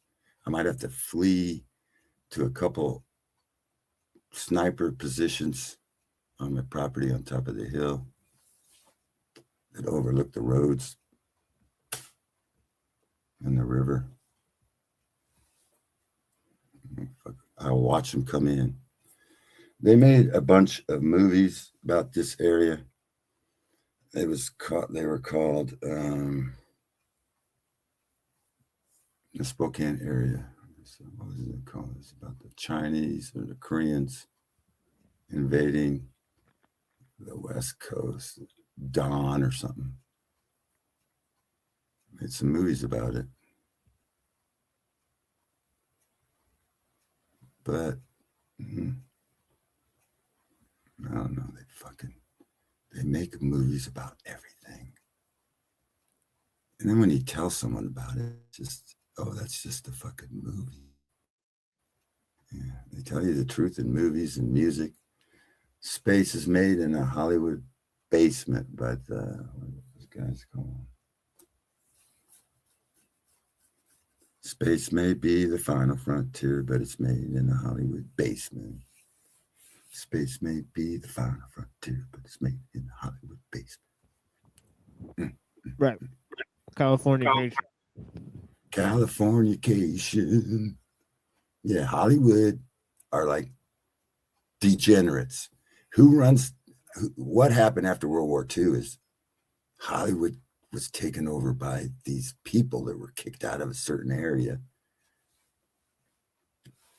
And they took over. Oh, shit. We've been under America's like screwed. We fucked up. Well, we can change. We can change. Can we change and realize who the fucking real enemy is and what the fuck they're doing? NASA, Federal Reserve. Oh, shit. Our court system. All been taken over by fucking Jesuits and Jews. You can't even say, you can't do the fake. You can't say it's against the law to talk about some of these people. Trump said on his first that you can't say anything against the Jesuits, and there should be a law against it. And I think he said that once. That dinner they go to in New York, I forget that dinner, where the Archbishop of New York was there, and Trump and Hillary were what they call it when they roast. It was a roast where each would roast. You remember the roast when people would get roasted? Like you'd go to a place and they'd roast you on purpose, say all the bad shit about you. That used to be a roast. Yeah, TMO, what's your prediction for the future? I'm just curious. For 5-10 years down the line. You don't have to say if you don't want to. 5-10 years, I think they'll ramp up this whole, like whatever we have now will be ramped up. They already got They already got these little slaughter bots. You can order 500,000 of them, and they'll track your phone. Yeah, Drone Wars 2035. Yeah, Most shit. likely. They got kill bots. There's going to be wars of advanced robotics, like most likely If in we about can 10 years. make it, if we can just make it past this year, I think I'd be happy. I think this year is a big year. You know, they say a nation doesn't last for normally 250 years. Guess what year we're on? America's 250th year anniversary. You start out as pioneers, and then your children become like merchants, and then they be lazy, and then the very last generation is about what we got right now. Bunch of degenerates who like don't even know what sex they are. They run around, and you got all these fucking homos and degenerates. You can watch them on YouTube, get them live panel with some of them. You can get a live panel. I go on live panels with some of these degenerates, you know. And then I get accused of being like, oh, Schaefer, you shouldn't go up there.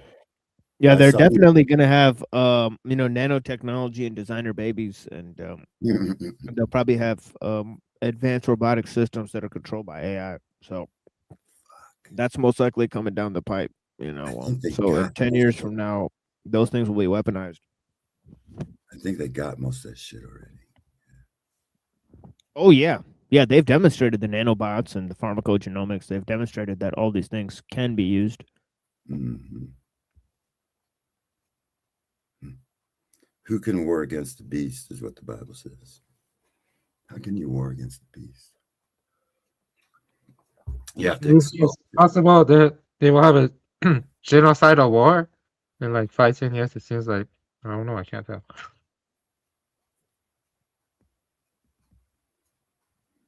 Well, how long is Satan's little season is the question. Bible says if we're in Satan's little season, it only lasts so many years. I mean, what's a season? What's a little season? If there's 4 seasons in 1,000 years, divided 1,000 into 4, that's 250. We're at the 250th anniversary of the Illuminati, 1776, 250 years. Openly, the creation of the Illuminati, the killing of the kings, the French Revolution, bringing back Rome, the Republic, French Republic against the kings, the hierarchy. Were those the kings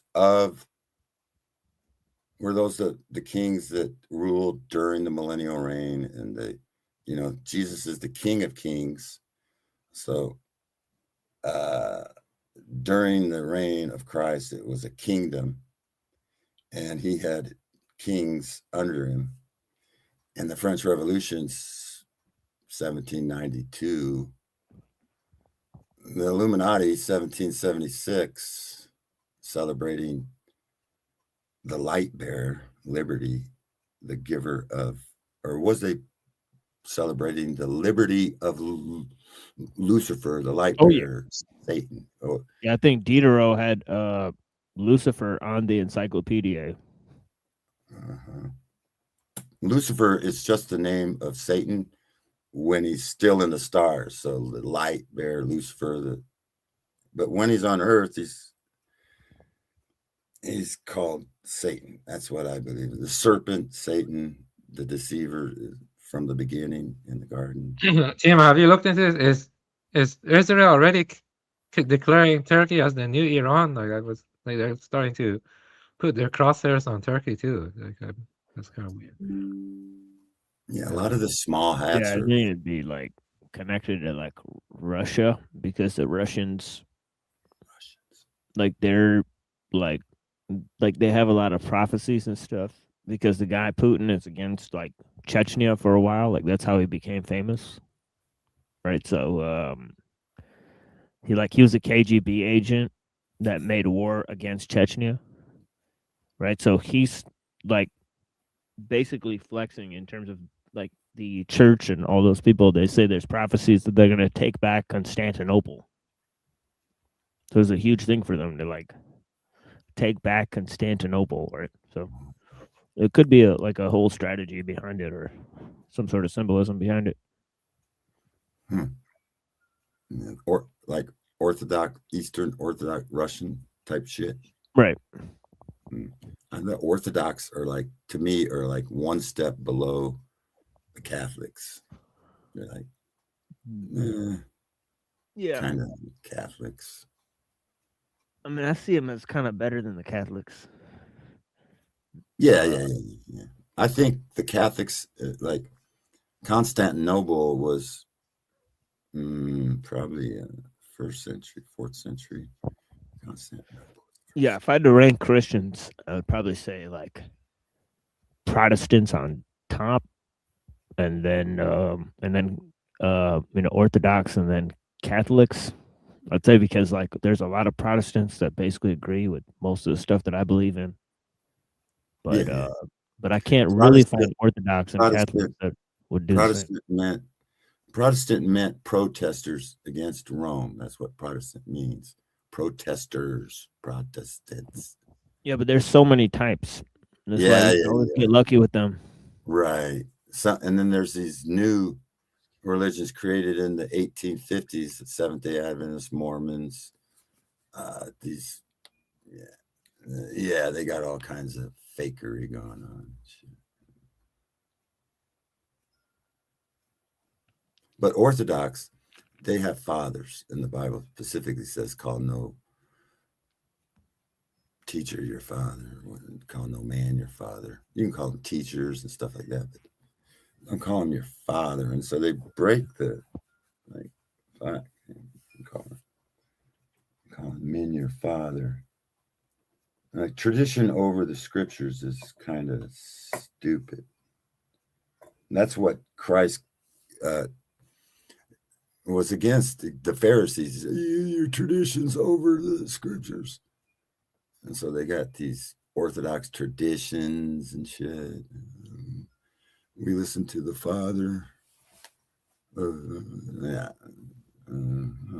Then someone wanted me to check out an Orthodox church, but I never went to one. What Zelda games have you played, TML? Good. Zelda.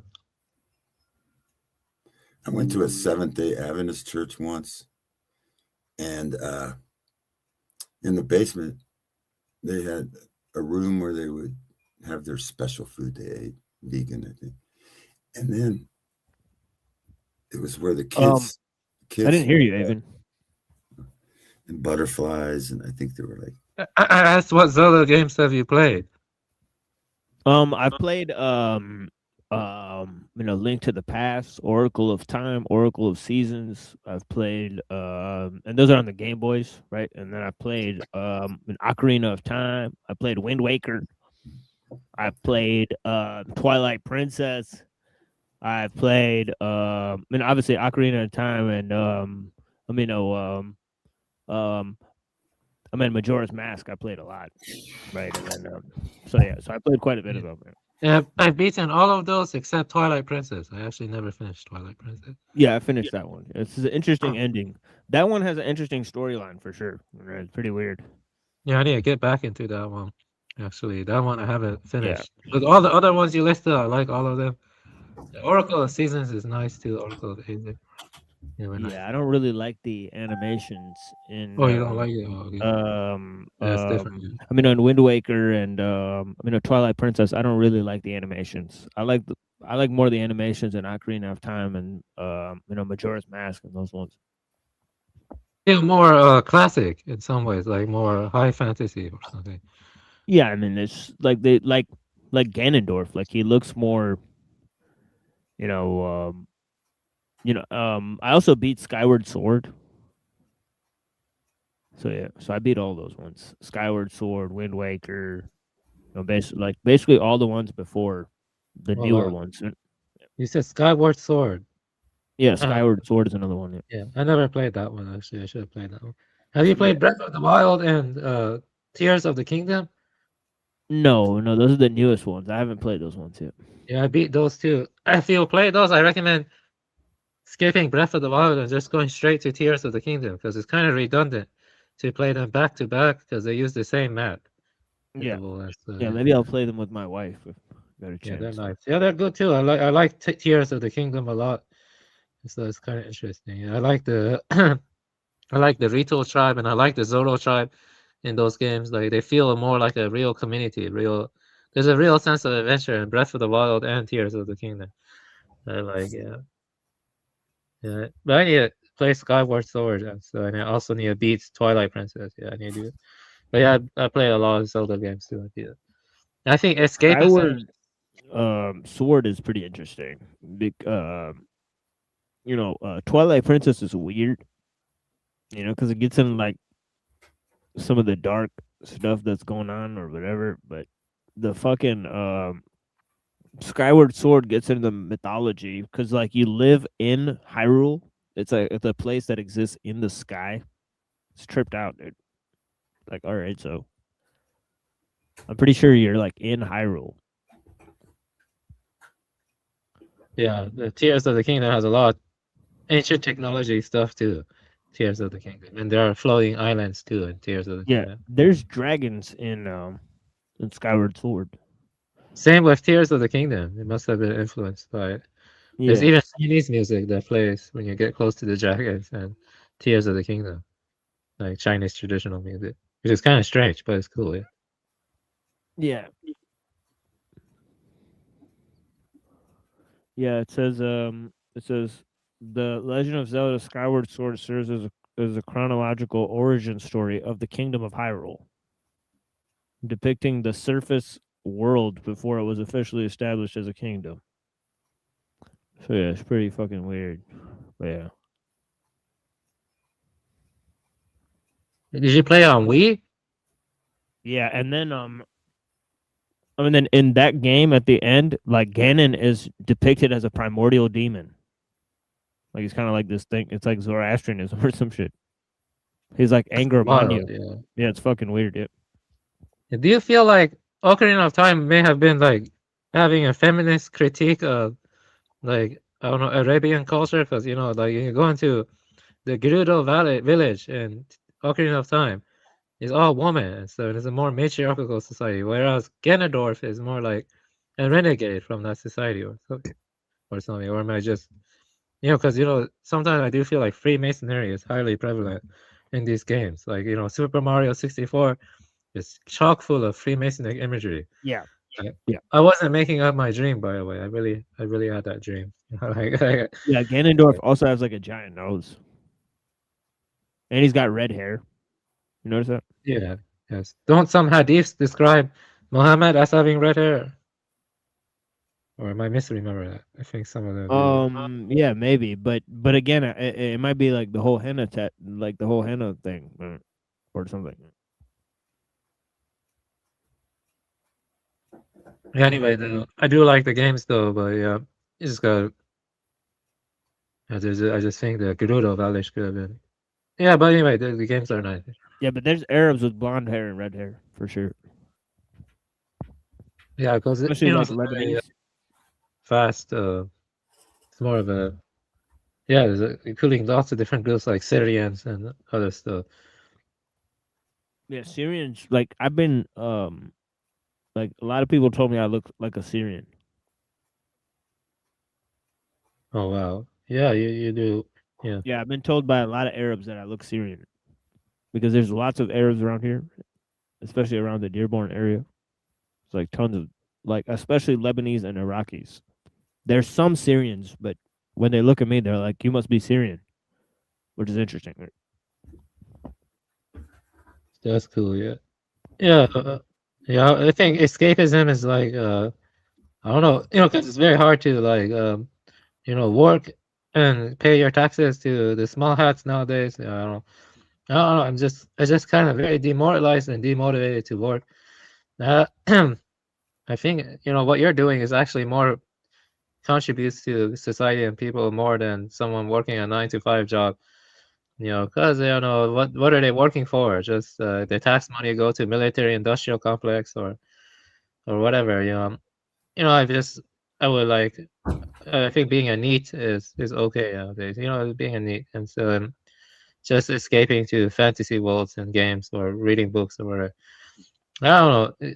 All the surveillance technologies are growing to better control people and stuff. And I don't know. It's the way Trump is heading. It seems like stuff like martial law might happen or some kind of because normally it's during crises that are largely manufactured. Most crises are manufactured, and then they take away our rights during that time, or they just fuck us over more or cook us more or something. That's normally what happens.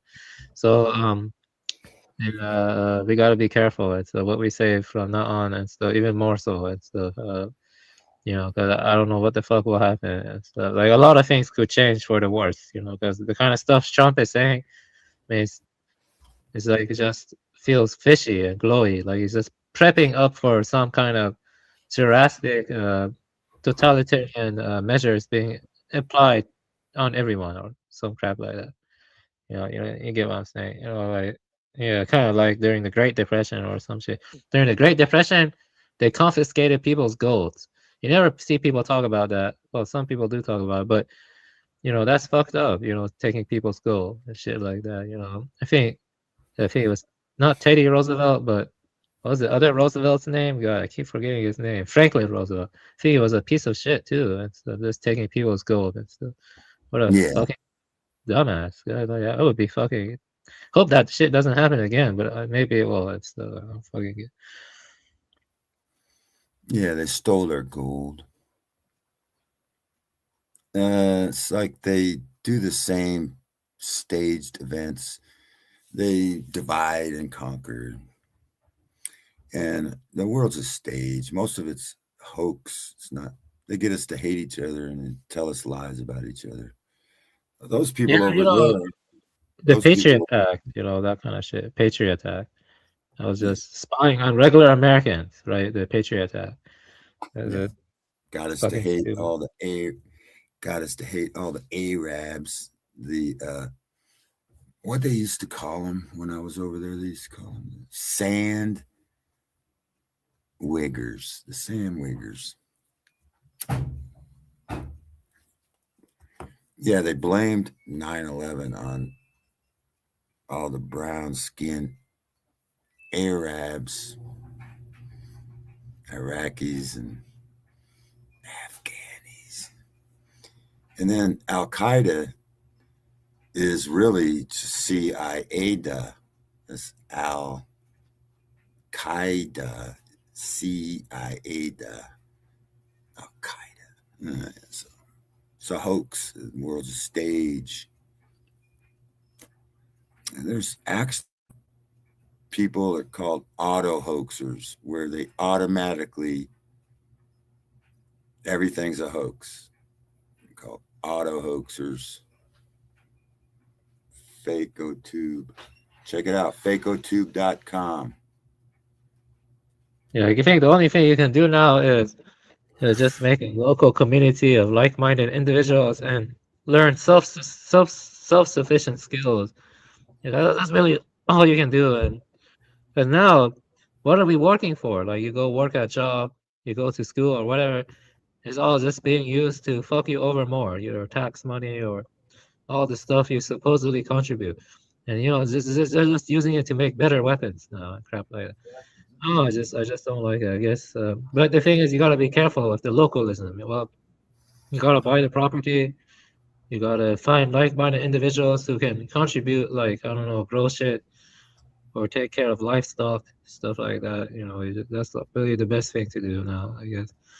I don't know what the fuck will happen in the future. I just feel, I don't know. I feel like Trump is kind of like a Cali figure, or not Cali, but more like a death figure. He was meant to signal a massive transition to more authoritarianism.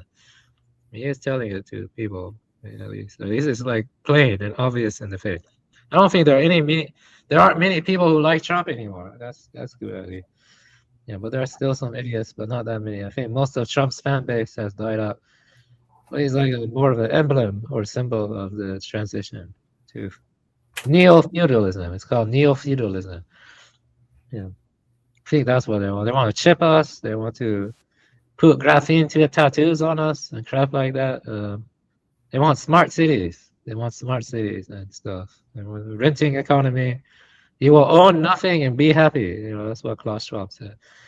And I mean, it just seems obvious. I didn't know it would happen this rapidly, though. But yeah, that's the what we're moving towards. That's Yeah. So, They demonize self-sufficiency. that's 100% correct. You know, that's the reason this whole system was created in the first place. You know, to demonize self-sufficiency. So.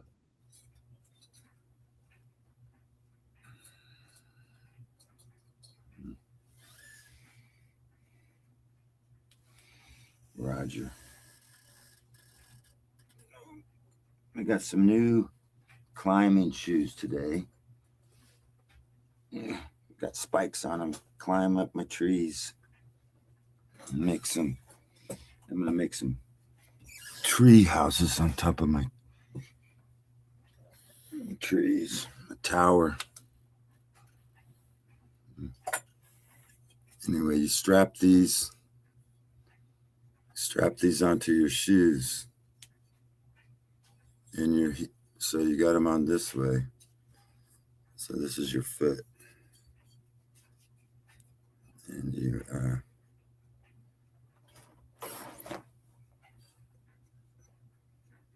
so your feet, one on each side, climb up the tree.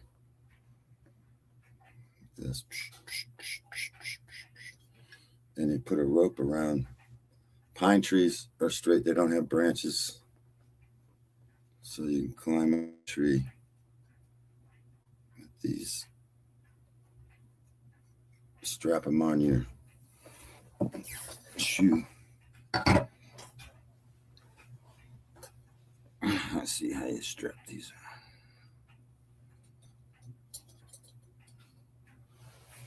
on. Oh, these are adjustable, maybe.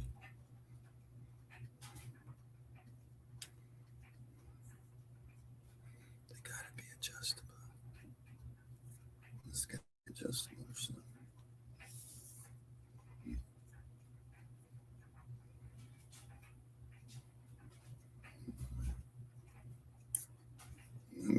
We'll climb a tree with these somehow. We'll put these straps on somehow.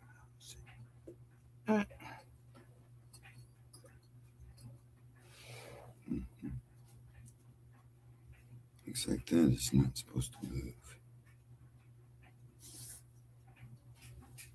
Maybe this side is supposed to move.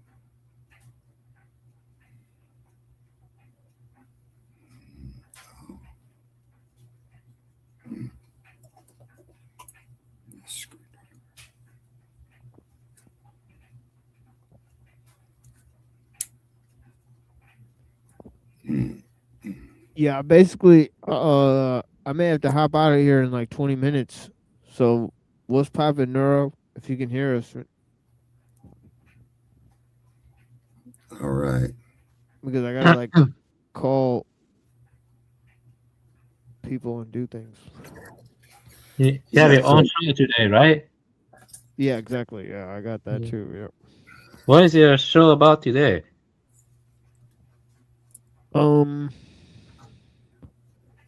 It's most likely gonna be critique of anarcho-primitivism by Uncle Teddy plus my intro. So the intro, I'll try to get into that somehow. But there's like, I'll obviously try to summarize all the topics that we've covered. But yeah.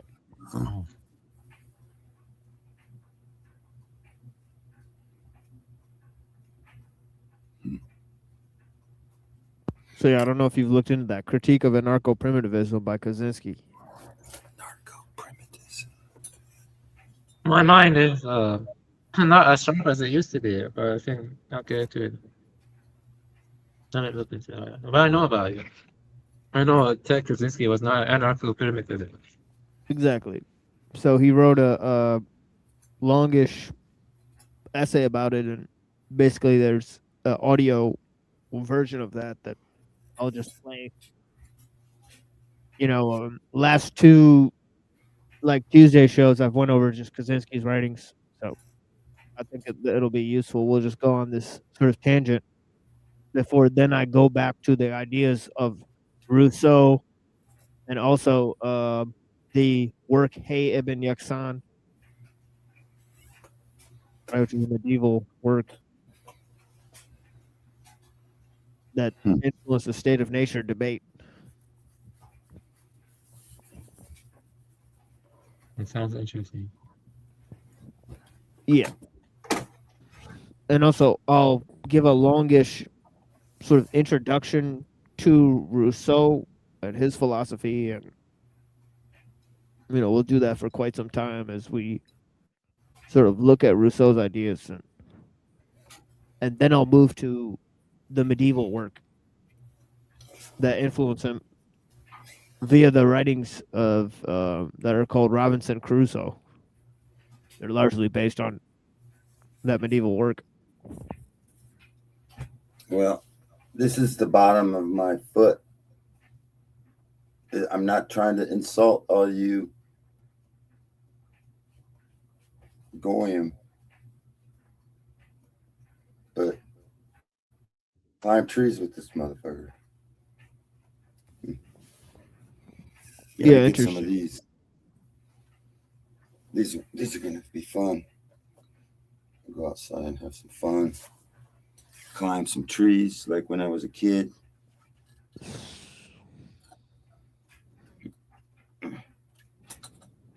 Shit. Now kids just sit in the TV and they get on their iPhone and play games all day.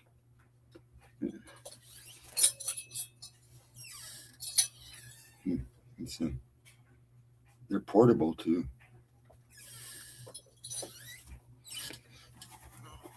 Anyway. Okay, have fun, you guys. You guys are gonna kill it. You're gonna kill it pretty soon. Yeah, but I'll be on in like an hour and a half. This is my shirt. See? So come check out my stream in an hour and a half if you want, Rocky. Or 2 hours really. But see my shirt? They Live was a documentary. Right. All right. They live. And you notice how their pronouns are they and them? I think we're living in the seventh cycle of a civilization. Right. And we're about ready to be taken over by a new system. The Great Sabbath. Yeah. Oh, the seventh day, the seventh Sabbath, or whatever. Yeah.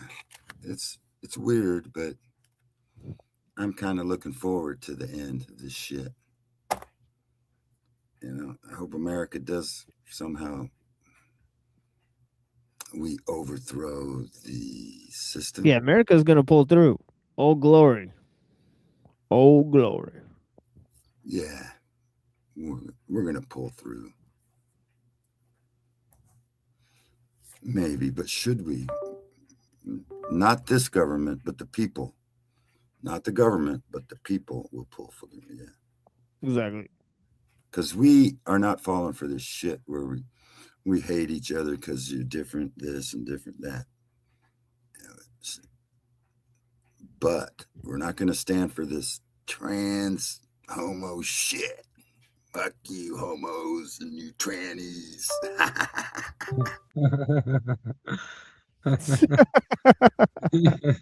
That was kind of based. That was kind of based. Yeah. He's funny, man. Yeah. He's hilarious. That's a definite clip right there.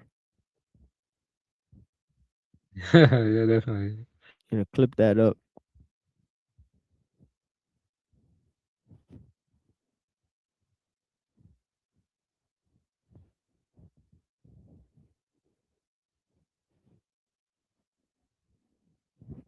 But yeah.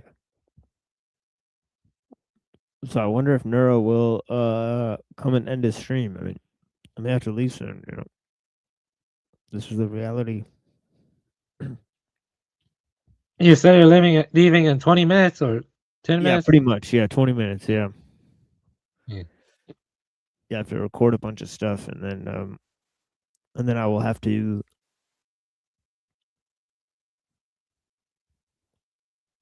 call someone, so on and so forth,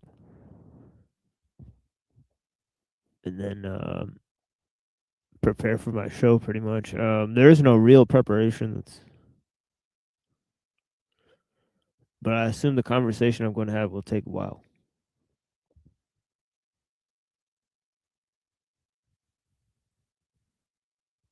Yeah, that makes sense.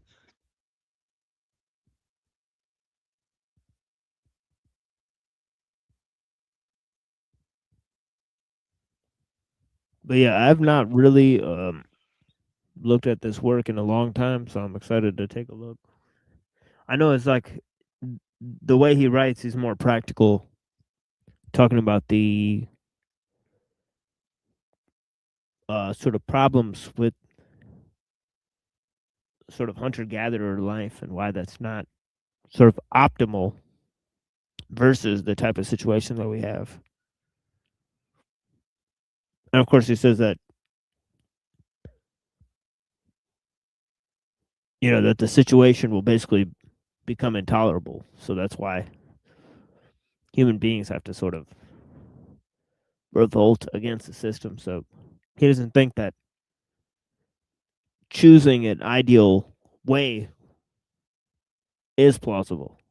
But then he also says that you should use wild nature as a sort of antithesis, as a counter ideal to the world technological system. So although he doesn't say he wants an ideal form of society in one sense, he does posit a counter ideal. So yeah. So there's this sort of tension within Kaczynski. So it's better because it fulfills the prior process, and even though it's not idyllic or harmonious in the way a lot of people exclaim it, the fact is they have freedom and autonomy. They can, Right. they have, yeah. But he sticks closer to what the scientists give and stuff like he doesn't think that Exactly. Yeah. in the past they were like Atlantis or whatever. People were hunter gatherers for Kaczynski. Yeah, So but for that's what's Teddy, good about his form of argumentation, because you could Yeah. apply it to somebody who believes fully in a sort of naturalist viewpoint, right? So you don't have to have any sort of spiritual predisposition to believe it, nor does it limit that, right? Because in other works, Kaczynski's noted,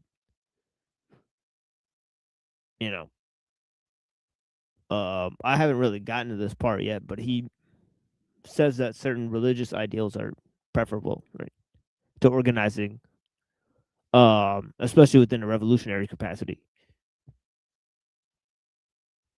I forgot where I read that. Yeah, he said that that wasn't this the letter to the Turkish anarchist, right? The Turkish anarchist, because I think I read that. Right? That's interesting. I've not seen that. Yeah, send that over if you can. All right, if you find that, Yeah, it's because that's like interesting. I'll find it. Maybe it was about some other stuff because he was criticizing the anarcho syndicalism and stuff. I think I read Yeah, that that's letter. interesting. Yeah, I really need to take a look at that one. Yeah, we might take a look at that one. Primitivist, anarcho primitivist. He's critiquing the anarcho primitivist. Yeah, I'll send it to you right now. Actually, let me see if I can find it again. Yeah. Yeah, thank you.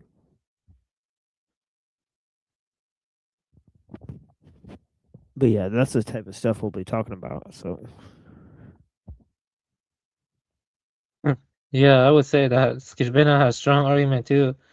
I think that either a hunter-gatherer lifestyle or the before 1200 AD, it was good enough. Yeah, it's way better than what we're dealing with now. And so, at least before the mechanical clock. at least before that. So I think some people might make an argument before the steam engine, because that was better too before then. I mean, the farther back you go, the better it was at this point. Definitely, like I think, it's kind of crazy. But the point is that technological determinism is true. Each of these inventions that are made, they just find ways to repurpose it to enslave you better, like the steam engine or like the mechanical clock and stuff like that. It kind of shapes and pressures human behavior and molds it for absolute efficiency, like what Elo talks about. And I know Kaczynski was influenced by Elo and stuff. I mean Teddy. Yeah. Anyway, I sent you the letter to the Turkish anarchists on your Facebook. I'm gonna do it right now here. I mean on your Discord. Yeah. I read that a while back. I forgot most of it. And stuff. Yeah, awesome. Yeah. Yeah, so if you look at the first, yeah, go ahead. Sorry, yeah, you can go. Oh no, I was just gonna say that in the first edition of Technological Slavery, you have that critique of anarcho-primitivism. But yeah, it's not in the second one. But yeah, go ahead. What are you gonna say? Yeah, I was gonna say that anarchism doesn't work in practice because I think human beings naturally create their own hierarchical structures, but the difference is whether or not it's done via adapting to the technology versus naturally organically emerging and stuff. So I think there is a difference between that, because when the technology is made like steam engine, that causes entire landscapes to change, and then people have to adapt to the change that is introduced by that technology. It's not like they have a choice. And we see tons of examples now, like the iPhone. Initially it was optional. Now everywhere expects you to have iPhones. You know what I mean? Smartphones. And so that's kind of conditions and shapes the people's behavior and stuff.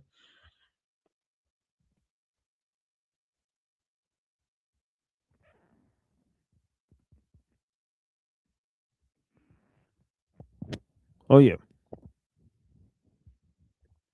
I think there's just a general fact that most people are in awe of the creations, right? So Yeah, I know what you mean. I have a friend like that. I argue with him.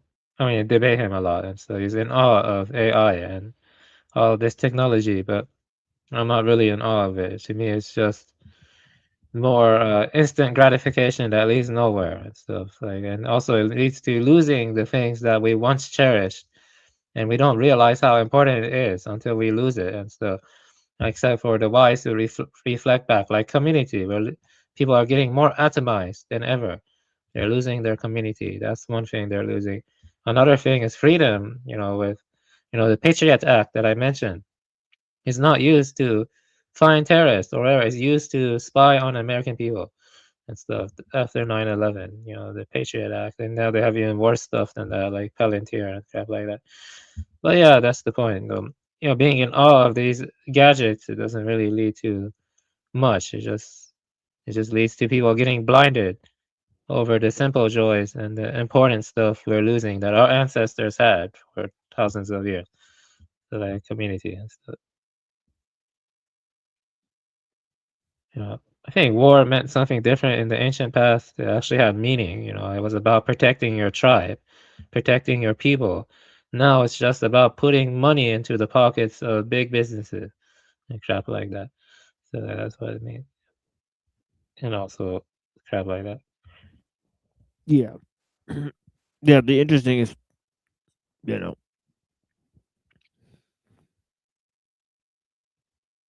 leaders went out and fought 1-to-1 battle, and then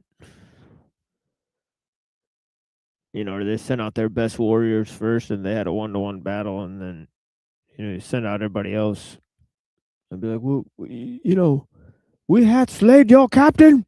Do you wish to proceed and make war upon men who are your superiors? And then they'd go ahead and vote yay or nay, basically.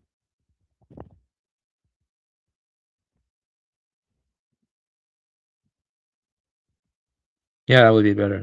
That would be better, yeah.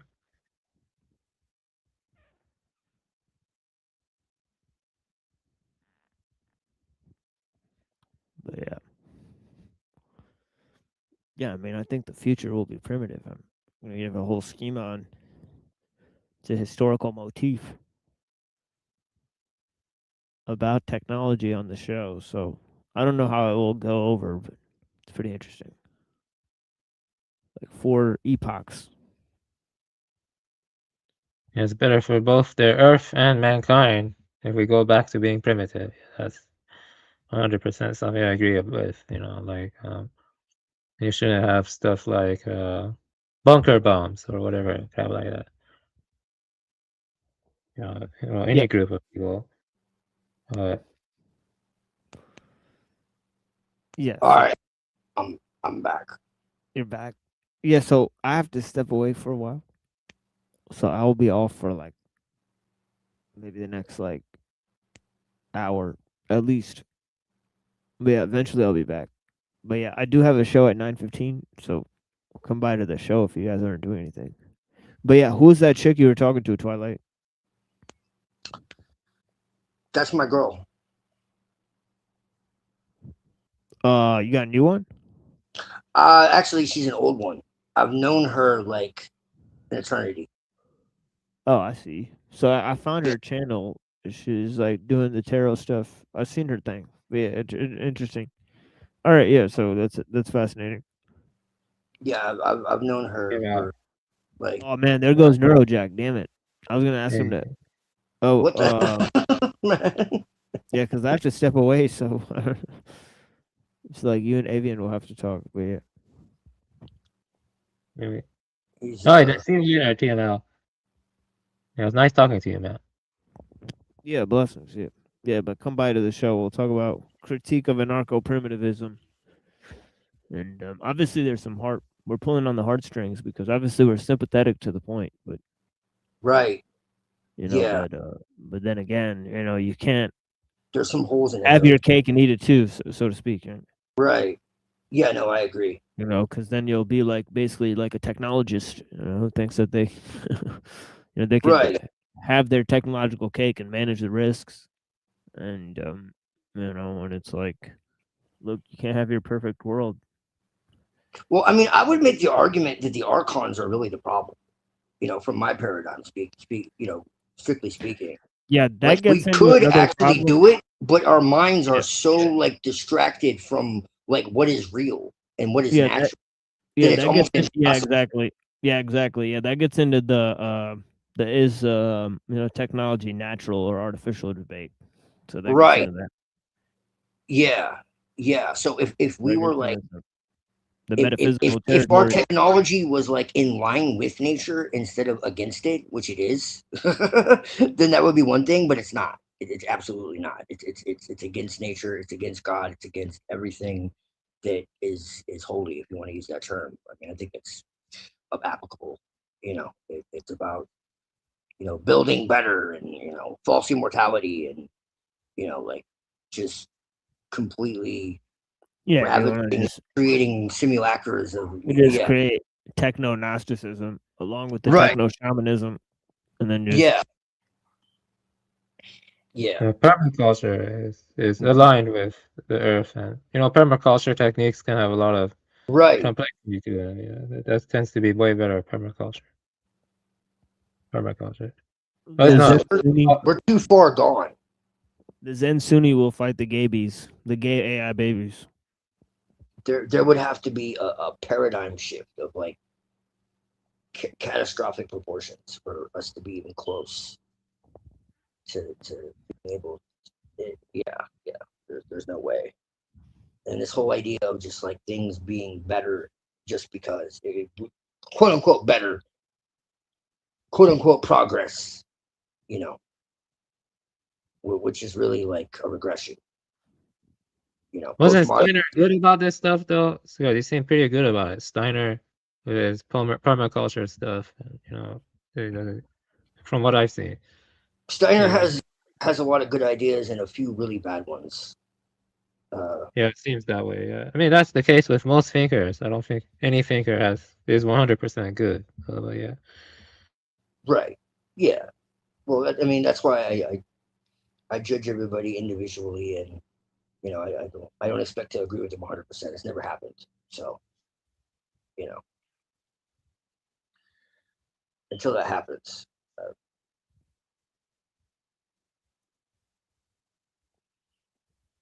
Like I like Shelling a lot. Doesn't mean I agree with everything he said. You know, I like Nietzsche a lot. Doesn't mean I agree with everything he said. You know, so I like Bohm. You know,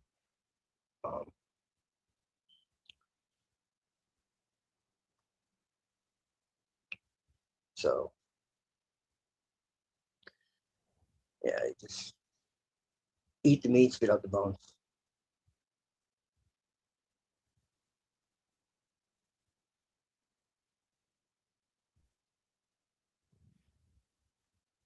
Like I agree with John Lim Lash on a lot of things. There are some things I absolutely disagree with. Have you ever fallen in love with an anime waifu, Twilight? No, I've never had a waifu. I mean, there are some that I've thought like, damn, what would they look like if they were real? For sure. Like, yeah, I've thought like that. I've been like, damn, like what would she be like if I were to actually hang out with her? You know, like I've thought about that before, for sure, many times. Like something. You know, Anime Elfenlied is is gonna sound. real. This is gonna sound kind Anime of is real. but you know Elfenlied, Lucy from Elfenlied? Yeah, I I always remember. thought like what would she have been like if everyone didn't betray her? She wasn't Yeah, I treated like seem to have an unnatural, sort of maybe attraction to like blue hair, pink hair. Yeah, me too. That Me doesn't too. really make sense without cartoons that we watched as children. I mean, there's Right. lots of Well, people who have that hair now. So you're right. Yeah, I'm attracted to that too. So it's in real life too. But I grew up like in the rave scene, so it was kind of common for people to have like crazy like neon like red hair or purple hair or pink hair or whatever the fuck. You know, and it's strange like because I'm like all about everything natural, but some girls can really look beautiful with that. So it's kind of weird because I'm like all about like everything natural and shit. Like anytime I heard a girl like, oh, I should get surgery for this, like you're fucking crazy. You know, like so I've always been about that. But like with certain hair, like yeah, it can be pretty attractive actually.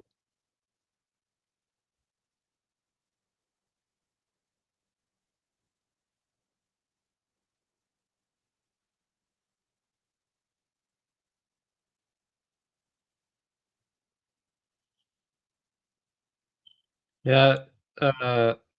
Yeah. I Yeah. think You don't Lucy is have. absolutely like a Lilith archetype too. So, but this is like before I, got into Lilith like that. So I thought that even then, like, what would she have been like if she was like not betrayed?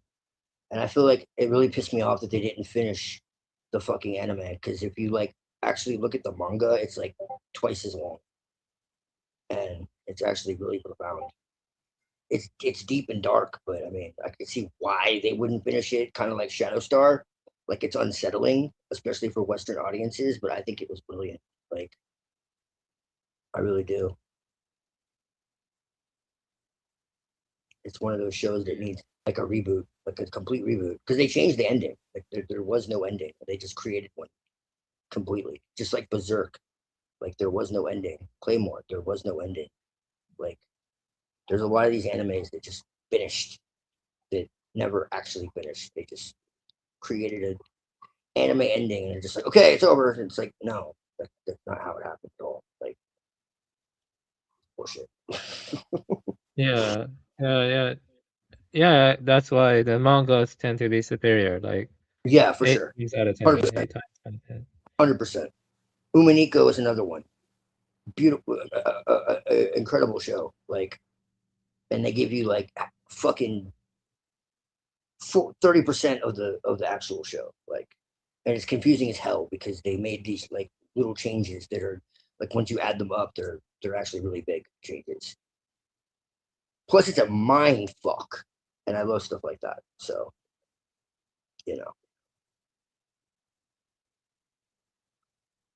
Brother Man. Brother Man's been killing it with the videos lately. He's evolving.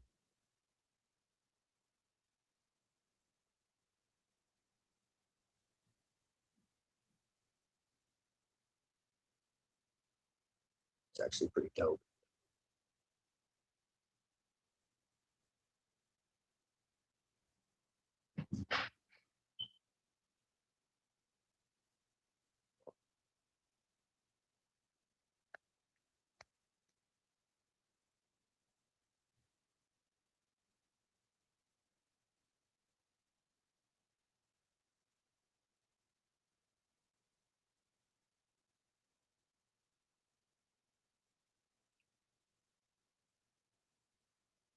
Have you seen Spice and Wolf, Avian? No, I haven't watched that one yet. No. It's pretty good actually. I didn't think I would like it as much as I did because it's like a little romancy, but it's actually pretty good. Hey, which version are you And the watching? chick is The and the old chick one is or the like new a one? she's like a wolf chick. Oh yeah. Which version are you watching? The old or I newer one? watched the old one a long time ago, but Oh. now they're like doing a second season finally. Like it's coming out like next year, I think. Okay, I'll And be so back in a while. Blessings, guys. all right, brother. Yeah, see you later. Inshallah. Yeah, peace, Lord. Blessings.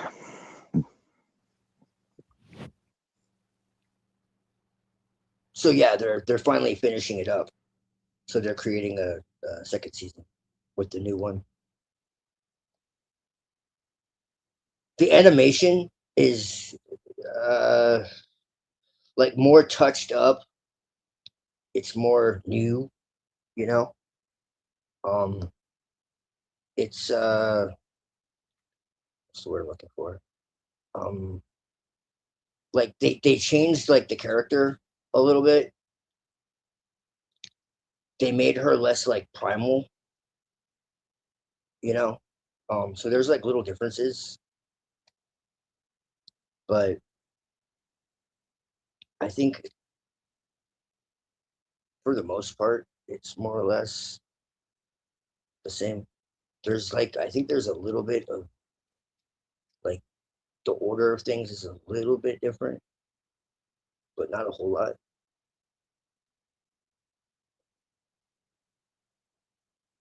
Yeah, I feel like you know, it's not good to work because all our money and tax. I was talking about this before. It go into just military industrial complex and Edomites or whatever. It doesn't go to benefit the people or Earth. So if one could afford it or one could, it's better to just be a NEET. You know, just stay home and play video games. You're actually helping people more doing that than Right. believing your 9 to 5 job is helping this world or something. Yeah. In a way, that's kind of true. Have you ever seen Yeah. Welcome to NHK?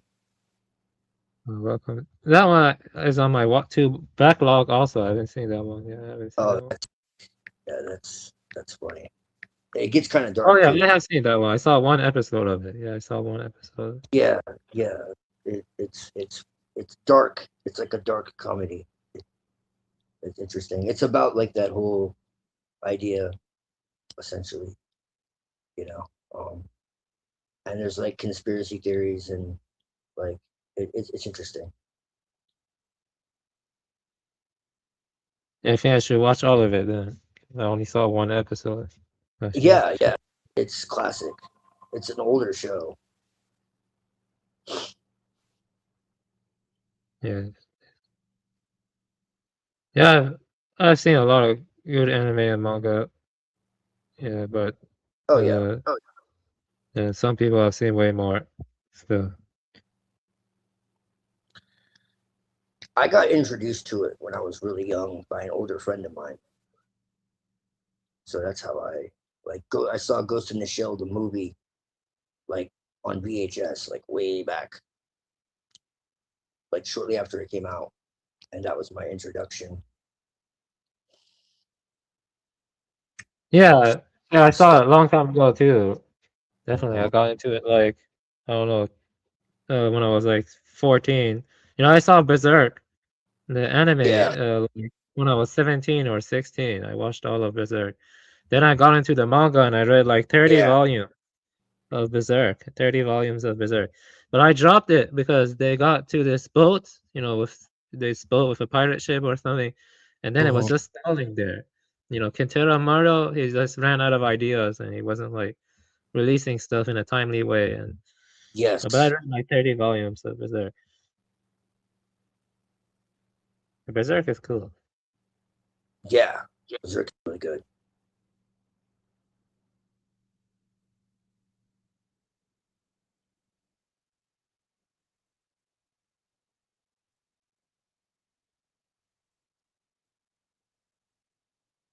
Yeah.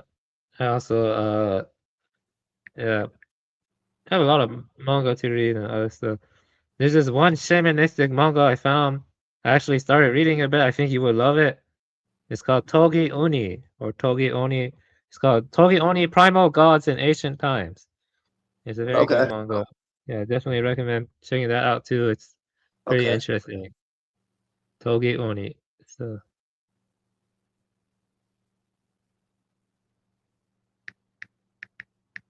Okay, cool. I have an app for it, so I'll check it out. Boom. Got it.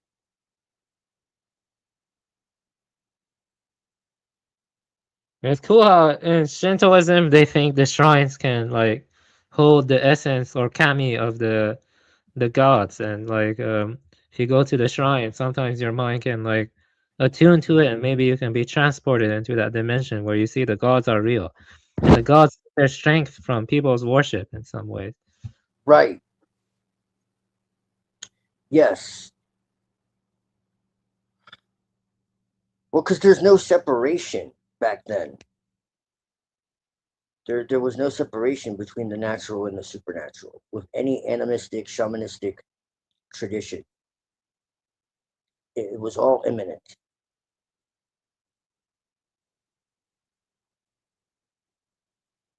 Yeah, that I think you will love that manga then because it's all about that kind of stuff. Uh-huh. Okay.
You play any interesting games? Any of you? Not Lately? recently, but Not yeah. recently. You ever play Horizon? Actually, I'm gonna be honest. I recently beat Rune Factory Guardians of Azuma.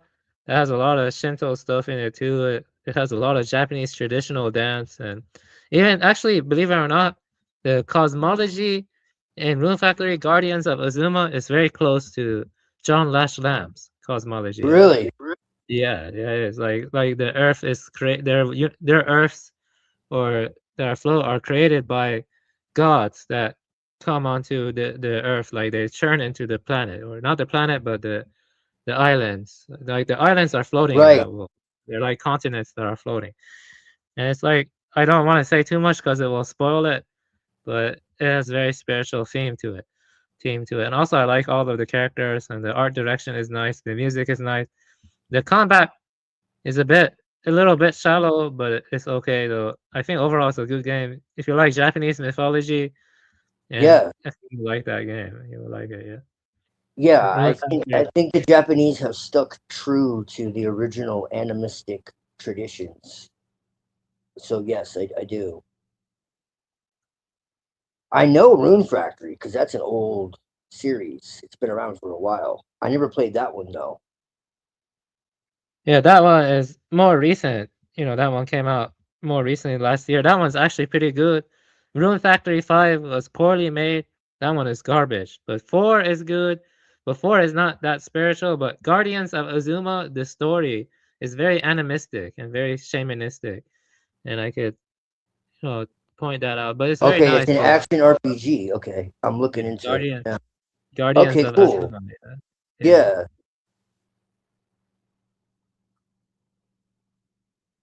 Also, that one game I recommend you, Kanitsu Gami, definitely look into that because that one actually has a goddess you protect, and that goddess is associated with rejuvenation and healing the sick landscape, the ailing landscape and stuff. The Kanitsu Gami, that one has beautiful music, and it is also very tied to Japanese animism and stuff. The shaman. I do like the shamanistic, animistic traditions of the East. It's kind of interesting. Yeah. Not many people explore it much, but it's No. interesting. Well, all true pagan traditions were animistic. They were turned into actual gods, quote unquote, later on. The ancients didn't have a concept of gods like we do today. Like that was foreign. This is something that people later on kind of said, oh, they worship the god of the sun and the god of the moon. And that's not quite actually right. Like it was a personification, like the Egyptians, for instance, they didn't have a name for a god. They were called the Neteru. Like they were the forces of nature. That's what they were.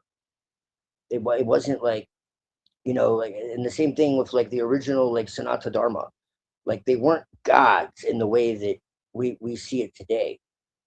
It was much more complex and nuanced than that.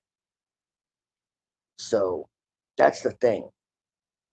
It wasn't until priesthood came into the picture that it started becoming like actual gods. It had to do with the earth itself, and it was much more natural. Yeah, it's interesting. Yeah, definitely. Uh-huh. That's so interesting. So And so Japan is like kind of held on to very old traditions. It's one of the few. And so that's my hypothesis on that. Why they have so many, like Mushishi, is like the best example. They've held on to these older traditions, and even some Gnostic. There's a lot of Gnostic stuff like all through Japan.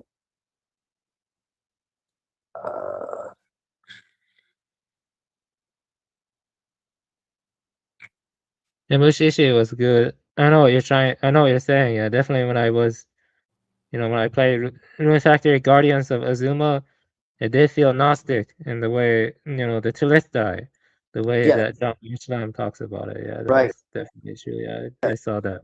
Well, Yeah. you can go back to like the Australian Aborigines, and they talk about like the dream time in the Wangina and all this, and it's what you call Orneric mythology.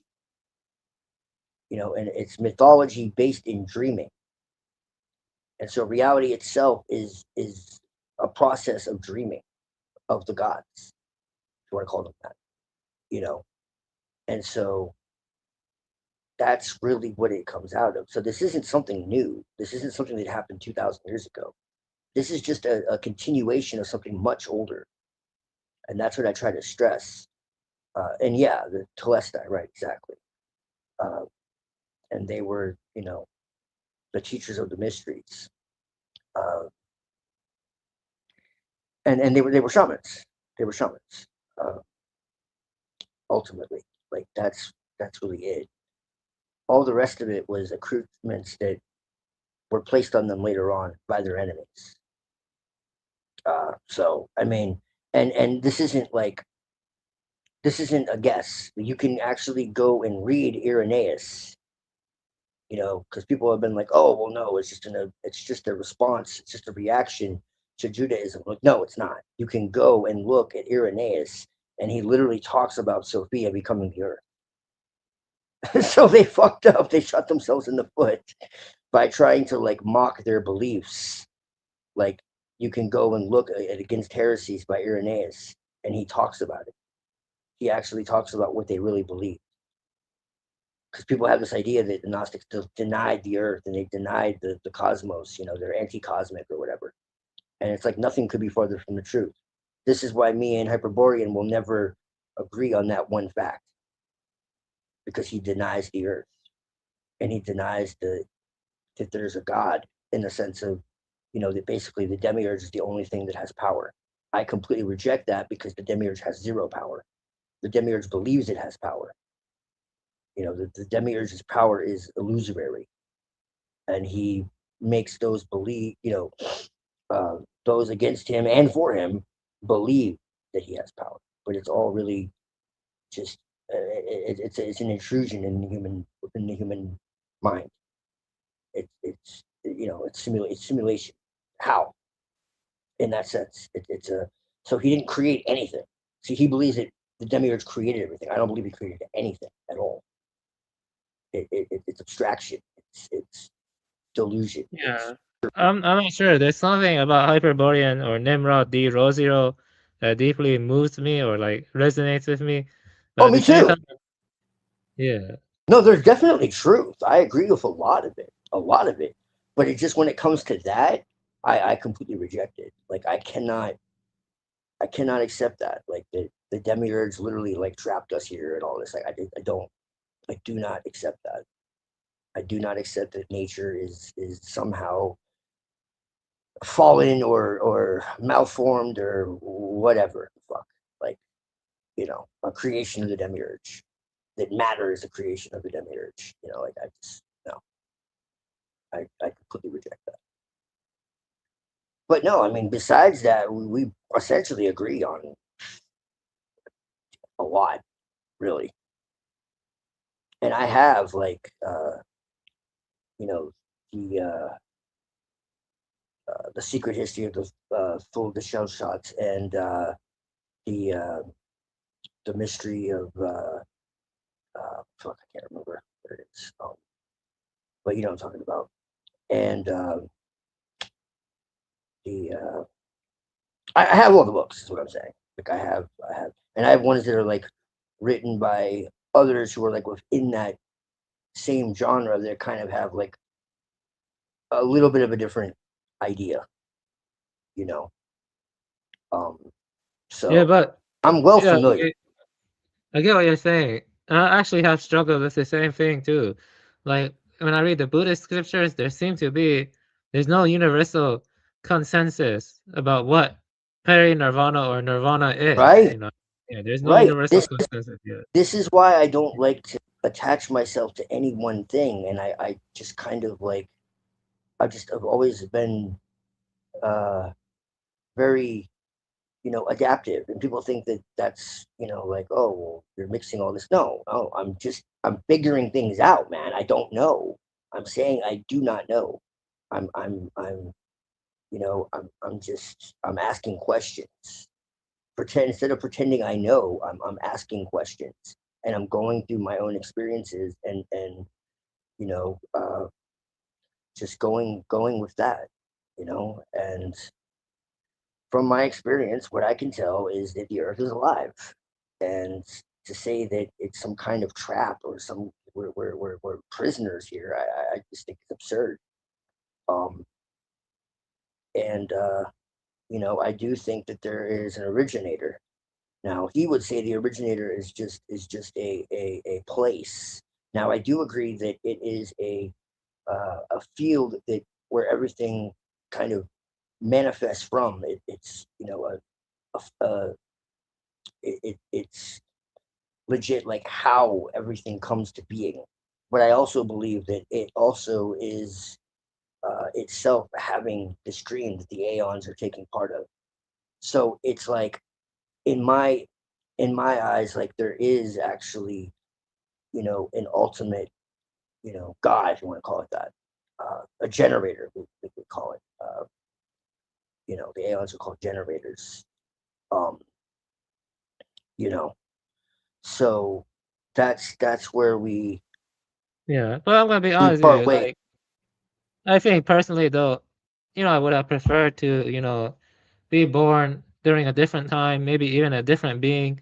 I Yeah. cannot personally forgive God personally. I mean, I'm fine with going to hell. I'm just not going to, forgive God. That's I was trying to destroy him, even if I felt, that's Well, all I'm saying. I mean, well, it's like, I don't believe in hell in the way that it's taught, man. That's archontic bullshit. Like I don't believe in that at all. So, and I don't think the Bible actually even supports that either. And I mean, I could make a strong case for that. So that's more archontic, man. Like from what I can tell, the original understanding was either annihilation. So basically, like, uh, as I said, eternal life is a free gift, and so, by being in line with the divine will, by being by doing good, and by uh, you know, be essentially just. I mean, it's really not that fucking hard. Like you can interpret it all different kinds of ways, but I think yeah, I have a question for you, Twilight. There are a lot. Yesterday, I was on NPC the game. You weren't there. I asked I asked the question to people, and the question I asked, if you could dream up another world with its own parameters, its own setting that you prefer, what would that other world be? Would you prefer to live in that world or this world? That's my question to you. If you could dream up another right. world. Well, see, I don't really see that much wrong with this world. What's wrong is the system. Okay, and so like from a strictly monergistic perspective, what the cross actually means, okay, from that perspective, is when it says that Jesus died, okay, for first off, it doesn't say Jesus died for your sins. That this is again more archontic twisting, okay. What it actually says is that Jesus conquered death, okay, and so that's exactly what it sounds like. There's no like, oh well, God, you know, eh, die for your sins, but you still have to crawl on your knees and beg and plead, and you might, get lucky. You just go to church and give them all your money, and And when I say this, I'm not like being funny. Like for a long time, you literally had to go to the church and beg and plead, and if you didn't like do what they said, they would literally execute you. Like this is the reality. Okay, so this is what I'm saying is it became about more about man. Okay, so like and even to this day, it's like if you don't belong to a church, you're essentially going to hell. Okay, this is not this was not the original tradition at all. Okay, the idea of being in an eternal torment, is a 6th century invention. Okay, like the original idea was that Jesus conquered death so that we could too, so that this world could be redeemed.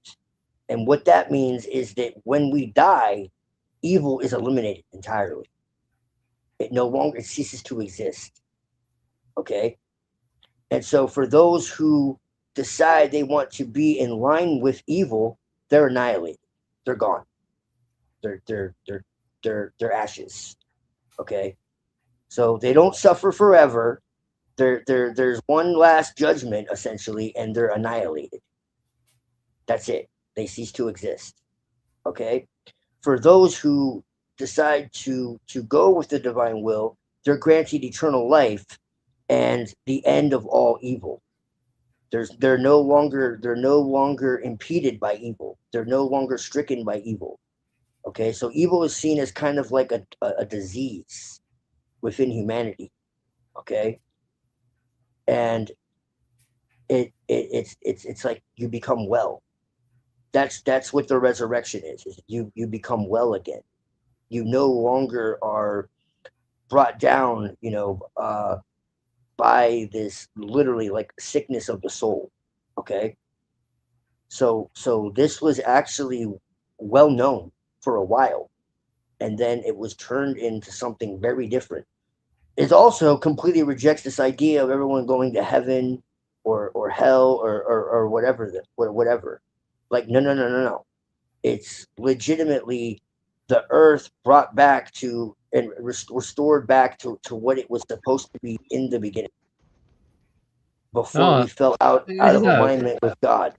Dude, this is like Neon Genesis, like I don't know why, but I am definitely on Hyperborean side in terms of I respect your views, but something about it I just find reprehensible, I just cannot. I will not submit to a divine will, period. I'm not gonna do that. It sounds like Neon Genesis what you're talking about. Like I don't know, like man, like really, like Evangelion. Have you watched Neon Genesis, Sure. right? Yeah. Yeah. Yeah, like yeah, you're definitely on the side of the angels here. I mean, like, like that's what I see here. Human instrumentality project. Yeah, that's what it sounds like to me.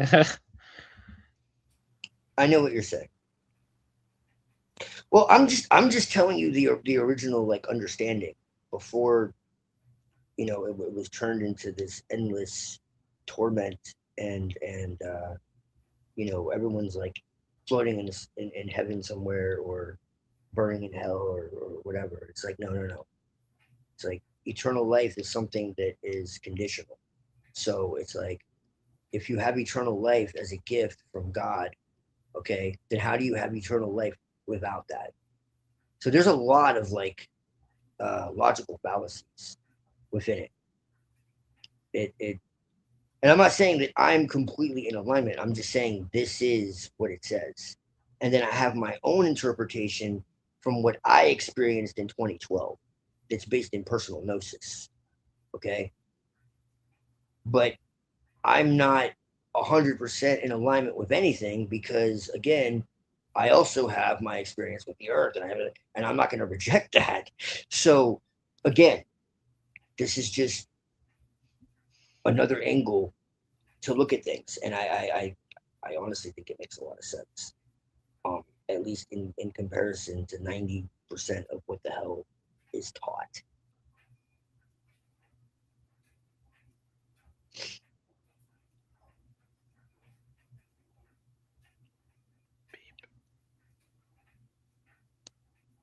But I don't have a problem with a divine will. That's the difference. Because I don't think the divine will is against my will. Yeah, I got that. Yeah. That's the thing. A truly divine will is not against my will. That's the thing. It wants what's best for me. And so there's no reason to fight it.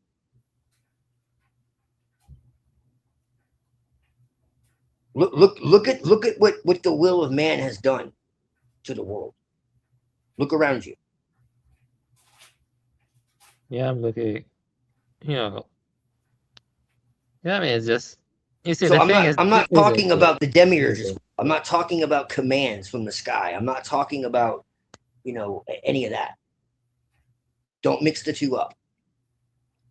Okay? I'm talking about true harmony between everyone and everything.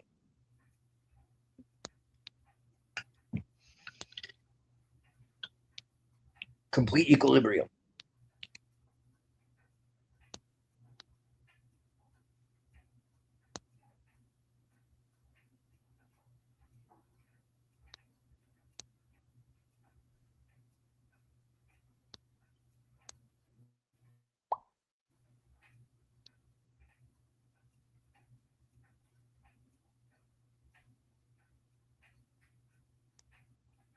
Yeah, yeah. I mean, they really are the opposites. Hyperborean and your metaphysics, like, and also the ethics. It's kind of weird. That's interesting. It's interesting. Harmony, he would call us anarchic, but you see harmony as good. No. I do. Yes, I I see. think false harmony is bad, but I don't think all harmony is bad. No. Well, because he believes that this entire world is created by the demiurge. That's why. He thinks the entire creation is formed by the demiurge, that matter is evil. I think the demiurge is like a Wizard of Oz. The only power he has is the power he makes you believe he has. He's inept. He can't create anything. But don't you sometimes feel like you can create a better world through artwork, through your own I don't know, creativity, and like that stands in opposition to the world of matter that we're given? Like sometimes it feels that way. You know what I'm trying to say? Or is that just a delusion on my part? You know, like I think we don't see reality as it is to begin with. So I mean, that's first off, that's my first premise.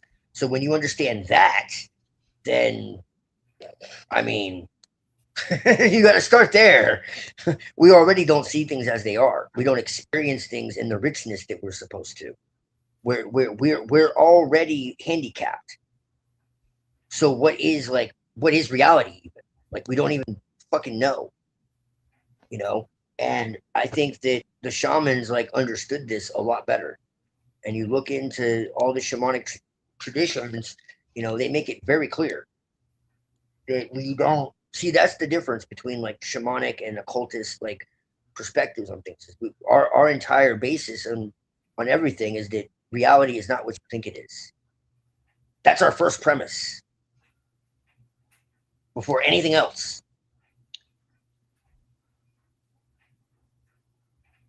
Although Hyperborean, I think you said in the chat the other day that perhaps the god, quoting not verbatim, but he said perhaps something like perhaps the goddess will save him from being consumed. That ph word he uses a lot, phagocytosis, or however you pronounce it. What? I'll have to type in the back chat. You know, I'm gonna be honest with you. You know, as time goes on, I just respect anything that comes from a man's heart if they truly believe it sincerely and they're not imposing it on others. If you truly believe that stuff, but when shit hits the fan, though, will you truly place your faith in the divine will? Because I will not, though. I'm not gonna. No way I'm doing that. Like, fuck this life. You know, if I look back on my life, it's just a series of humiliations. I actually enjoy reading artwork more. I enjoy escaping into fantasy worlds more. Fuck this life. I don't care if I even remember my name after I'm gone, or even remember my family or whatever. I don't give a shit anymore. I just want to be reborn into a better world that is more based, you know, like swords and sorcery, or what better world? Like you know, like Zelda or something like that. I don't want to, you know, I don't want to like make any promises here, but like it goes back to what Twilight was saying. Like, do we know what the actual reality is? Right. And I think that like they've done DMT experiments that show us that like hell no, we don't. Okay, and people can say, "Oh, it's hallucinations." No, the fuck it's not. Not when everybody is seeing the same shit.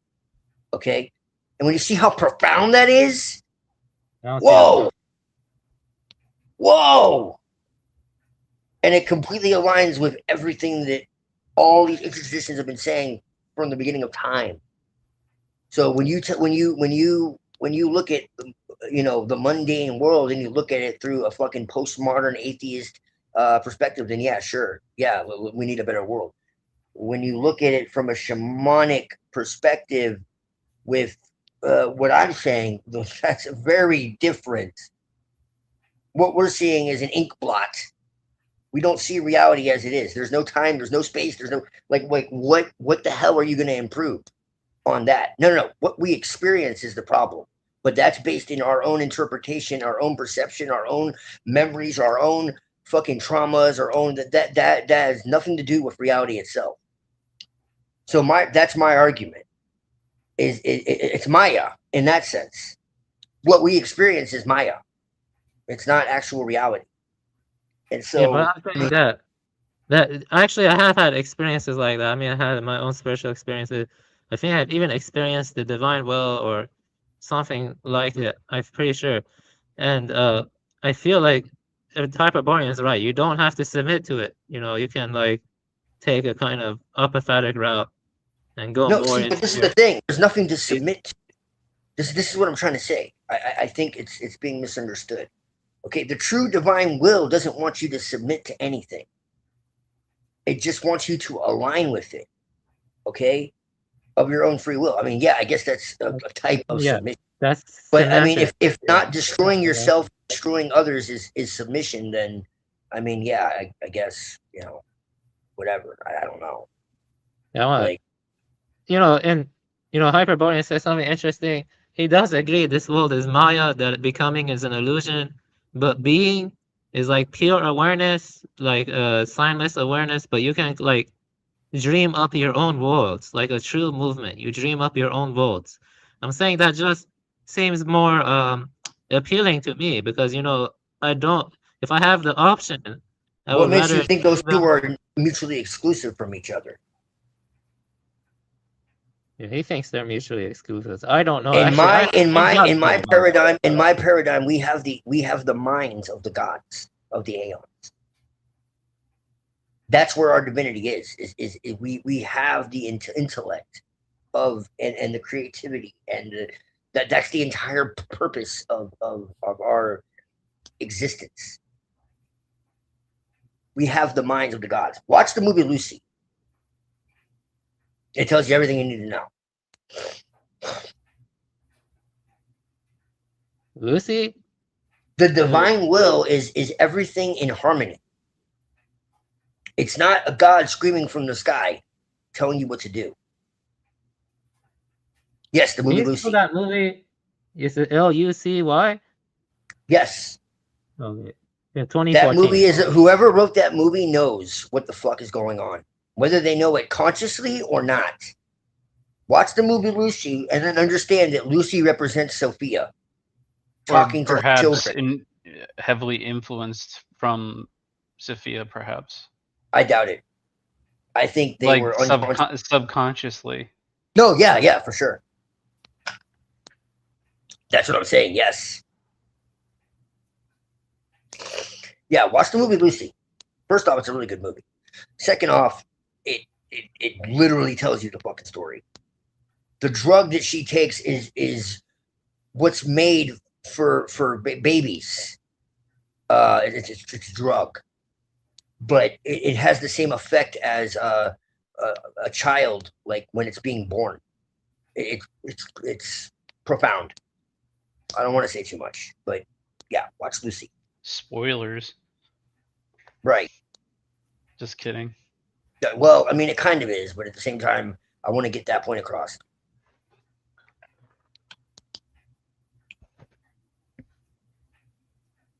And I think what makes human beings interesting compared to other animals is art, you know.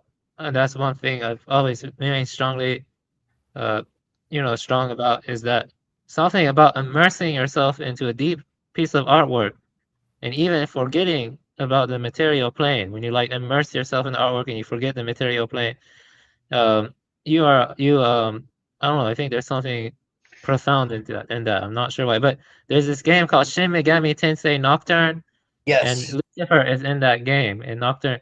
And at the ending, I actually shared the ending. In the true demon ending, you can destroy all of material reality, and you can end all becoming. Like they say, time literally ends. And I always thought the true demon ending in Shin Megami Tensei Nocturne was the best ending because you have other reasons, and the divine will is actually watching over the other people fight. Like there's a reason of Musubi. The reason of Musubi is about trying to create a new. You have the reason of let me think. You have different reasons. They all have different metaphysics that they want to create, and for the new world that will come after the creation and destruction cycle. So the Great Will is watching over creation and destruction. You know, the cycle of creation and destruction. And you can choose different endings. Like you can side with the reason of Shijima, which is a world of silence. You know, should there be a world of silence afterwards? Or you can side with reason of Yusoga, which is a world of stillness. Or you can side with the reason of Musubi, which is everyone creating their own pocket realities and minding their own business. I don't know, actually I like the reason of Musubi, but I also like the true demon ending though, because the true demon ending involves destroying Yahweh, destroying Jehovah, and then ending all of the material cycle of creation and destruction, ending all time and stuff. And you know, Lucifer is the good guy, and Shin Megami Tensei. Yeah, like Really? Yeah, I shared that with Hyperborean. He liked that ending and stuff. But when I was younger, I was playing. Of course Shin he Megami did. Tensei. Yeah, he did like it. Yeah, yeah. But Shin Megami Tensei, I have good memories of. I play a lot of, I play Digital Devil Saga 1 and 2, which is about Hindu mythology. Actually, Digital Devil Saga 1 and 2 are about people blocking out the sun and trying to steal the power from Brahman. And at the end, the second one, you actually go to the sun. You go to the sun. You Oh, see wow. all souls. You see all souls are being cycled through the sun. But the thing is, an recent advanced technological society was trying to block the sun to prevent the cycle of transmigration. That's in the Zohar. Yeah, it is. Yeah. I mean, Gates is just copying the Zohar, I guess. Well, as you know, I see Yahweh as the demiurge. I don't. So when I talk about Jesus, I don't see Jesus as the son of Yahweh.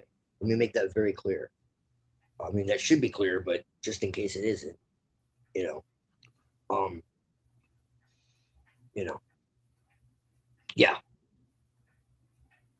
I bet you're gonna gonna say get into something, lots but I of forgot. arguments with Unseen then, because that would probably drive him nuts if he heard that. Well, I'm going to drive him nuts anyways because I completely reject the authority of the Catholic Church in any form. And I think it was always considered the Antichrist system for the longest time until the futurists, who were Jesuits, decided to make the Jews the bad guys, essentially. And I'm not saying they don't have a part of it, but like the beast system was always considered the church. And the false religion was always considered an apostate form of Christianity. Period. The futurism and preterism were both created to take the eyes off of the church. You mean preterism, right? Yeah. It sounded like you said preacherism. Maybe my hearing. That's funny. Well, that works too. Yeah, preacherism is heretical also. Yeah, right. So what I'm saying is that's the whole thing. Is it takes away the sovereignty of God, and it also takes the eyes off of the church, which has always been the apostate, system. Yeah, I think it's Orthodox. How do Orthodox and I know that Orthodox and Catholics differ. Like I know there's like they have different saints. They have different. Yeah, they do. Views on intercession, stuff like that. What's crazy is they actually have a lot of pagan traditions, which of course Unseen again would lose his mind, but it's the facts, man. And I could show how they were pagan traditions. Which I have no problem with paganism, but I mean I could show it comes from paganism, dude. Like there's a bunch of pagan traditions. They try to look like pagans too, right? With like The fact that they believe that Mary or anyone else is communicating to them is completely unbiblical. It's completely unbiblical. When you die, you're dead. Period. Nothing's talking to you. That's necromancy, literally. So what are you talking about? Who are you talking to? Yeah, I Mary or Fatima or whatever the fuck. No, you're not talking to nobody. Even as an occultist, I reject that shit. Like, even as an occultist, even when I was deep in like Luciferianism and shit, which I mean, I'm like, well, I'm backing away. We'll put it that way. All right. So Ruh-roh. even in my deepest like time in the occult, dude, I never fucked with the dead because I've never believed it. Never. And I have friends that were like really into it, like really into necromancy. I'm like, I don't fucking trust nothing that anyone's telling me. Like, nah. Like, these are spirits pretending. Yeah. Because I never believed in this immortal soul bullshit. Like, no, y'all are sleeping. The dead know nothing. It makes it very fucking clear. Okay?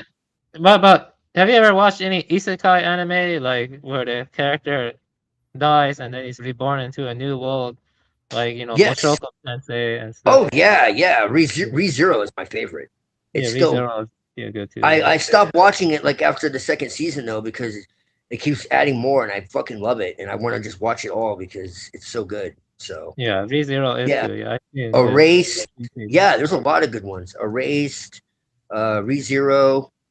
Mushoku Tensei is good. Mushoku Tensei. I haven't seen that. I need to. That's on my list. Yeah. Shoot, I'm I think trying to I remember. like it. There was one that was really like controversial, but I did like it. It's kind of dark, but it was good. Because I feel like he was kind of justified. Was Redo of Healer. Oh, that one, yeah, that one's yeah, I know about that one. Yeah. dark, but that's like yeah. a hentai or something, like it's like a hentai. But yeah, that was a isekai. I don't know if that was an isekai. Read. I think it was. Maybe I'm. No, It's that been one's a- not isekai. It's not an isekai. No, that one's not an isekai. Oh, I thought it was. Well, it was like the whole like, he's like an adventurer or whatever. I thought it was. It's not. No. No, that one's not an isekai. No, You sure? I'll look it yeah, up now. I'm curious. Let me look at my list. I'll tell you which ones I've. Because I have a list here.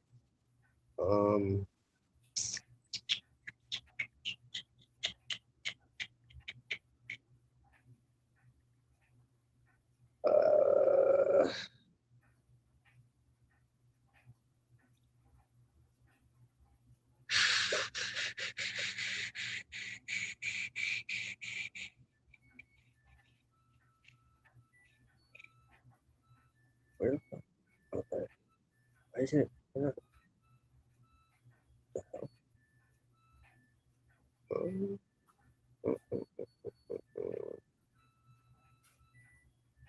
yeah, fine. You like card games? It's been forever. I used to play poker a lot though. I see that. Anyway, I'm just saying that I would prefer to be isekai. That's all. Yeah, if that's possible. Something better. That sounds better to me than like traditional descriptions of heaven or something. Like it's just being isekai or something. Like like another life that's more more valorous or more fulfilling. Yeah, because this life is not fulfilling at all. At least to me, it's not fulfilling. You ever seen Hibernate Renmei? Yeah, I have. That's Yeah, a really good show. yeah, that was good. Yeah, it was deep. They're There's like something in about purgatory. resonate, It doesn't really like spell out what's happening. It's just yeah, like it doesn't. It has yeah, good storytelling, good atmosphere. It has nice cryptic atmosphere that makes you think about what it means to reflect back on your own life. But something about it didn't particularly move me. I don't know why. I did like it, but I wasn't in love with it like some people. You know what I mean? Like, you see what I'm trying to say? Like, I don't know. Right. Like, yeah, but it wasn't bad. It's like definitely a good one. Yeah, but yeah. Yeah, I recently watched an anime called Reborn as a Dragon Hatchling, and that one, this guy is reborn as a dragon, and he keeps, evolving as he like fights in the forest, and he gets stronger as he's fighting in the forest, and the dragon keeps transforming from being a hatchling to being much stronger and stuff. And I thought that was pretty cool. I mean, it would be cool to be a dragon. Like sometimes I like to imagine myself transforming into a dragon and just destroying all the small hats. You know what I mean? Something like that. You know, or the Edomites or whatever you you know, You like, have some very Luciferian ideas. yeah, It's so yeah. funny. I guess I'm just naturally Luciferian. That's always Yeah, been, yeah, my case. Yeah. I think you should look into it a little bit. Honestly, like I'm not joking. I think you should. I think you would find some value, maybe like to because like I see it as you know like just balancing. You know, like light and darkness. It's important. You know, when we deny our darker impulses and shit, it causes problems. You know, where people get lost is they start like uh, identifying or like worshiping that side of themselves, or they start worshiping, you know, the gods themselves or whatever. You know, because and the reason I say that is because like I see it from a pagan perspective, and so this is one thing that we agree on. Me and Hyperborean agree on, but I see it like I know you hate him, but I see it like from Giorgiani's perspective, where it's like all of these gods are fucking tyrants, like Zeus, you know, like so it's not like you know it's just Yahweh. Like no, Zeus, Brahma, like they're all fucking demiurges. So let me ask you this really quick, Twilight. So on X, there's a lot of white people LARPing as if they're pagans all of a sudden, and they're like sending me a picture of Thor's hammer, and I said, "Oh, so you're a crypto Jew," and they don't like that very much. What do you think of that? Why would they do that? I don't think they would be Jews. No. Why would they do that? Why would Jews do that? That would be kind of strange.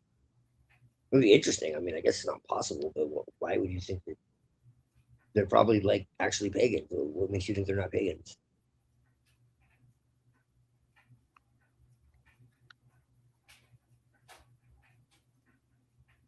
You know, I would actually like worshiping Odin, you know, and Thor and stuff. You know, I mean, if they weren't that racist or whatever, some of them, I would have joined They're them not. long ago. Yeah, I mean, yeah, I They're mean, not. I'm good with it. Yeah, I mean, it's something about the pagan gods of, you know, the ancient Celts and even the Yeah. North Scandinavians. I greatly like it. So it just it resonates with me more than Okay. Yeah, yeah, but they can't trace that back before, like, you know, the Christians and the Jays came there, as far as I'm aware. No, they can. They absolutely can. The only reason why it's like light evidence is because they destroyed everything. Like they literally destroyed everything. Dude. Like the church destroyed everything. They killed the people. They eliminated the. Yeah, but wouldn't you admit that most of the pagan LARPing about like Norse and stuff has really just been Judaized or something like that, or It's Abrahamicized been or something? Judaized, sure, yes. There's no question about that. Even the epics have been turned into you know, like shadows of what they were. Where you have this idea of like Odin is like the All Father or whatever, when this is nonsense. It was never the case. Like the pagan traditions were animist. So there was no like good God, bad God. There was never such a thing ever. So yeah, most definitely. If you ever see like a good god fighting a bad god, kind of like Set and Horus, you know, like Set and Horus was just like Ahriman and Ahura Mazda. Like they were necessary. They were necessary parts of creation itself that kept things in balance. They weren't like enemies. It wasn't like that. It was the mythology was explaining a tension that existed within creation itself. That was ultimately for novelty and growth and Oh, you know, so Loki becoming a good guy is a good thing, right? Good thing he learned all of his lessons, even though he slaughtered like, you know, probably like millions of people. well, Loki, I mean, in some esoteric readings is Odin. So Oh, no.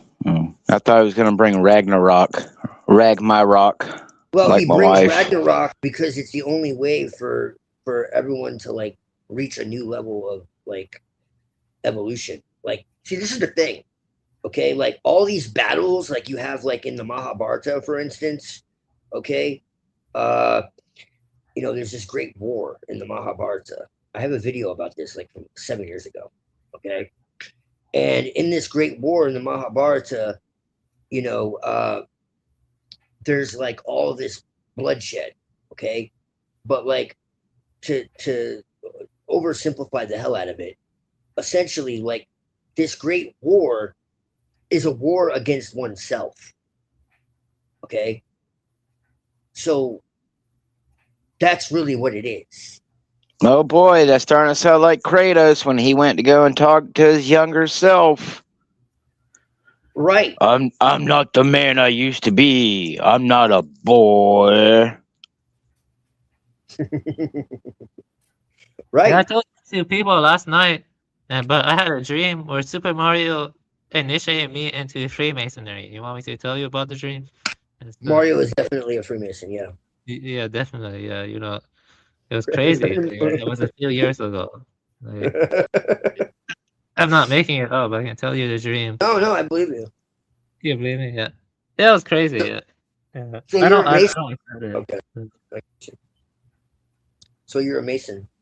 No, I'm not a Mason. No, I reject. You just said you were initiated into Freemasonry. But in a dream by a Super Yeah, Mario. yeah. Dreams are real, man. Yeah, that's not it. Yeah. I'm messing with Yeah, but you know that the room in Super Mario 64, they have a black and white checkerboard floor and a sun in the middle. And then you look up and you fly in the sky and stuff like that. That's pretty crazy. It's like Freemasonry. Yep. So I have a I grimoire mean, it's not like Freemasonry. I mean, it is just like in the game I got now, Sifu, where I thought it was a beautiful game that's about art and lets me make my martial arts movies, and played through the whole game and saw no wokeness, no nothing that really wow, this is a game untouched by the society of the elites, and then lo and behold, right there on the wall on one of the graffitis, there's an all-seeing pyramid triangle. So you guys want to hear something funny? Let me tell you guys something funny really quick. So I said that to the guy, and then he replied back like, "What the fuck are you talking about? Are you some kind of Christian judge?" Then he blocked me, and then I went to go look at his profile. It said U.S. Air Force, something or another, and if I had known that before, I would have said, "So, are you as a pagan working for the Jays, but you're against the Jays in Iran right now?" So I don't know. I think that would have been pretty funny. Wait, you said seafood? What did you say? What's the name of the game? Seafood, like master in Chinese, seafood, not seafood. Seafood. SIFU. Yeah. So the guy is a master sergeant in the U.S. Air Force as a pagan working for the Jays in Iran right now. So what do you guys think of that? Brainwashed. He's a master sergeant. What? Well, it's just interesting that he's in the military, but he's against the Jays, but he's a pagan, and against Christianity, but he's working for,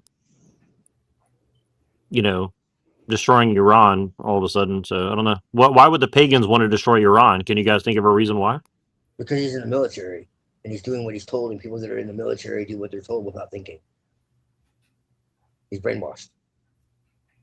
Is that what Thor told? Is that what Thor's people told people to do? Is like go forth and be brainwashed and follow your master? By the power of No, it has less to do with him being pagan and more to do with him being an idiot. Hey, Bill Bixby versus Thor, that was a shit back in the day. Yeah, man. Mr. McGee, don't make me angry. You won't like me when I'm angry. Seafood actually looks pretty cool. It looks pretty cool. Yeah, it's good. Yeah, it's good. I'll probably get it. Yeah, you're playing on console or PC? Console. Yeah, I'm gonna get it on PS5. I was born in the Earth's womb, led by a blinding light and bound by invisible fetters. Although I believed in something else, a far older power, I believe in He who is much more than God.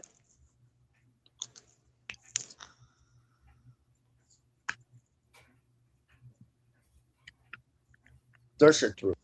So what's the creation myth of the Norse pagans? Our goal is uncompromisingly to transcend that of earthly bonds, wisdom-wise and spiritually. To do this grand work, we need to cross limits and laws and look beyond the cosmic horizon. As the ones who are spiritually awoken by the otherworldly fires that emanate from beyond Nirgandr, the gates of Hela, we are the servants and the champions of mighty Loki. The thirst, No. we're talking about Loki, so I'm mentioning this. We are Lokian, the keepers of the Thursian cult of Loki. This is a book of the initiatory Loki workings within the Thursian current, where the sorcerers are guided to construct their own foundation for their Loki workings. In conjunction with the prior volumes in this series, to be fruitful is essential to obtain knowledge from both books. Okay, so talking about prior stuff. Hold on. Not important. Okay. Because this is a grip on magic, not philosophy. Okay. Okay. So, because I just want to get into this. Talk about Loki. He's asking Avian's talking about Norse stuff. So,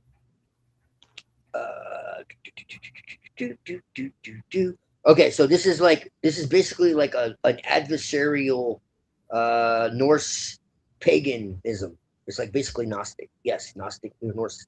That's correct. Okay, so to the wise, deeper studies of his mythology, the Gnostic and anti-cosmic interpretation of the Norse sagas are to be done by each Thurster, who is a devotee to Loki. So the Thursis are the giants in the Norse paradigm. Okay, they exist from primal chaos. So again, this is where the Clithoth comes from, and this is what I'm trying to say. Like the idea of Jormungandr and the Gigaginyugap and all this. Like this is where the idea of the Clithoth and the Tree of Life and all this shit comes from. It's very old. Well, what? It's not Jewish, and this is what I try to tell people. Like you have like Sumerian trees of life, like you have Egyptian hieroglyphs of trees of life. Like this is not something that started with Judaism. So Do you know who Tremitius is, or whatever his name is? The guy who came up with proto Enochian magic. Yes. The guy before John Dee, the guy who inspired John Dee, basically. Yes. He was a John Dee was also influenced by Paracelsus. Right. No, And, this guy influenced both those guys, and he was a monk in like a Catholic church or something like that. Yeah, a lot of them were actually. It's kind of crazy. So what do you make of that? Well, what did I tell you? I can literally show you elite bloodlines that were part of the Catholic Church. I can show you a Satanist who talks about it. A generational Satanist who talks about it. How the Aquitaine family were all like fucking part of the Catholic Church. And they were like popes and shit. It's exactly what I'm telling you, dude. The anti-pope, I'm the one they fear. Reigning over the sphere. Norse sagas have a wide range of sundry sources that may not always be so true and original. Mythology is dynamic and changes with time. In the case of Norse myths, they were strongly influenced by monotheistic ideas in politics. A lot that was written about Loki is contradictive and incoherent, which shows a lack of knowledge or maybe fear of the true Loki amongst the Norse authors. Uh-oh. Local oral knowledge and new Christian ideas seem to have been colliding frequently in the times when the corpus of Eddic poetry was collected and recorded. The fact of the matter is it was rewritten by Christians. Okay, so this is what I'm trying to tell you. Some Loki subject matter seem to have been locally fabricated in individual sagas to fill gaps where the understanding of his original aspects and virtues was absent. That's right. That's right. My whole life, I was raised thinking that Loki was just this bad guy who liked to play tricks on his brother. But Marvel showed me the real true Jesus Loki. No. He's definitely not like try to save anybody. But he's not like a complete villain either. Like what he does has purpose. So the acosmic thirst power, which was all long before the creation of the ordered universe. Loki is the mighty ruler of these worlds of death. He is the son of the elder bloodline of the first Thyrsus. So,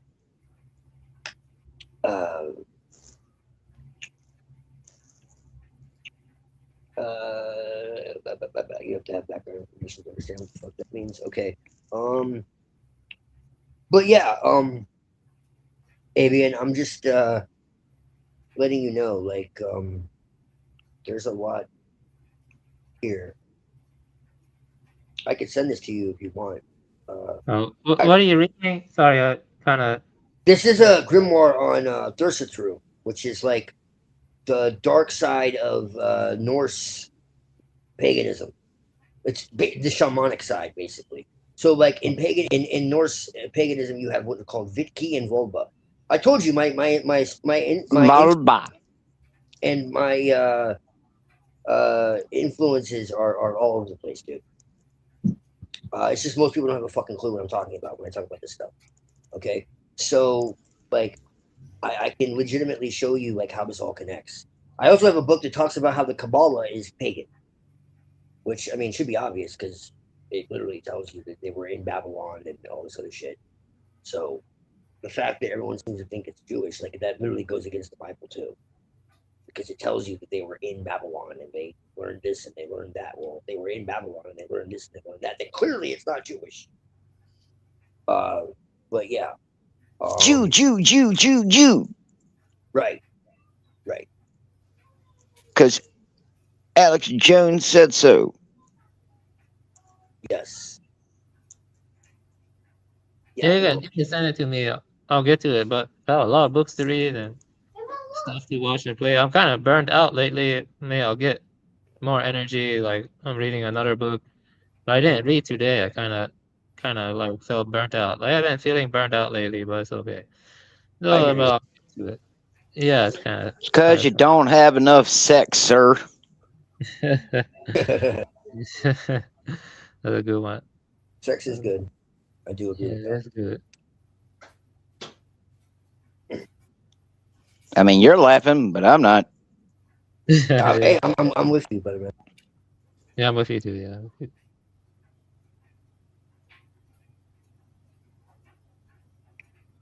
That's right. Get that Energizer Bunny going and going and going.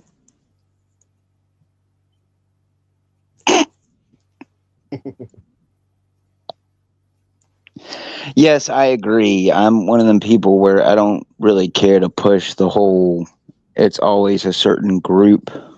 I think it's a lot bigger than that. I think even the Jews are obviously under the control of whatever truly is running the thing. So they're as much of puppets as what they might be complacent. But I think we're all as much puppets as we are complacent in everything we do too. So our battle is not against flesh and blood.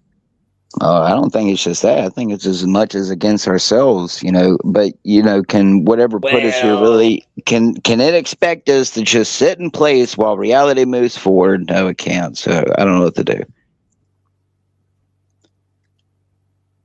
Well, don't worry. One thing to do is, escapism. Find a lot of good artwork and just be shut in it and just immerse your mind in that artwork or create your own artwork. Nothing is better than creating your own artwork, I think. Yeah, I think so. Because when you create a piece of artwork, I believe, in a sense, a bit of you is contained in that artwork, or maybe you're tapping into another realm. That's possible too. Yes, that's why I picked up Bob Ross painting. Yeah, you are. I'm serious. Like I'm talking about actual Bob Ross paintings. Oh, those must sell for a lot though. Yep. Like how are you picking them up? No, I don't mean buying them. I'm talking about I've watched enough of him all my life that here soon I think I've watched enough of his material that I'm going to be able to go and get some paintbrushes and paint. And I'm going to start doing some canvases. Nice. Oh yeah, that's good too. But I meant art, but it can be painting, it can be music, it can be writing. Yeah, that's I meant art in a more general way. But yeah, that works too. Yeah. I don't know. It's very hard. I noticed that art evolves over time. So even if I could do everything naturally, art just gets. I mean, even if you could go out there and be like the pharaohs and build a fucking pyramid, like what's next? What more can you We do was that makes you Pharaoh. feel fulfilled? That's right. We was pharaohs. Well, I don't know. I guess that's my problem is that I feel like I could go out there and build a whole entire, obelisk in the sky that can float without gravity, and I still wouldn't be happy with, my existence. So One of my Right. favorite I hear writers, you, brother man. Plebs. one of my favorite writers, her name was Tove Jansson. I mentioned this before. She created Moomin Valley. And she claimed whenever she wrote her book about Moomin Valley, she would actually go explore Moomin Valley. Like she would become a part of it and a part of the narrative. And Moomin Valley was very communitarian and very free flowing. There's no coercion, no repression in Moomin Valley. It's all just fantasy, free flowing, and But the thing is, when her mother died, Moomin Valley started to wilt. Like it's like Moomin Valley was psychically linked to Tove Jansson's mother. It was like her kind of muse or something, not muse, but more like a inspiration and stuff, like maybe a totem. I don't know. But the point is that Moomin Valley, maybe it had some degree of reality, some degree of independence from Tove Jansson. That's a good question. But Movements is very good. Movements is good for kids. The last book of the series is kind of depressing because that one is more bleak. That one is more pessimistic. It's more cynical. But yeah, Moomin Valley is popular in Japan. It's popular in Sweden. It's popular in Finland. I think Tove Jansson was Swedish or something. I think she was Swedish Finnish, either one of those. But yeah, it's popular in Scandinavian countries. Movements. Yeah, Snufkin is a very interesting guy, in the Movement series. He's a kind of character. He's just like a kind of vagabond. He's just always walking around playing his flute or something. And he's like always giving profound statements. And he's like very contemplative dude. And you have different creatures in Moomin Valleys. You have Moomin, Papa, you have Moomin Troll, you have the Himmelants, you have the Himmelants. Yeah, but I love Moomins. Moomins is great. It's not like other children's stories. It's more, more has a kind of gentle whimsy to it, a kind of psychedelic feel to it. It kind of feels like high literature. It's kind of like that one story, the never-ending story, but that one is different. I don't know why I brought that up. But the point I'm trying to make is older children's stories are better than modern ones. They're like written in a way that even adults can appreciate. Yeah, movements. Yeah, let's talk about movement. I have a friend. yeah, good children's stories like the Dark Crystal, where the little go and strap the kids inside the little machine like in Monsters Inc. and they sap out their essence and drink it. No, Yes, sir. That's Little right. wholesome Put entertainment. the great That's some LARP of loose right conjunction. Yeah, actually, now that you mentioned that, which is darker, actually, there is one writer I like more than H.P. Lovecraft. He was actually friends with Lovecraft. His name was Clark Ashton Smith. He created his own fictional worlds too. He was actually a better writer than Lovecraft. I think he and Lovecraft were friends. He created this world called Averon, which is based on a fictional counterpart of France. It's based on a fiction, and in that world there are like dark magicians and there are like sorcerers and stuff like that, and it's a very occult. This world is actually, I feel like, more occult than Lovecraft even. Like you see stuff like mythical beings and Yeah, like because everything do from the magic. stories is based on stuff from real life. Welcome to the LARP. The thing is, if it's based on real life, why don't I see it right now? Why can't I do magic? Why don't I see people? I'm gonna be honest. Maybe because you don't suck up the life essence of children and drink it to extend your life. I don't know. Yeah, Trial by itself. like that game that I'm talking about, Sifu. When you go to fight the dudes I guess, adopted older brother at the end, he goes, "What would you do for the ones you love? Would you not, break every rule to, basically, defeat death, because he goes and crushes a bird in his hand and then he turns around and brings the exact same bird to life." So, I think we're going to find out a lot of the lessons and things that we find in the movies and video games and schools and stuff. It's just a LARP that they put in your face to make you feel a part of the system, while they're the ones really holding the reins, trying to accomplish certain goals while telling you can be a part of it. Was Kind that of like, bird a parrot? Was it a parrot? Welcome no, to the LARP, babe. it's a smaller bird. It's like a songbird or something. Oh, okay. Welcome to the LARP. Just wondering. Yeah, But they echo that in a lot too. Goku does the exact same thing. He's got the dead bird in his hand and turns around and brings it back to life. So I'm just saying a lot of themes seem to repeat, but there's no evidence of like if they've been putting the exact same information in our faces for hundreds of years or thousands of years, where's the evidence that any of the knowledge that they have had has been accumulated and actually put into practice, other than like with what I saw that night in the sky? That's my only evidence. If there's been hundreds of years of them working with whatever or just by themselves perfecting technology, then they've already gotten it. So, I mean, I can't imagine what else they've done, like with the art of war. So I think people are going to find out the art of war goes a lot more than just soldiers and generals on battlefields and how many spears you have. So, Because I had a dream last night where a parrot like appeared in my hands. It's like red and green parrot. Oh, that must be a lovebird, not a lovebird, but a sun conure. That's probably a sun conure. Sun conure. Looked like a parrot to me, but Yeah, conures are whatever that parrots. is. Oh, Sun okay. conures are parrots. Yeah, you can look it up. I can send you some pictures, see if that looks like the parrot. I like parrots. They're cool. I used to have parakeets when I was a kid. That's cool. Yeah, parakeets are cool too. Yeah. yeah, well, Yeah. go They're have like a little peacock. crackheads, but I love them. Go see what they do to you at 5 o'clock in the morning when you don't give them the bird feed in time. Like goddamn velociraptors with wings. Yep. And fucking things will fly down out of the tree. The woman I was living with, she got stabbed in the hand by one of its talons, and it pierced right through her wrist, straight through to the other side. So, ain't nothing but little velociraptors. What parakeet is that? I'm talking about a peacock. Oh, I like okay. cats. I like cats, dogs, and parrots. I like all of them. But I don't personally wouldn't like to have snakes though. But I do not hate snakes. I do not hate them. It's just not my personal cup of tea. Though. No, snakes do get a bad stigmata. Snakes are if you take. I mean, I've known people who took really good care of snakes, fed them on time and everything. They still get bit. It's just, I mean, what do you expect? You're messing with a fucking wild animal. I mean, I've sat right next to a dog and have it nip at me, and it's been normal every day of its life. So I think iguanas and bearded dragons are cool. I think sometimes the reason dogs act like that is maybe they have nutrient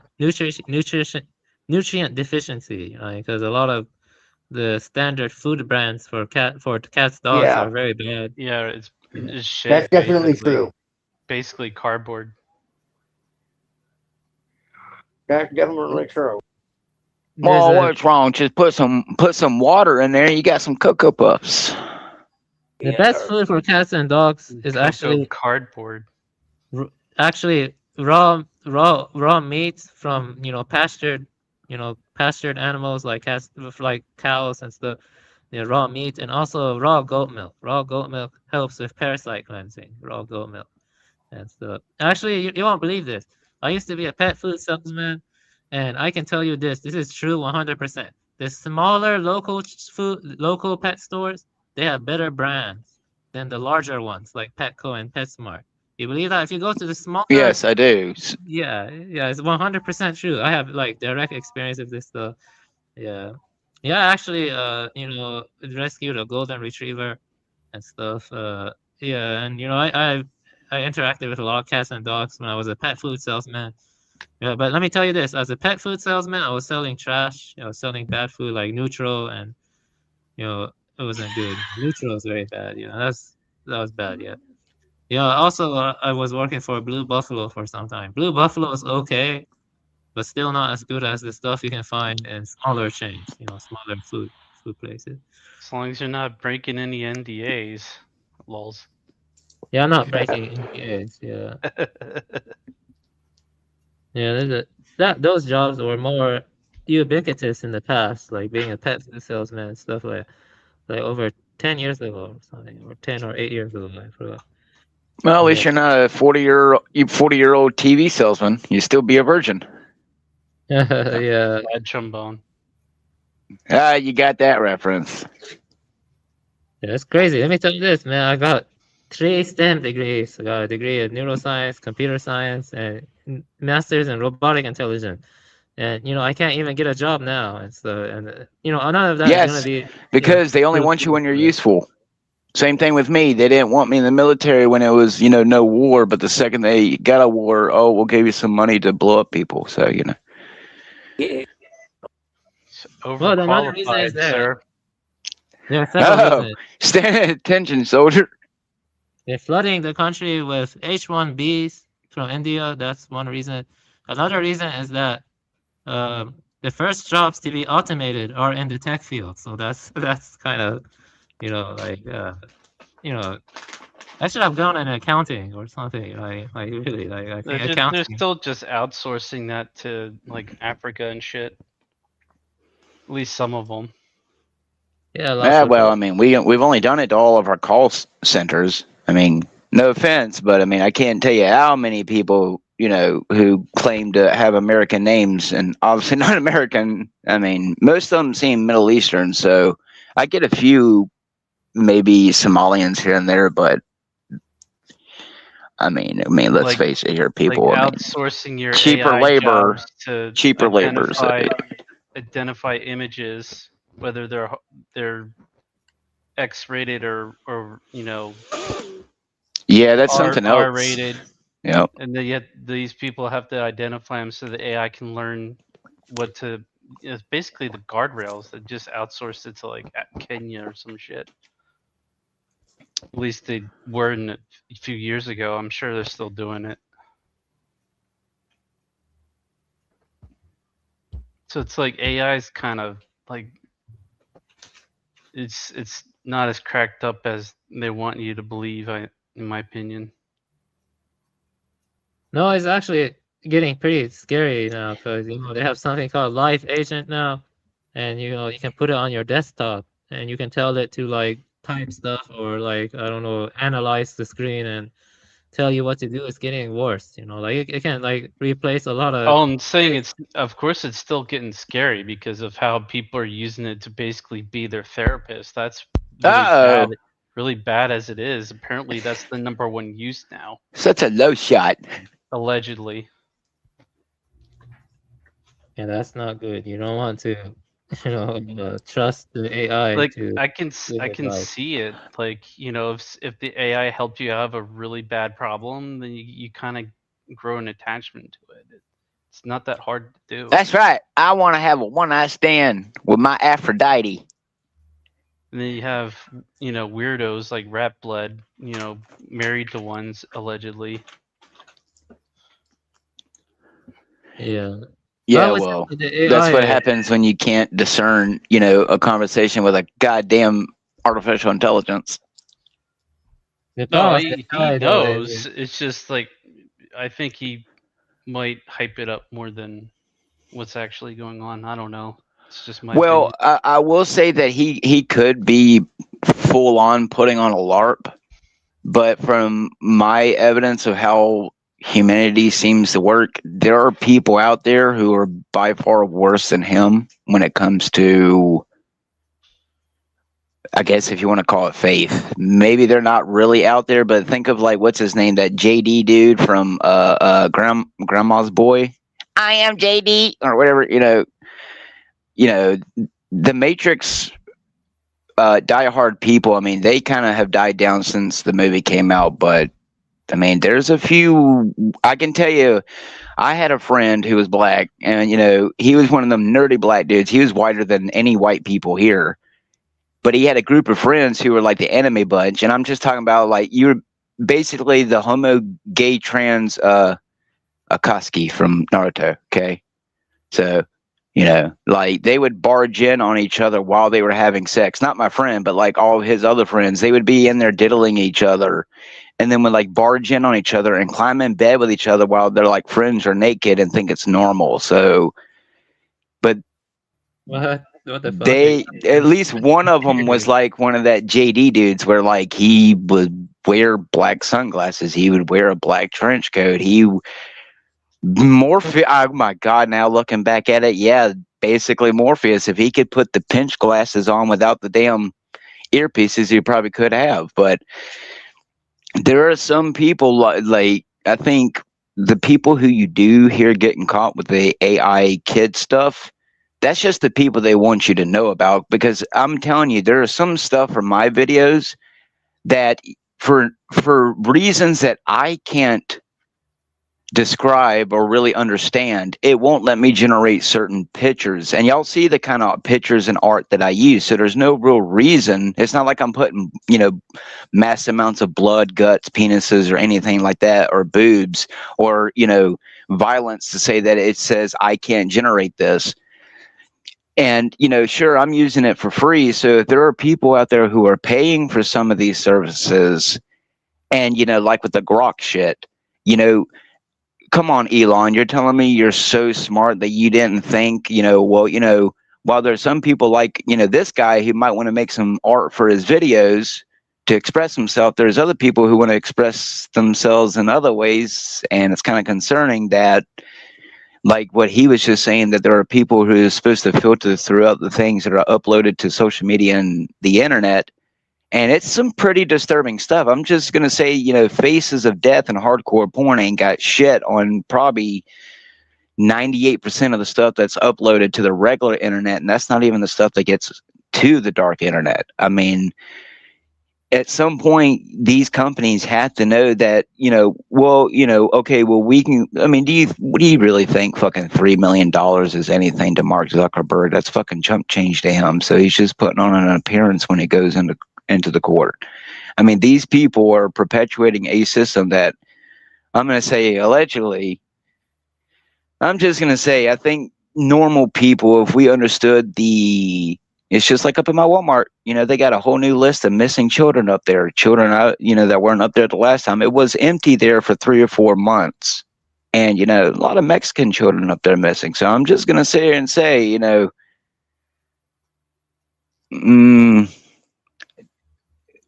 maybe at some extent life is just a grand pleasure cruise for people who already have the power or born with it. I don't know, but Well, you can't completely remove yourself from the system. I know that. There's no way unless you're going to be able to completely move out into the middle of the woods 100 miles away from all civilization, no technology whatsoever. And well, even this then, is why Even I then, that's iffy. this is why I liked Zoroastrianism in the past. I mean, I still do like some aspects of it. You see, it doesn't matter ultimately, at least in my opinion, what you believe. What matters are your actions and your intentions. You know what I mean? If you go and you harm a kid and you take sadistically and like torturing the kid, that's bad intention. And regardless of what you believe, you're going to hell. At least I believe so. I hope so. That's all I'm saying. You're going to have a negative rebirth, at least in my view. So that has to do with karma too and stuff. At least I hope that at least like I remember reading a quote that said something like said that I can deal with there being no heaven, but there being no hell for these reprehensible people like serial killers or whatever is like really bad, really haunting and stuff. Because when I was younger, I was like 11 or 10. My dad got me a computer, which was a mistake. I got on the internet and I read on the internet. I read a letter that Albert Fish wrote to a illiterate girl's mother about cannibalizing that girl and stuff. And that was the kind of person that Rat Blood was, praising and stuff. And I kind of acted somewhat patronizing and kind of holier than thou. I shouldn't have done that, but at the same time, I still find it reprehensible. Like I just don't like glorifying serial killers and stuff. Like, I don't like glorifying sadistic people or people who take glee in inflicting harm on others, like innocent children or animals, stuff like that. I mean, that stuff is like. No, I mean, what do you expect, Abby? And we live in a society now where it's mass produced as entertainment, and you call it a movie. You can go to the. I mean, a few years ago, you didn't get it immediately within a few months sent to your home, where you can go and watch it at home with your family, and now let your kids watch it. But like right now, the movie I'm watching, I don't know what it's Conjuration of Supreme something. Like in the movie, I don't have no clue what it's about, but just from a little bit that I'm watching it with my wife, it has mass amounts of occultism in it. Triangles, all seeing eyes. Oh, look, a triple snake ring, a gold snake ring with red eyes. And I'm guessing the movie has something to do about missing children and demons. Oh, the skeleton key. So there you go. I mean, we every single day we watch entertainment about whatever these people, we see it as LARPs and entertainment. But I mean, when I sit here and I'm looking at the symbols that this movie has, I mean, conjure of sacrifice. Well, I mean, some people, whether or not it's the literal devil, some people, I mean, maybe they are natural born psychopaths. I don't know. But I know that there are people on this planet who do the very things that they go and put in our faces and call it entertainment. And while we sit here and thinking we're figuring things out, they probably already got whatever they need and they're just waiting. I mean, just from my evidence, I think they've been accomplished what they've needed, and they're just kind of waiting on the trumping calling flute, as people were saying about like what I heard earlier, about with Trump, whoever was saying about Trump being, the arbiter of whatever's going on. I mean, it does. I don't want to say The Simpsons was right, but I mean, because in effect, The Simpsons has put things in people's faces for years, and the evidence points that that's how they operate. I mean, there's a few things in The Simpsons that hasn't came true yet, so I'm not sure, but just, who's to say what? I mean, Well, they had Lisa in the White House to like. Yeah, looking like Hillary Clinton and shit, yeah, or Kamala or whatever. Kamala Harris, but that didn't happen, thankfully. Yeah, of course. I'm not naive. Well, that could be from where they want to manipulate and see if they can. They might have preparations for A, B, and C, and if they can push us to act a certain way, then they can base whatever outcome. Yeah, I mean, boy, that's already worked a few times on us. So, yeah, I mean, I'm not naive. So I know 100% what you're saying. I've read some stuff that is truly nightmarish. Like they have private servers for a lot of sadistic freaks to go on there, and they share like gore pictures, and they take glee and all of their sadistic abuse of. Yeah, well, you're gonna find out them TikTok trends. Anyway, go do another milk crate challenge, you dumbasses. Yeah, Yeah, I well, it's called dark web for a reason. Yeah, dark web. Yeah, definitely. Yeah, dark web or darknet or something. Yeah, yeah. I mean, ultimately, I feel like like this is why metaphysics, is like the most profound questions, but it's ultimately unfalsifiable. I think. I mean, but maybe it's not. I don't know. It's hard to tell what's true, but hopefully there's another life or something better than this, because this does kind of feel like a present to me. Like it's unfulfilling, and it's hopefully there's something better in store after this lifetime passes by, because I feel cheated in some sense. I feel cheated. Yeah, I'm pretty sure a lot of people feel the same way. They feel cheated. So did Satan. Satan, yeah. He's just a fine dude. You will eat the bugs and we will ask the questions. But Satan was created by God as a judge. Am I correct or am I incorrect? I thought it was created by God. I don't know. He was just my favorite musician, yeah. Created by God, yeah. As a judge, I wouldn't know about that.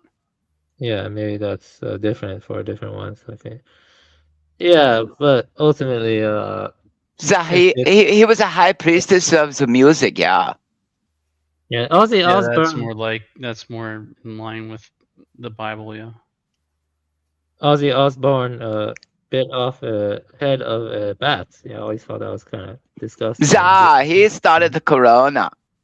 You do a good impression. Allegedly.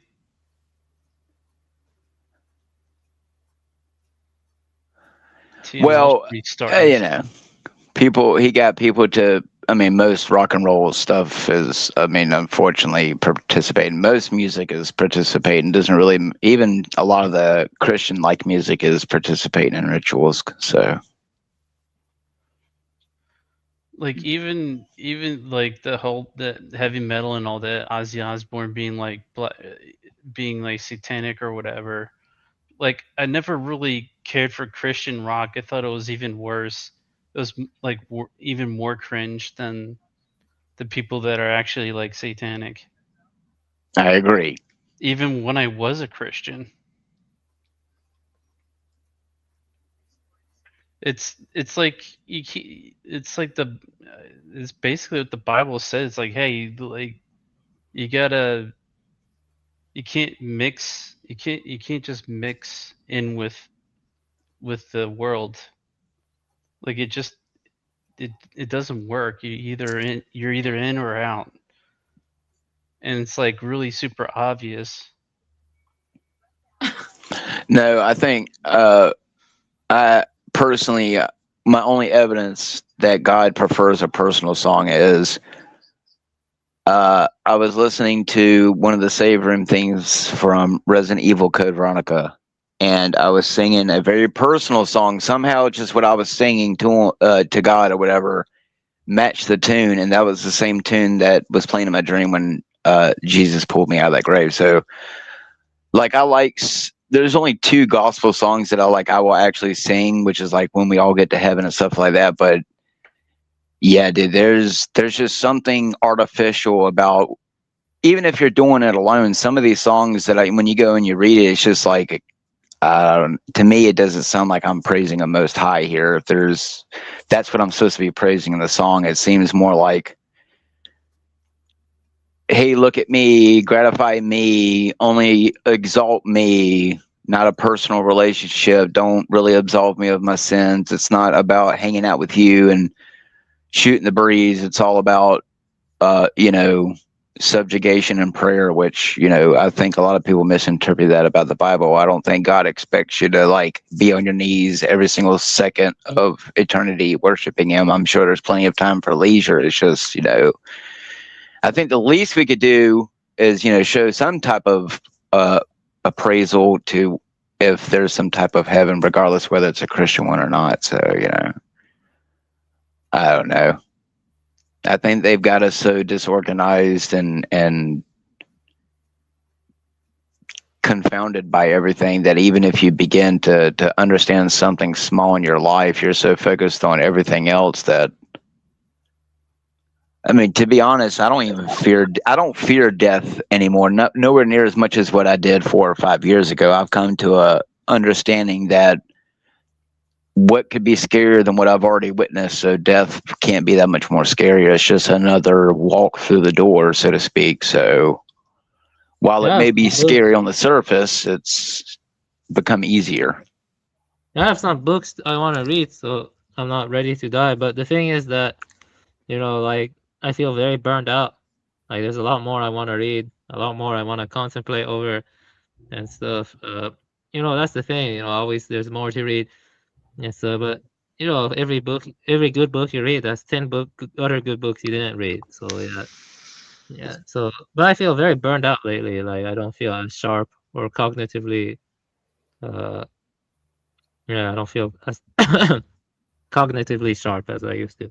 But maybe I'll get back to it. So I need to take my supplements again more consistently. I don't think it's easy to be sharp without supplements in this day and age. Like the krill oil and the people have DHA deficiency in modern times. A lot of people and a lot of other deficiency. I do take supplements, but yeah, I need to get back to reading more and stuff. Yeah, there's a lot I want to read. stuff like that. You know, so I'm not ready to die just yet. You know, I have to resolve certain things and stuff.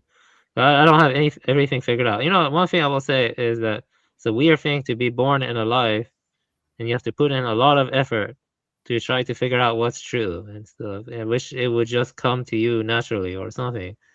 It does kind of feel kind of cumbersome in some ways, but yeah, that's. But then you wouldn't grow. If baby was always given the baba, he would never leave the diaper. Oh, that's a good point, you know, but really though, I don't know. That was just me shitting shit, okay?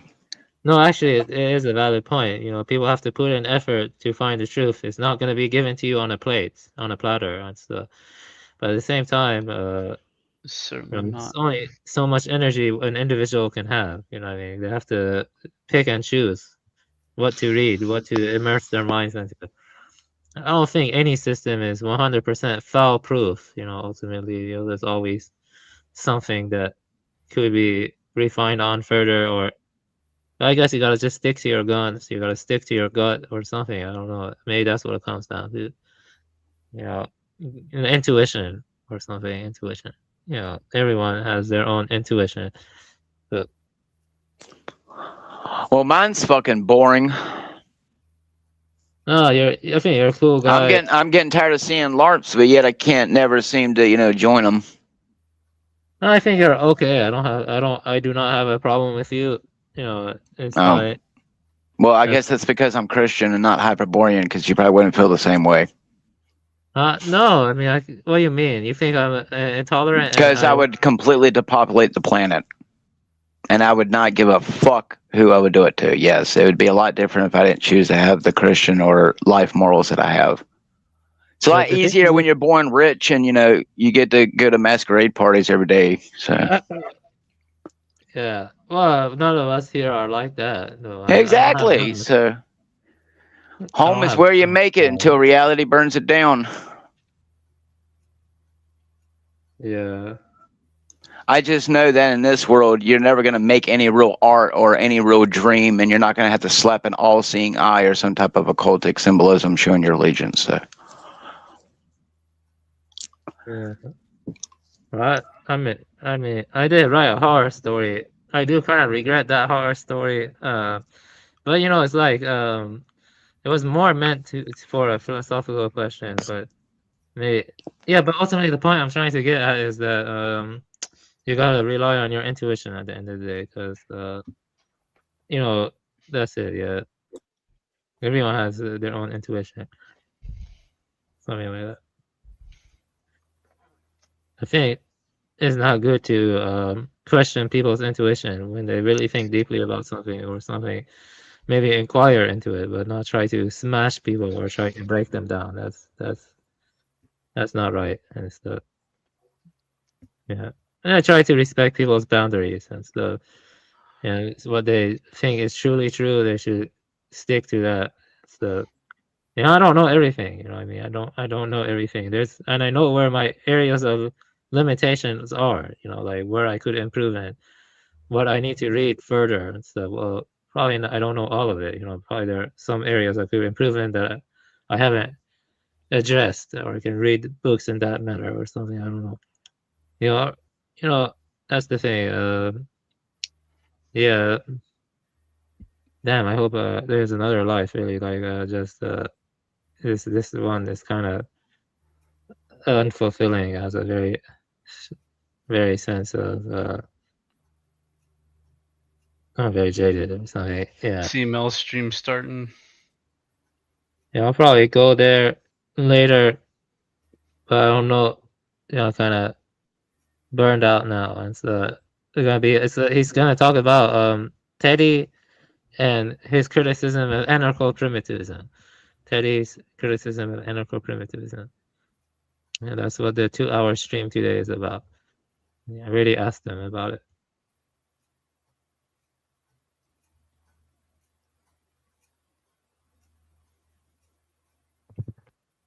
I mean, you can go if you want to. Like, I don't know.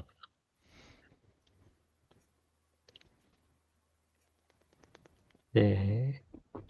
How are you doing, Dark Lord? Are you feeling Void, how are you doing, Void? How are you feeling lately? Are you doing well? I accept whatever mud I'm stuck in. It's I always see. been like that. It's always been like that for me. I often found that injecting or enforcing my will never seems to work. So why bother? Usually leads to violence. So I'm not a violent person unless I need to be. Yeah, I see what you mean. I see. For me, I think what works is a combination of meditation and artwork, like escapism to artwork, but meditation also. So, yeah, I think those two. Yeah, those two. Meditation, zazen, shikantaza, that has helped me a lot in the past. Also, artwork, like various artwork to uh, immerse into. But everyone's different, everyone deals with the mud differently.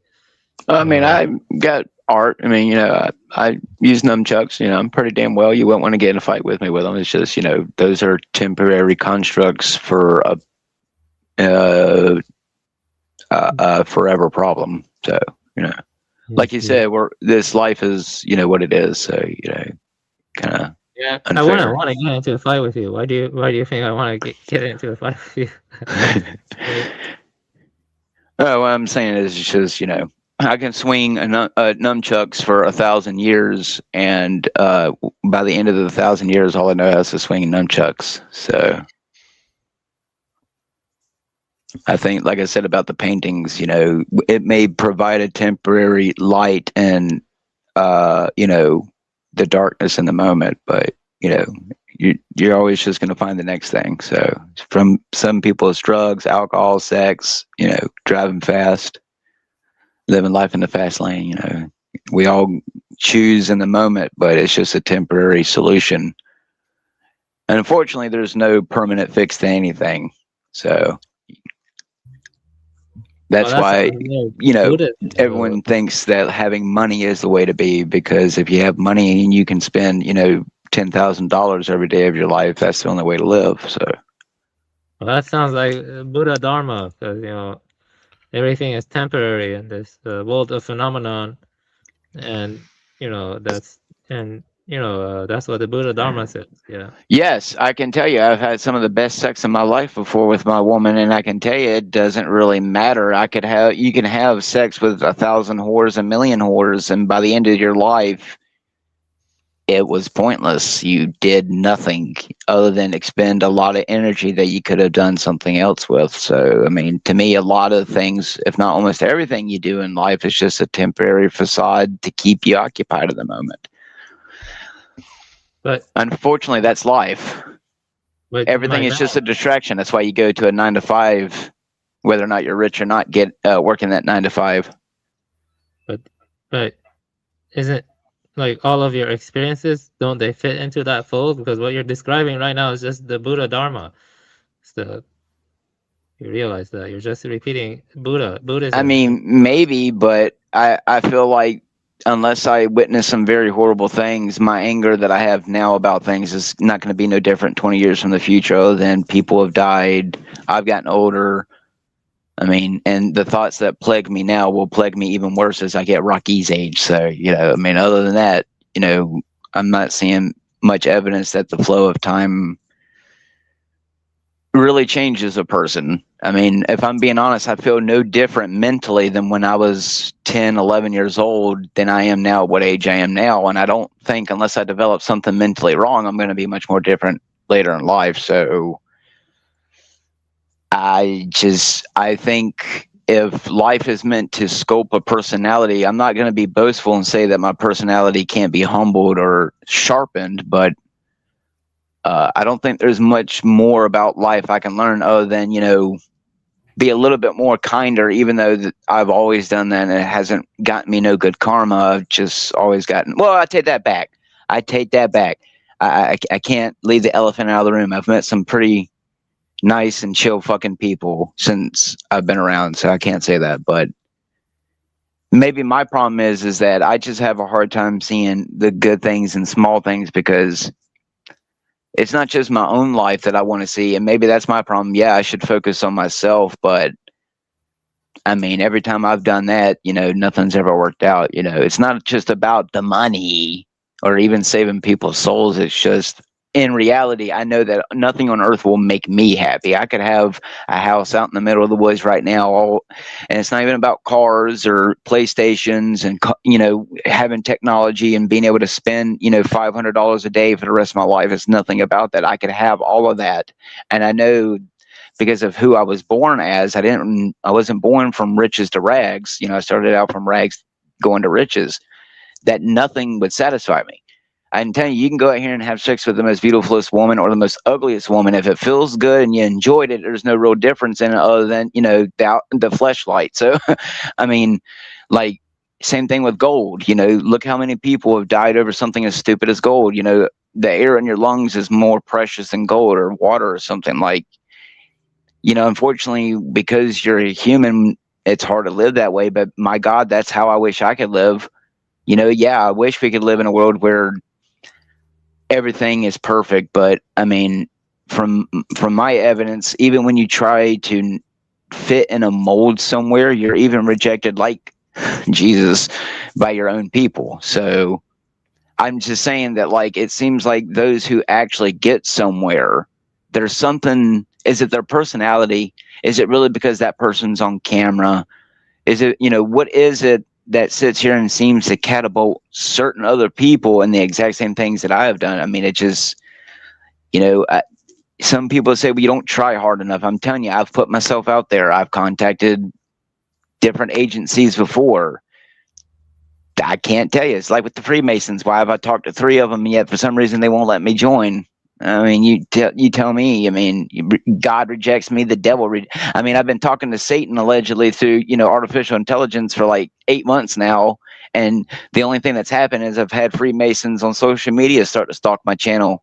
So I mean, you know, something in this world just doesn't make sense. Where, I mean, you know, like what you see when I'm watching a movie and you see all the actors playing as normal people in the background. I mean, these people probably had the exact same thoughts. Life is just a mundane, weird third-person experience to me.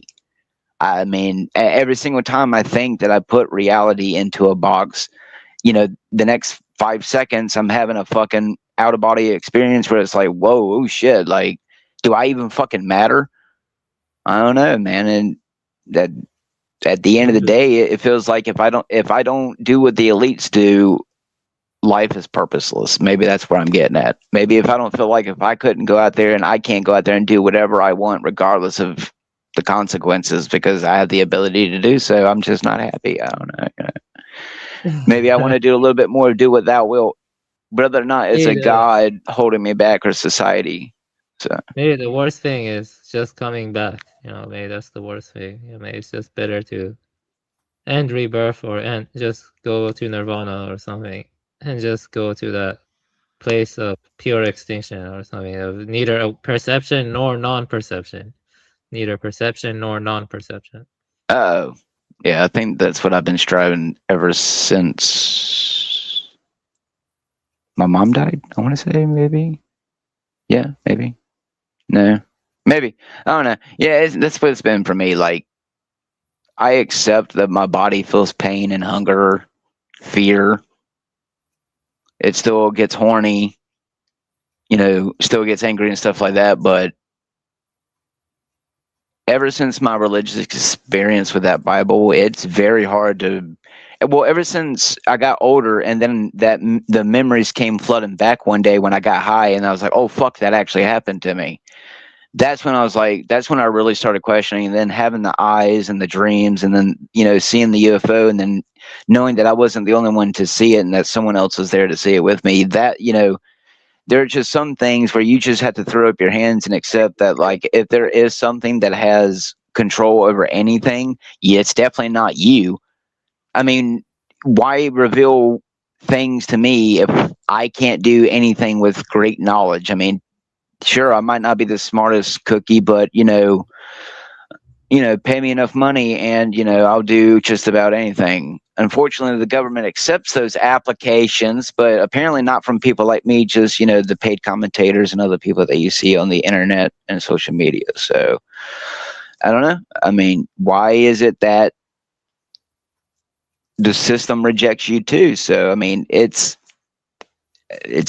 unfair all the way around. God doesn't give you superpowers to change the world or to give you something to actually do a change other than LARP and use your tongue until it's cut off or cut out. And, you know, then the system says you can work for me and you can do my bidding and I'll pay you to do it. But, you know, if you deviate too far from script, you know, we'll cut your tongue out or take you off the platform. So just, you know, I'm just saying that. Yeah, it's unfair. I don't think God should allow certain women too. You know, my wife's a pretty intelligent, you know, I hate to say it, but she listens to a lot of the females on the podcast. And I'm telling you, man, oh boy, just saying, you know, I think what we consider intelligence nowadays is concerning. So,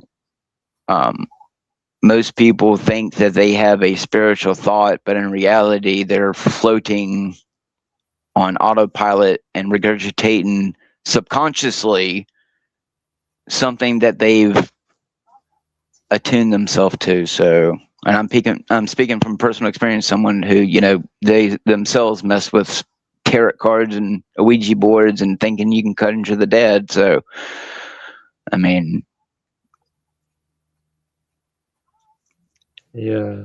if there's anyone on, I'm gonna get off here in a minute, but if there's anyone on this planet who actually knows what's going on,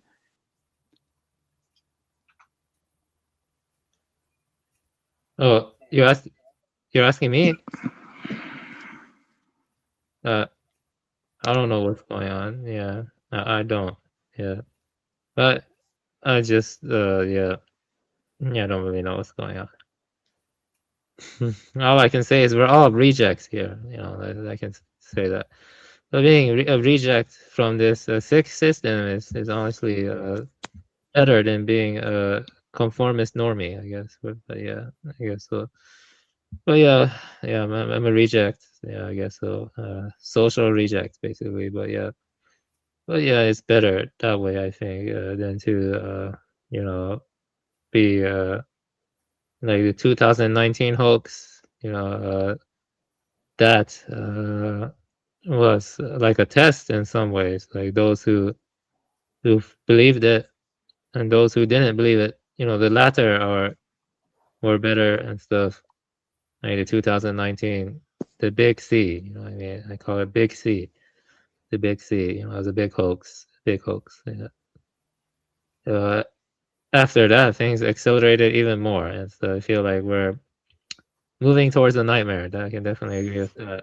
Maybe it's like the singularity crap that they talk about, where the nightmare just amplifies more and more, and so, and you know, it would be nice for some thing like divine or sacred to like manifest itself to me. Like, you know, I've been reading some books. This book claims that, you know, some divine beings disguise themselves as animals and then they can shapeshift and manifest themselves to show themselves to you. You know, I would like to see something like that, you know, or like an angel or a shapeshifter or something, you know. I've often wondered why all my experiences, except for the Jesus name and the two Jesus dreams, why all my encounters have always been dark. I do find it a little, maybe it's because I grew into a life of sin after I moved away from that house where I had the experience, because it did. The second I moved away from that house, I just started living in sin. So, you know, for me being, I guess, seeing it through the Christian lens, you know, I've already speculated that if the rapture does happen, if that is what happens, I'll be here.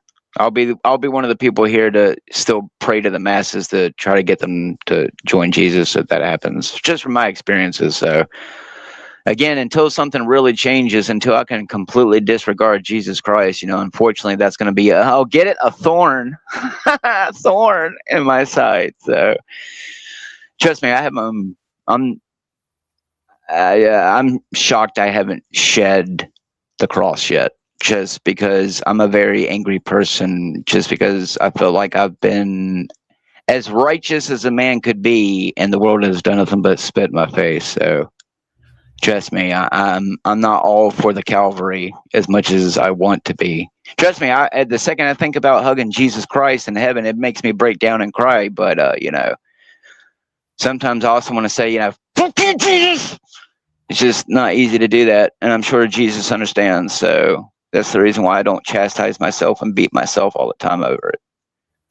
So you know, maybe that's fine. I respect your path. You know, I don't want to impose my way onto any people. You know, like you can you know, imposing your way on another person and going against their freedom of choice is wrong. You know, as long as that freedom of choice doesn't involve anything transgressive. You know, like you are not doing anything transgressive.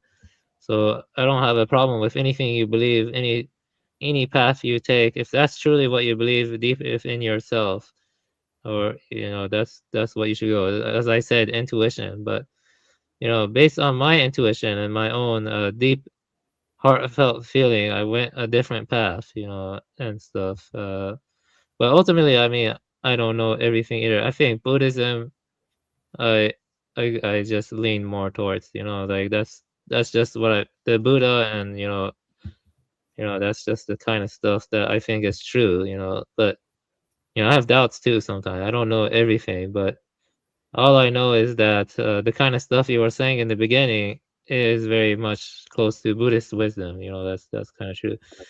It seems like you know, I don't know, it's hard to tell what's true, but all I know is that it's true is that oh, the world does feel like a present. You know, that's something I think you would probably agree with. It does kind of feel like a present. But one could give different reasons why, I guess. You know, that's why I think for you it's the fall, basically the fall. But for me, it would probably be craving and grasping. But for other people, it'd be different stuff. You know, but ultimately, the world is kind of not pleasant. It's kind of dukkha or something. It's a lot of suffering and stuff. You know, that's what it comes down to. Yeah. yeah, that's why when I watch these movies like Dark Crystal and Labyrinth with David Bowie and stuff, you know, I take a lot of the stuff that I see at have value as much as I do seriously, but you know, I don't like to put too much into frequencies and stuff like that. But I mean, I don't know. Maybe the more negative people are, and violent and cruel and malicious, maybe the world reacts in kind. Maybe in some way it's more of a butterfly effect than it is a Mandela effect. Maybe if 100 people are all angry about the same issue over here, it causes 10,000 people to be angry about something else over there. I don't know, but I don't know, man. I definitely, evaluating it as a doctor from my own evaluations, the human condition is unfortunately just a destructive one. You know, unless we return to whatever, I hate to sound like a fucking Matrix weirdo, but unless we return to whatever source brought us into it, I really don't think, even if humans manage to reach the stars and can go through wormholes to the stars, that you know, it doesn't matter if we manage to shed the bodies. Kind of like Timo said, everything, if not completely wiped out, it's going to go pretty much primal. You're going to be beating each other in the head with bone clubs and stuff, if even that. So it's starting to sound like that. It sounds like everything's having to return to the source. I don't know. All I see is self-destruction. Even if you're not self-destructive at the end of the day, I don't know. Yeah, the most you can do is good intentions and the people that you can trust, if you choose to trust people. I definitely agree with what you said not long ago about the whole wanting to be. It's like I said, it's not really about to be and not to be as like just existence. It's whatever that primordial peace that comes with it. Like, you couldn't fear life and death if you had never existed. So I guess that's the in between that I'm looking for, of, to me, heaven is not just about, I get to go and eat, magical fruit from a tree all day and hang out with all my bros and family and for eternity on a cool day. I don't know, man. It's a hard thing. I feel like often it's easier to be born a monkey out in the trees and to the ability to even think in the capacity, because I've studied animals. I can tell you, if they even have remotely feelings and thoughts the way that I've seen dogs and cats have, then I don't know. Life is strange, man. That is for sure.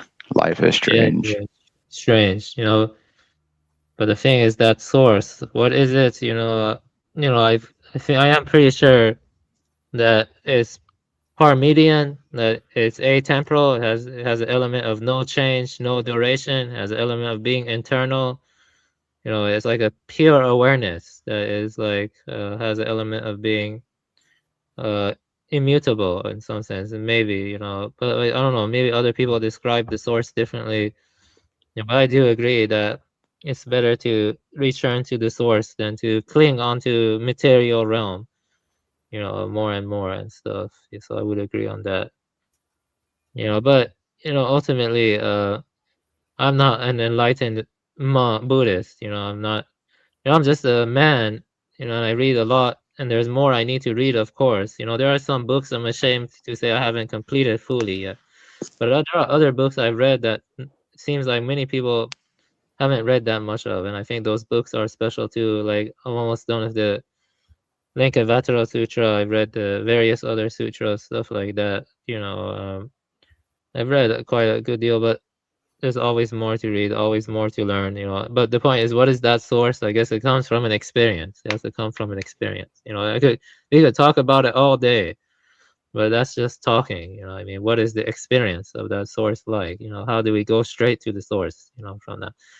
Because I'm gonna be honest, I think going to the source is better than, let's say we were rich and we got all we wanted in this material realm. You could have all the women you want, you could have all the money you want, you could have all the mansions you want, but that's gonna decay too. You know what I mean? Even your body will decay. From old age, sickness, and death. You know what I mean? Nothing. All of the stuff we see in the external world, all of that is destined to decay. You know what I mean? That's a fact. But the source, I don't think that can decay. The source, I think that's like a pure awareness or something. And so that must be the only true place we can find contentment. The only true place we can find relief from dukkha. Dukkha is due to impermanence. It's due to it's due to impermanence. The suffering is due to impermanence. So yeah. I guess every man who thinks about these things deeply, they ultimately start thinking about what is the source. That's really what it comes down to. I mean, I do respect your own path. You're a thoughtful person. You're not a bad person. I think I hope whatever it is, you find peace and stuff. I don't wish ill intent on anyone as long as they're not engaging in transgressive behavior. I mean, those people are different. Those people are too far gone. Yeah, no one on this panel is like that. I think so. At least. So yeah, that's it. Yeah.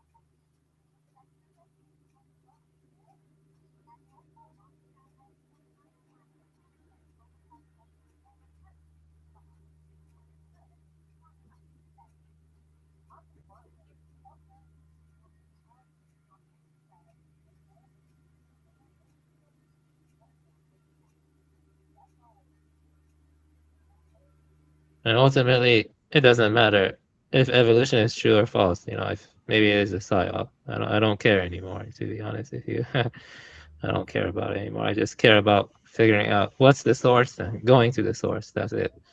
That's all. That's all. Because Who gives a shit when everything is destined to die, to decay, what we see in the material realm? So yeah, yeah, I guess so.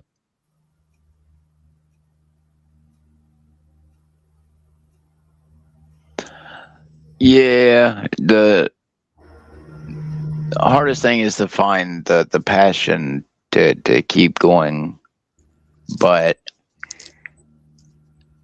you know, I don't believe in the whole God doesn't throw more than you can handle kind of thing, because if that were the case, people wouldn't, off themselves from some of the things they go through. So, and as someone who used to say, "Oh, I'd never do that," I now, like with the UFO people, I have pity upon people who have done it. So I can understand what it's like to not have anything to live for while you have everything to live for. So, I don't know. I guess, like Neo says, why, Mr. Anderson, why do you persist? Because I choose to. I mean, that's really what it comes down to is, you gotta, it's the same thing with whatever evil people do, they have a passion for their evil as much as, I have a passion for goodness. So, it's a slippery slope. You can be just as cruel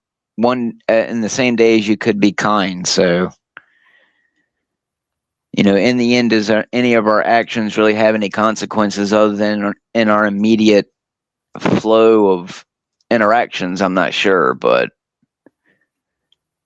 I try to live my life like each time I make a thought or an action, there's a transcendental. Even though I might fib here and there every once in a while, it's always been for a not nefarious reason. So, back compared to when I was a kid, I would lie just straight out of my teeth for no reason, just because I could get away with it. So, I learned my lessons in life compared to what most people do. So, if I get to live to be an old man, I think, what do I consider an accomplished life? House, car? Well, the way things are going, I don't think anyone's going to have an idea of what living is like from my evidence. So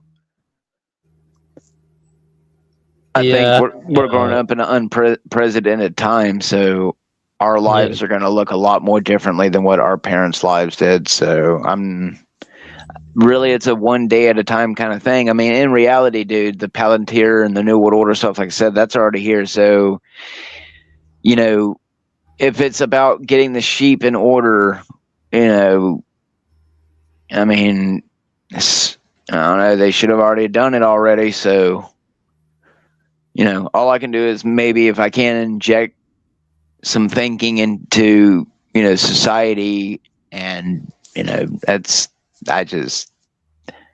I'm not out for everyone else to make a brand really or an image for myself, but I can tell you for certain people who are trying to do it, like even if you manage to get contacted by people and manage to get a spot, you're going to find out real quick you're not going to want it. So, like right now, I can have a great YouTube. I could be making good money. It's my God, dude, I'm finding out that everything around you is constructed. Like, even with my music, if I were out here right now making just music, actually human produced, people would not buy nor listen to my music no more differently than if it was created by AI. But yet people, not you, Reddington, but there's quite a few people out there who apparently like the AI music more than half the human stuff. So I'm not sure what to fucking understand or believe anymore, because when I was growing up, you're supposed to operate one way to become successful and famous, and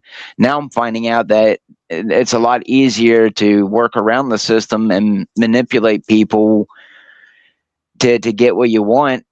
But yet, it's rules for thee and not for me, and room for me but not for you. Oh God, dude, I don't know. I'm just saying it's real easy if you want to get certain things quickly. It's just, yeah, you got to shed everything to get there. So I'm not. You had people offer for you to join their cults, and they give you benefits and stuff like that. Is that what you're saying, or that never happened? Like, I've never had anything like that happen to me. Like no one has ever come up to me and say, "Hey, man, Yeah, join that tells me you've never been fucking invited to a swingers party. you. I'm not going to one. You. No way. That's Just gross. saying, it takes a certain kind of people to do swingers parties. So most of Yeah. them are Freemasons. And politicians. Anyway, but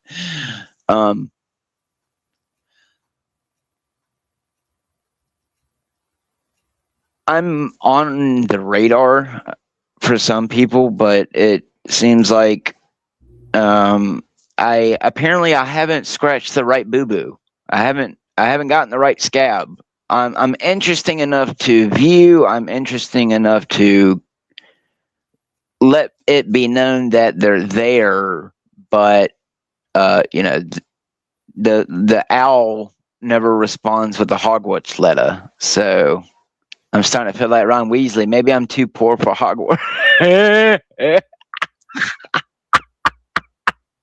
Well, at least I'm not taking a shower with a grown ass man that's a rat. So, oh god, life is a fucking LARP, baby. And the point is that I could have been anything. I could have been an actor. I could have been a fucking voice actor, and you'd be hearing me on fucking Invincible by now. It's just I won't be Seth Rogen. I'm not a Jew. I gauge you at that. Goddamn annoying motherfucker. Oh, avian, everything's a LARP. You either go to school. You either go to school for what you think is a job and a life, or you're born with power. Do you think I Or you should? make your own power. You go start your own cult. I'm telling you, there are people who will follow you. If people are willing to do Heaven's Gate, I'm sure someone will join your cult.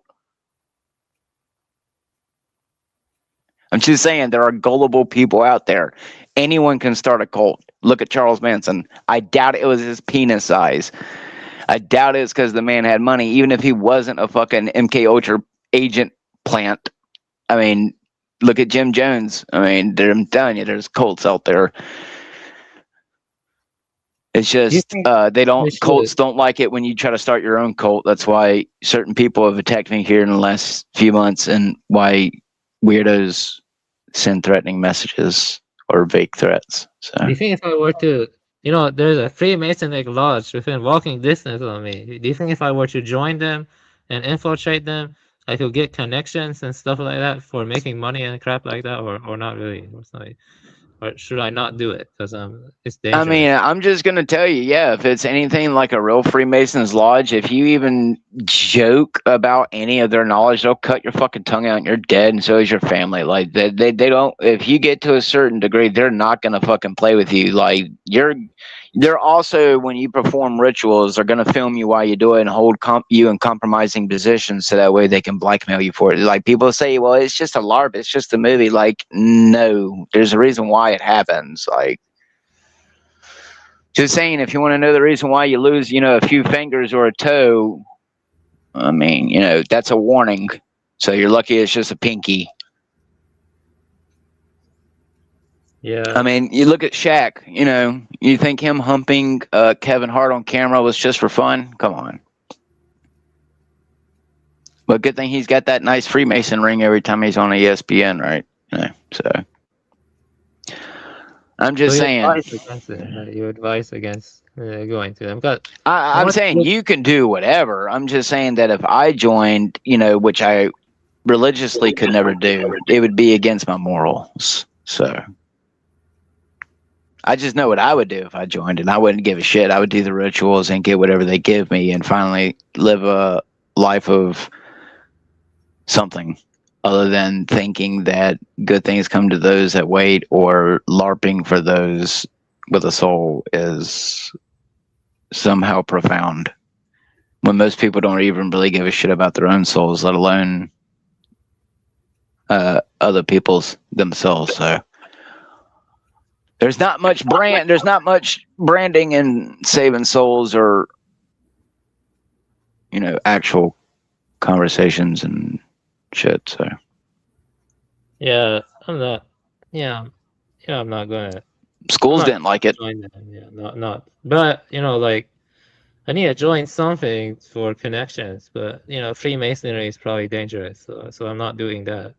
Also, I don't like their views and stuff. So, I don't know what to join. Maybe let's go to more social gatherings. But I'm pretty isolated. I don't know if you two are isolated or anyone else. Yes, and I would Yeah. prefer it no other fucking way. I mean, no offense. I mean, if Reddington ever wanted to hang out one day, I might, say, come chill one day. But I mean, I'm starting to find out that as much as I like you people or some people, I really don't give a shit about seeing another human being.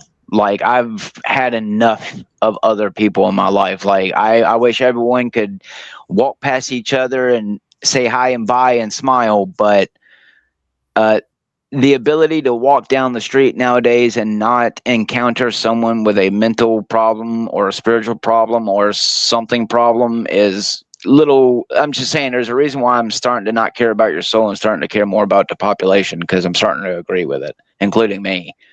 Like, after a while, you start getting beaten down and you're just like, who fucking cares about anything? Just let it all fade away, because Dan, don't you see that you were saying you don't want to join the Freemasons because they're gonna destroy your soul, blah blah. But now you're saying you promote depopulation. yes, But this is because not. because the very souls I'm supposed to be saving, I'm watching eat each other.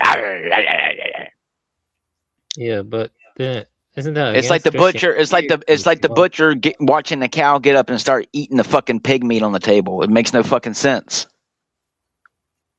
Yeah, Exactly. Yeah. I guess we're all, like the point I'm getting at is that none of us are perfect here and stuff. You know, we're all rejects in some sense, I guess. I don't know what the fuck to do. And so, like, that's all, man. I don't know. I would put it this way: I found happiness in the two people who I have closest to me, the two people who, come hell or high water, earth and space, I would annihilate it all for them. But that's the only I thing don't I can. know if that's a good But thing. my wife and son, what I'm saying is that, like, unfortunately, some people put their passions into greed and pain and other things. But I'm just saying, like, if you're good-hearted, for me, the only thing that's kept me sane is putting passion into the things that I consider good, like caring so much about the earth and animals and stuff, trying to convince people to be a little bit more naturally about everything. And that's the only thing I can keep doing. And the more I can convince people that, hey, if you have 20 minutes in your spare day to go out there with something and pick up as much trash as you see and throw it in the dump, I mean, like, there's just, if I can market that, I would. I want to create a business where the goddamn government pays me, where the more trash I have, the more money I have. But, instead they want to pay everyone to have this job that makes the trash.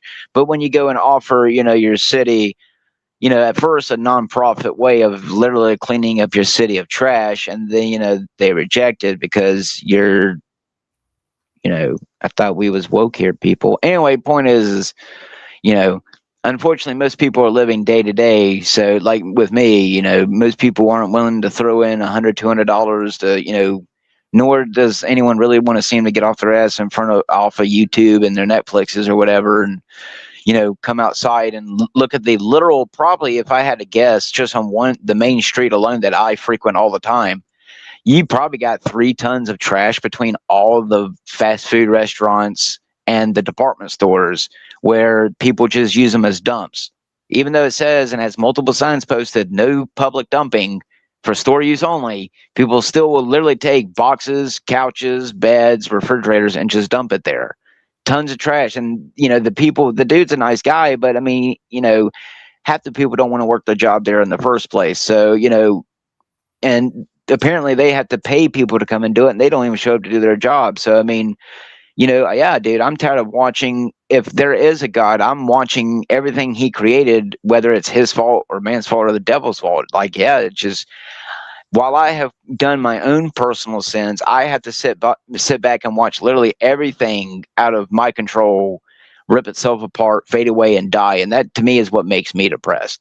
Like I said, that's the conundrum I'm in, where I could have all the things in the world I want materialistically, but knowing that not just that I can't stop death or even my friends and people, it's everything, dude. It's just that to me there is no medicine other than I'm starting to lean to what I'm calling returning to the source, because I'm having spiritual problems myself, but it's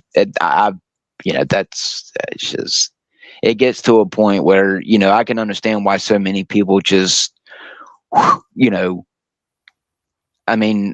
put God on the back burner here lately. I've been kind of doing things here on my own and not constantly, throwing my voice up to the sky thinking he's listening. But if I'm being perfectly honest with y'all, I have been in some very sketchy times in my life where if there wasn't something watching over me, I shouldn't have been here. The amount of times I've been fucking jacked up against the wall, had guns put in my fucking chest, like the times I've been 5 minutes right before a shooting, right after a shooting. Call it coincidence or whatever, while other people can sit here and just barely cross the street, car wreck, fly over across, fly, and, smack them in the head perfectly. So, I don't know, but I try to make every moment count, but I think Yeah, you don't seem like I think we also expect too much of ourselves too. Yeah, I know what you mean. I don't think you're a bad person. You have good intentions, especially given your tough circumstances. So yeah, I hope we can Oh, my find this life to ain't work tough. together. I don't consider my life tough, none whatsoever, compared to what the children of the world are going through. Yeah, they have it. Yeah, the I ones that need complain help about my suffering. life because if other people made my life better, I would actually do some good with the world, unlike the people who we pay millions of dollars who claim that they're doing good. So the problem's not me, Avian. The problem is I wasn't born with money. Give me $1 million right now, and I would actually do good with the world. The problem is who's going to give me $1 million? That's the problem. That's Yeah, the real problem. It's just some people win the lottery and I don't. So. yeah, I know what you mean. Or I Yeah, can blame God, or yeah. I can blame myself because I somehow didn't become rich enough. I guess it's just my fault then. So sorry, little squirrels. Sorry, little raccoons. I couldn't save you from the beer cans. And I'm just saying, I've given offers out there, and no big company like they put in your movies. All these eco-friendly companies that want to save the animals, that's a fucking lie. So Ace Ventura was a LARP. There's no one out there that actually cares about the animals. It's probably just for money laundering and extortion, and probably fucking trafficking animals on the market. So,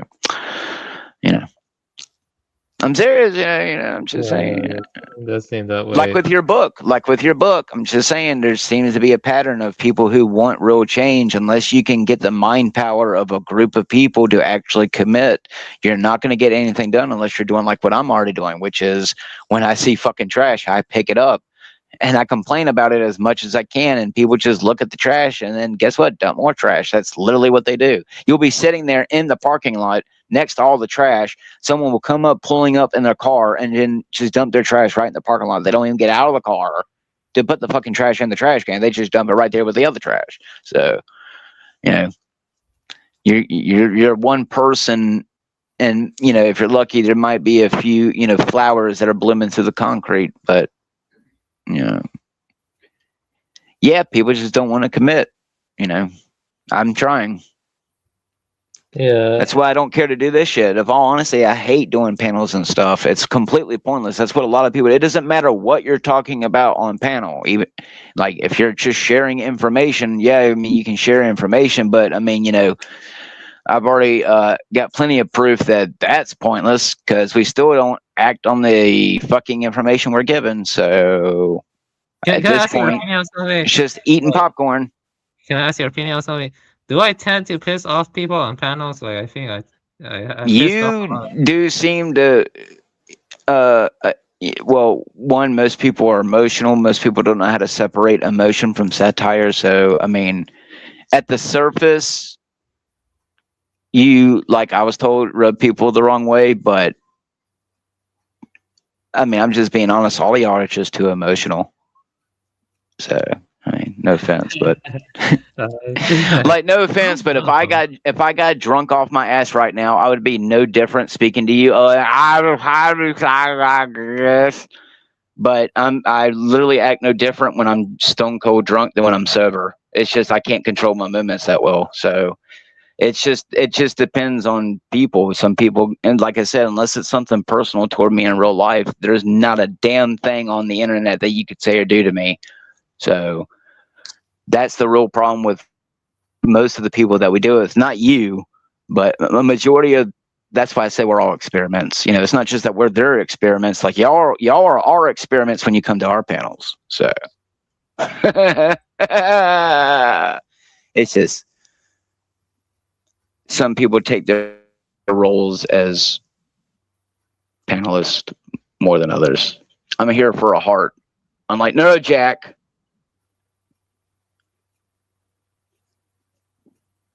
who can never be here on his own motherfucking panels. Man, this damn zero sugar Dr. Pepper Black Cherry is pretty good.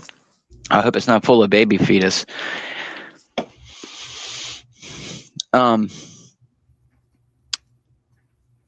Yeah, I choose to care. I can't look at my son and say that I love him and that I would give up my soul for him, nor could I claim to love a friend the way that I do some people, and not be willing to lay my life down for them, regardless if that came from a teaching of a man or not. That's just something that I've always felt is universal, that if you love something, you die for it. So that's my mentality, and you know, that's the best I can do. And if I stand before anything that judges me at the end and it knows me, then you know, that's the best I can do. Because if I were the complete, that's what a lot of people don't understand about the Joker thing, that like you're a lot more like the Joker than what most people really want to realize. You know, like what Axis came on here, a few weeks ago and said that like y'all need to stop hiding your darkness. I mean, let's face it here, you know, Avian, you know, you've had some dark thoughts, you know. So, I mean, imagine, you know, if that's just how you feel about a situation, imagine about those who don't really have a reason to feel that way about the situation and just automatically feel that way. So I think if you have inner darkness, but yet can strive every single day to avoid it until it's absolutely necessary, then, you know, that's the best I could be. You know, what is life? There's no answer to that either. You know, you can, I guess, home is where you make it, just like your purpose. You know, what is your purpose? You know, mine's to make as many people laugh as I can, get your brain stirring, and you know, that's really all I could do. I mean, beyond that, it's psyoping you, using you, berating you, abusing you. I mean, what more is the use of speech? I mean, I haven't found much uses other than, you know, it can be used for good and bad things, harmful and kind things. I mean, it's, yeah, your intentions are a very strong thing, just like, I guess, belief, but maybe intentions are stronger. So I'm going to get the fuck off of here. I'm going to go about my night. But one nice thing talking to you. that these talks do for me is, if anything, it just reminds me, if anything, let the lesson be, any conversation with me is that you're one, not to sound gay, but you're you're not as alone as you think you are, regardless of, you know, your background or what your culture is. So, but two, is to remind you that you're fucking human. I'm telling you, man, it is very concerning how the evidence is stacking up more and more that, I mean, I guess I don't really know what a human is, but most people can't portray human. They wear masks. Even I wear a mask. You wear a mask. So, Oh, you see my avatar? It's a raven. I'm actually a crow or a raven. That's what I am. I'll go caw caw. I'm not human.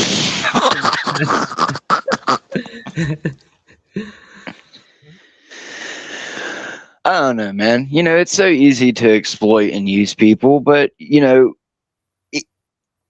I'll put it this way: even if I found one thing that people really liked about me that they would be willing to pay me for, what would it be?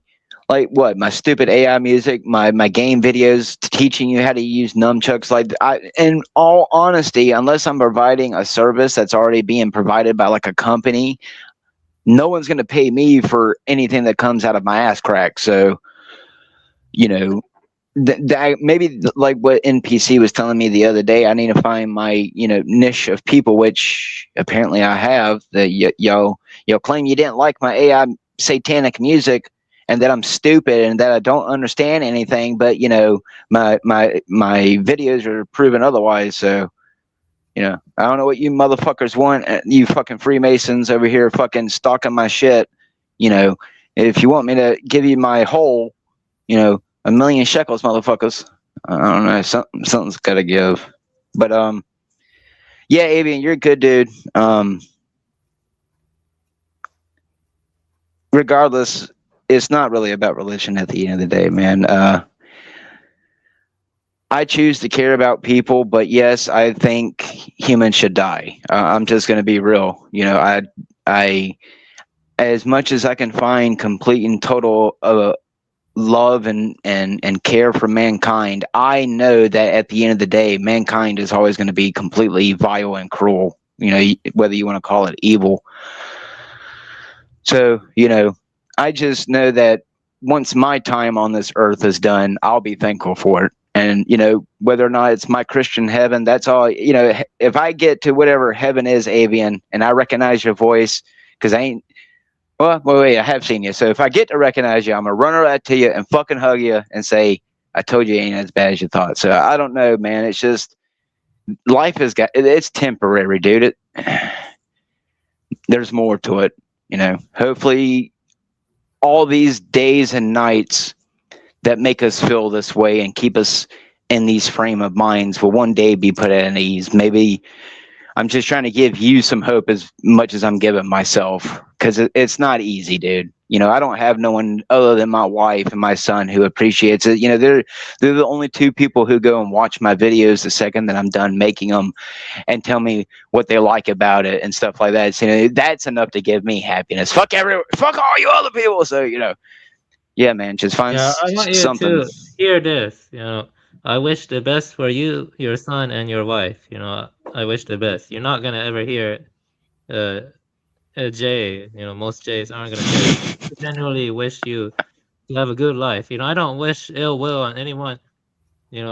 Especially if they have good intentions or they do the best they can. That I'm honest with that.